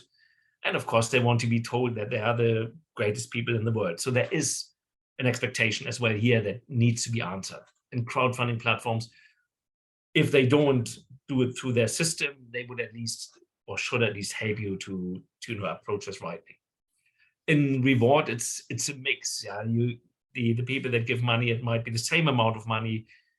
They still want to have a warm feeling, but they, would like to drink a cup of coffee out of it, or they would like to wear it, or they would like to have somebody see it, that they've done it, or have a memory, like a dinner with somebody special, that is being offered as a reward. So otherwise, it's the same. They want to see that it happens. They see themselves as investors, even though they're not. They want it to be, so they need to be informed. They need to be clearly kind of sold this to, and they know that they will overpay for the product that in the end they get. That's fine. When we come to equity investors, we are still on crowdfunding and we are not on the stock exchange. So it's not about hedge funds. It's not about super fast trading with, you know, where it's important where your computer is located, and it's still that people want to have a good feeling. They want to invest in something that is positive. They want to be seen as, you know, change makers. They want to improve our world in the way that they feel important. That is still there, but they also say, right, oh, if I give money, and some will give a bit more, maybe €1,000, I would say, but that hurts, right? With the money, if I lose my money, then that hurts. I take a risk here. So I would like to see the potential of getting something back. So here is the financial return. Yeah. That means that after 10 years, they would like to get €1,000 back. Ideally, please, with an increase that is beyond inflation. Yeah. That's the risk that they take, and they know it. And so that would be structured into the transaction, and it could lead to a sale of the installation. Yeah? It's just how these things work. So there's a valuation of the project, the total cost, how much money can be made by selling the electricity to the community, and so on. And they get a part of the ownership or total ownership of the system. So here, this is clear there has to be some form of growth, or at least some form of stabilization of the value that can repay them at the end of the life of this investment. And the loan, here we have different types of platforms. There are some that are still selling individual projects that still appeal to the intrinsic motivation, just like you have on the equity side. And the financial return, in this case, in form of an interest rate and the repayment of the principal loan at some point, is important. But there's also those platforms that only focus on financial return. And they will list the crowdfunding project as energy installation, country, 8.5% interest over 3 years. And that's where people will make an investment decision. Then your investors are no longer buying into your vision. So the intrinsic motivation, the want to help is gone. But on those platforms, you can finance transactions of €5 million in 2 days. It's all possible. So we have a mix of tools here, which can all be used. Even for any type of project in this, and need to understand, is this right for me? Is the amount of money that I need for the kind of, you know, community energy application that I want to build or want to buy and install, is that the right thing? If yes, which model is it? Yeah, is me as the community, are we happy with an investor, or are we happy with a donation, or do we need so much money that we need to go somewhere else than this? That needs to be clear, and the consequences need to be there. And then it's the geographic coverage, of course, of the investors. Should they be all local? I mean, do we feel happier if they all have a local buy-in and can drive past and wave because they feel that's theirs? Or can they come from somewhere else? And then do we mind that people in, let's say, northern Norway never see the sun and therefore want to invest here in our community in, for example, Spain? That is a personal decision that every energy community needs to know for itself. And it might be a mix in the end, because you may not finance everything through this tool. And then when you identify a relevant platform, you look already at, are they even active in my country? Are they active in my region? What is their, what's the exposure here? Or, is this the right communications partner for me? And then the focus of the platform, is it a generous platform that does everything from biotech startups to salad bars to renewable energy installations? Or is it maybe a platform that has a very specific focus on energy poverty or aspects of renewable energy and works with, actors within this market? In theory, it doesn't really matter, but of course, when you have a vertical focus, you can assume that the other investors that have already invested on this platform and that will be informed about your investment opportunity or funding opportunity, then they will, more likely find this interesting than maybe on a generous platform. But some of the generous platforms are so big, it probably doesn't make a difference unless you want to raise, every year €5 million. And then the cost structure. every platform has a different cost structure. Largely on the lending side, it's a fee. On the equity side, it will be a fee. It could be a registration fee when you set up your project, and then there could be some kind of success fee related to it. It will be the same on donation platforms. There will be some that are for free, but then there will be probably very small because they need to finance themselves as well. But they could be the relevant partner as well. So there is a fee, and I say the more financial these platforms are, the higher the cost. And cost of capital can be up to 10%, which is, compared to a venture capital fund, still not expensive, but it's also not really cheap. So we expect with increasing competition, where the pricing will go down. It is a service, it costs money. It's something that needs to be understood, that there has to be a fee here as well. And that once you've identified this, you go back and change your funding amount to include the fee, of course. Yeah. So, and then if you would go and start with this, you start, before you, of course, launch it, you say, look, here I'm in the middle, and I need a lot of people that want to give me 100 euros or 500 euros or maybe 10,000 euros. But depending on the size of the project that you want to finance, and let's assume it's bigger, let's assume it's 2.5 million euros, that you need in an equity investment on top of a bank loan of 7.5 million that the bank only gives you if you have an investment. And maybe, your community itself can raise 500,000, you still need 2 million euros in equity. More doesn't hurt. The platform will be able to bring a lot of investors if it is a bigger platform, but you may also want to have investors in your project that are relevant, that are local, or that have a connection. So this is where you then would start. You would look at already existing connections. That's the first circle around the gray bit. That's people you already work with, that people already know about the project.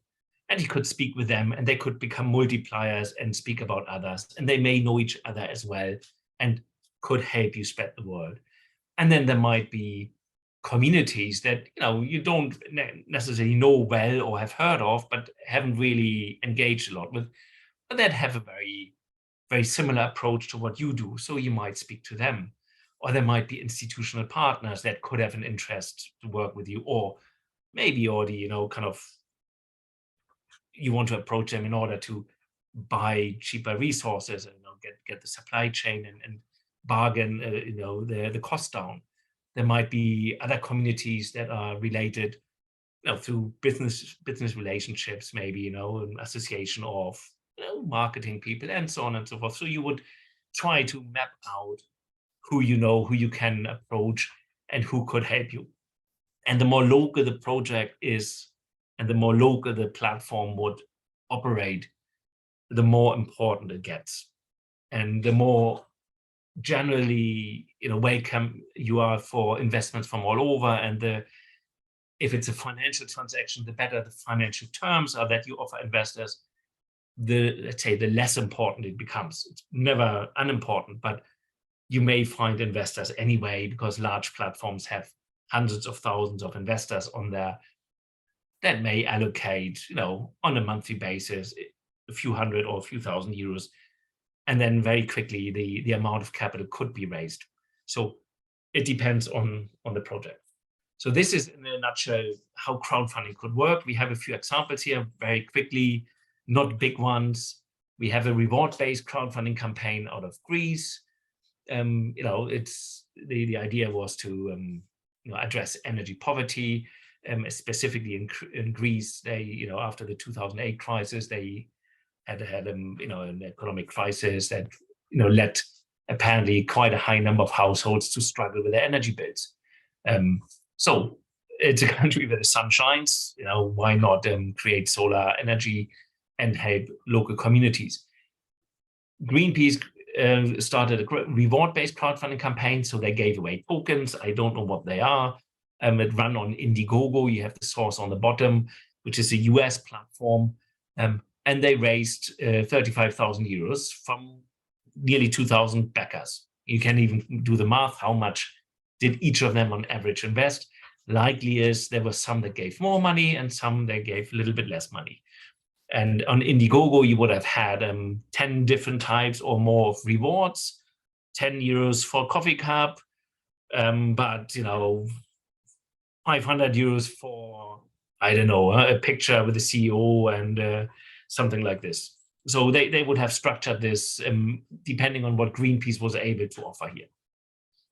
So it gives you already an idea of the size, 35,000 euros. It's in line what we suggested for a reward-based crowdfunding platform, but it's possible. In Spain, it's crowd lending, so it's a financial transaction. It's eCrowd Invest. It's a local lending platform that only works in Spain, that has a focus on energy. And here was a project for to replace boilers in the local community and apply other energy efficiency measures, but to finance these activities through a loan that then is being repaid later on through the energy savings. So 49,000 euros, so 50,000 euros raised from 56 backers. If you go back, we had 35,000 euros from 1,000 plus backers, 50 backers, 50,000. So way bigger amounts, investors here, not donations. They will get an interest rate of might be 6%. Last year, the year before, this was still highly interesting. It's still today highly interesting to say, I take enough X amount of money lying around. I invest some in these types of projects, do good, and also make a bit of money. So quite interesting. And then we have another one in Spain, this time more of a donation platform here, Goteo.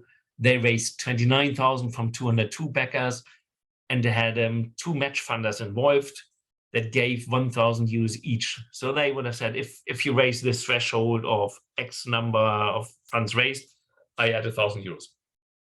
Plus, throughout the campaign, they were able to negotiate an in-kind donation of 20,000 euros, in this case, then in photovoltaic technology. So this can also be a very interesting way in creating energy communities where you raise the interest and then negotiate through this interest that you have from 202 backers in the local ecosystem with a local supplier to get basically services or products for free in return for them. It's then marketing within the community to what they can do.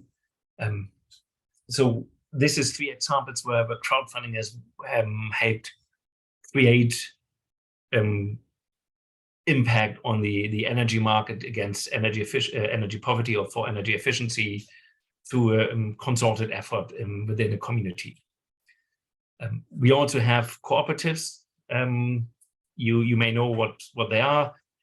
It's different to crowdfunding. In crowdfunding, you will have a company that is set up or another type of legal entity that is legally allowed to either raise money. Well, everybody can buy or ask for a gift, but for an investment, you need to have a relevant legal structure that is able to deal with these types of financial rewards. Of financial transactions. In energy cooperative, it's of course differently. Here you have a structure that is socially designed, that has a joint ownership, that has a governance model that involves all of the owners in the same way.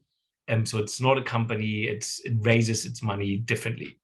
So individuals can buy in, can become, share owners in the cooperative. Maybe they can even own more than one share, but it's filtered down so that there's nobody who can take over this organization. And the surplus, the profits are maintained within the cooperative rather than being paid out in the sense of crowdfunding where you have to repay investor or repay a lender.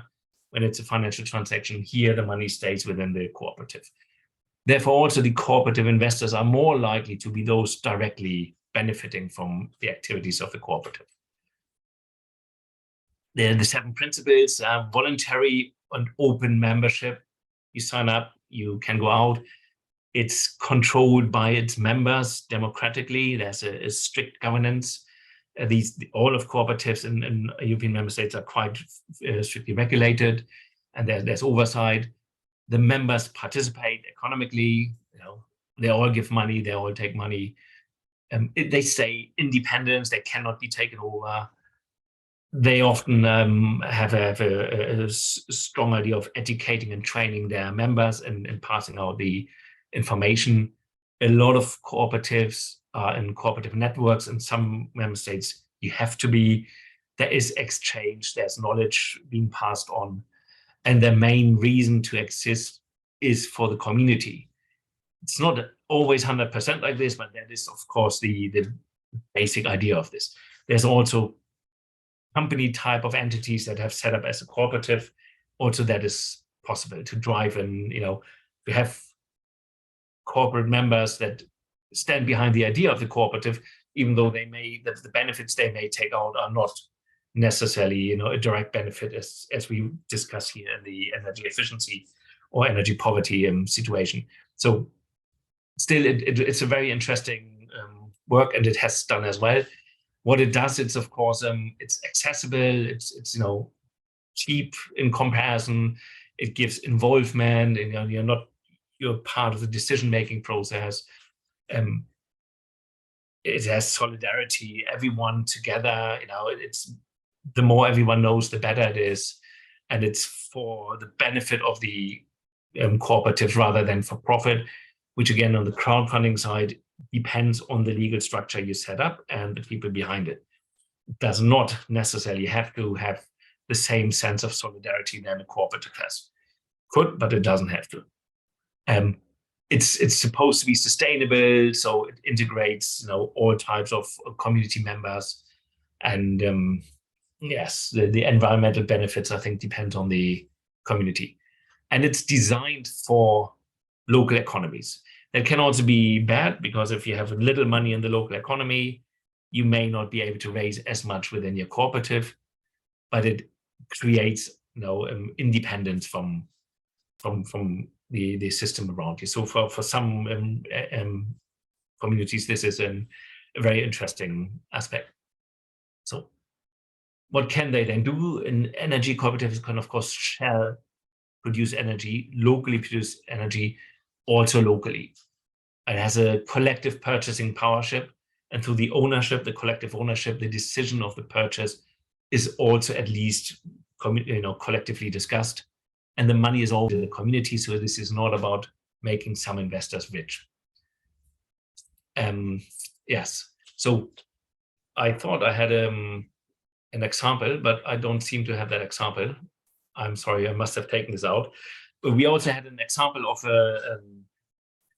an energy community that had been created in Spain, and that raised, it was about elevating energy poverty, and it was about, I think, paying some extra money on the energy bill in order to support an energy community that's structured to a cooperative that then will use the funds to help people without access to energy to gain access and help them in their daily energy management. And if I remember right, it was a few thousand participants in this cooperative that made yearly payments into the cooperative, on top of their normal energy bills, in order to finance this.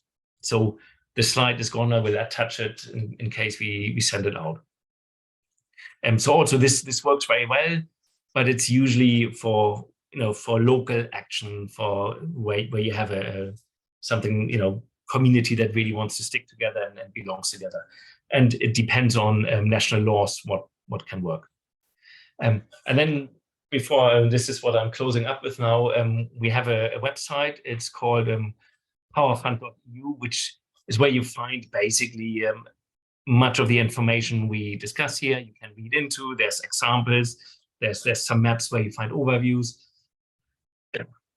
which could give you more ideas or more questions. The more questions, the better, because then you can come back and ask us these questions, and then we could, answer them. But I suggest you go and have a look just to see what's out there, what type of platforms are there.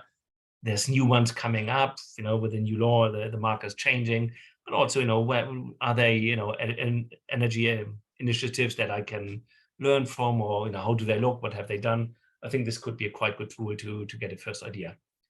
And that's it. The two main things that I would like you to take away from it is community-based investments, so crowdfunding or cooperatives, can help communities of building owners, household owners, people in energy poverty create basically access to money to pay large upfront costs for investments, for bargaining, negotiation of other bargains in the supply chain.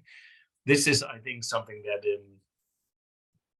is very useful where we have, neighborhoods or regions that belong to the same group, or for people in need, or where we have a large amount of people in need, where we have maybe rooftops that could be used for this. This could be built, and this could be financed through the community of these different ways.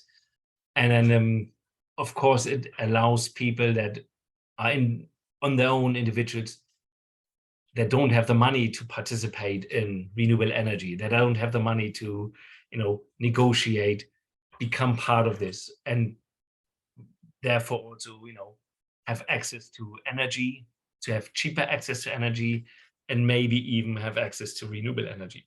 So it takes both. It takes individuals that would like to do it but maybe can't do it, and it needs a community of people willing to engage with these individuals and support them, and then make it happen.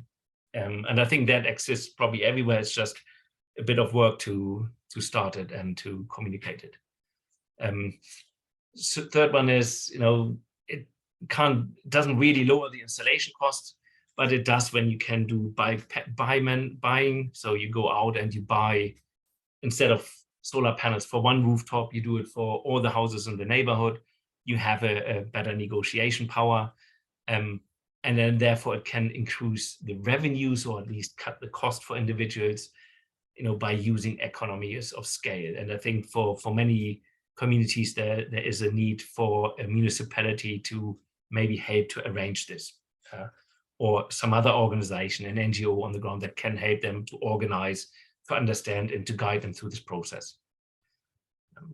Okay, we have some references on the POWERPOOR.eu website. There's a library, the PowerFund.eu I already mentioned. There's also the Energy Observatory you can look at.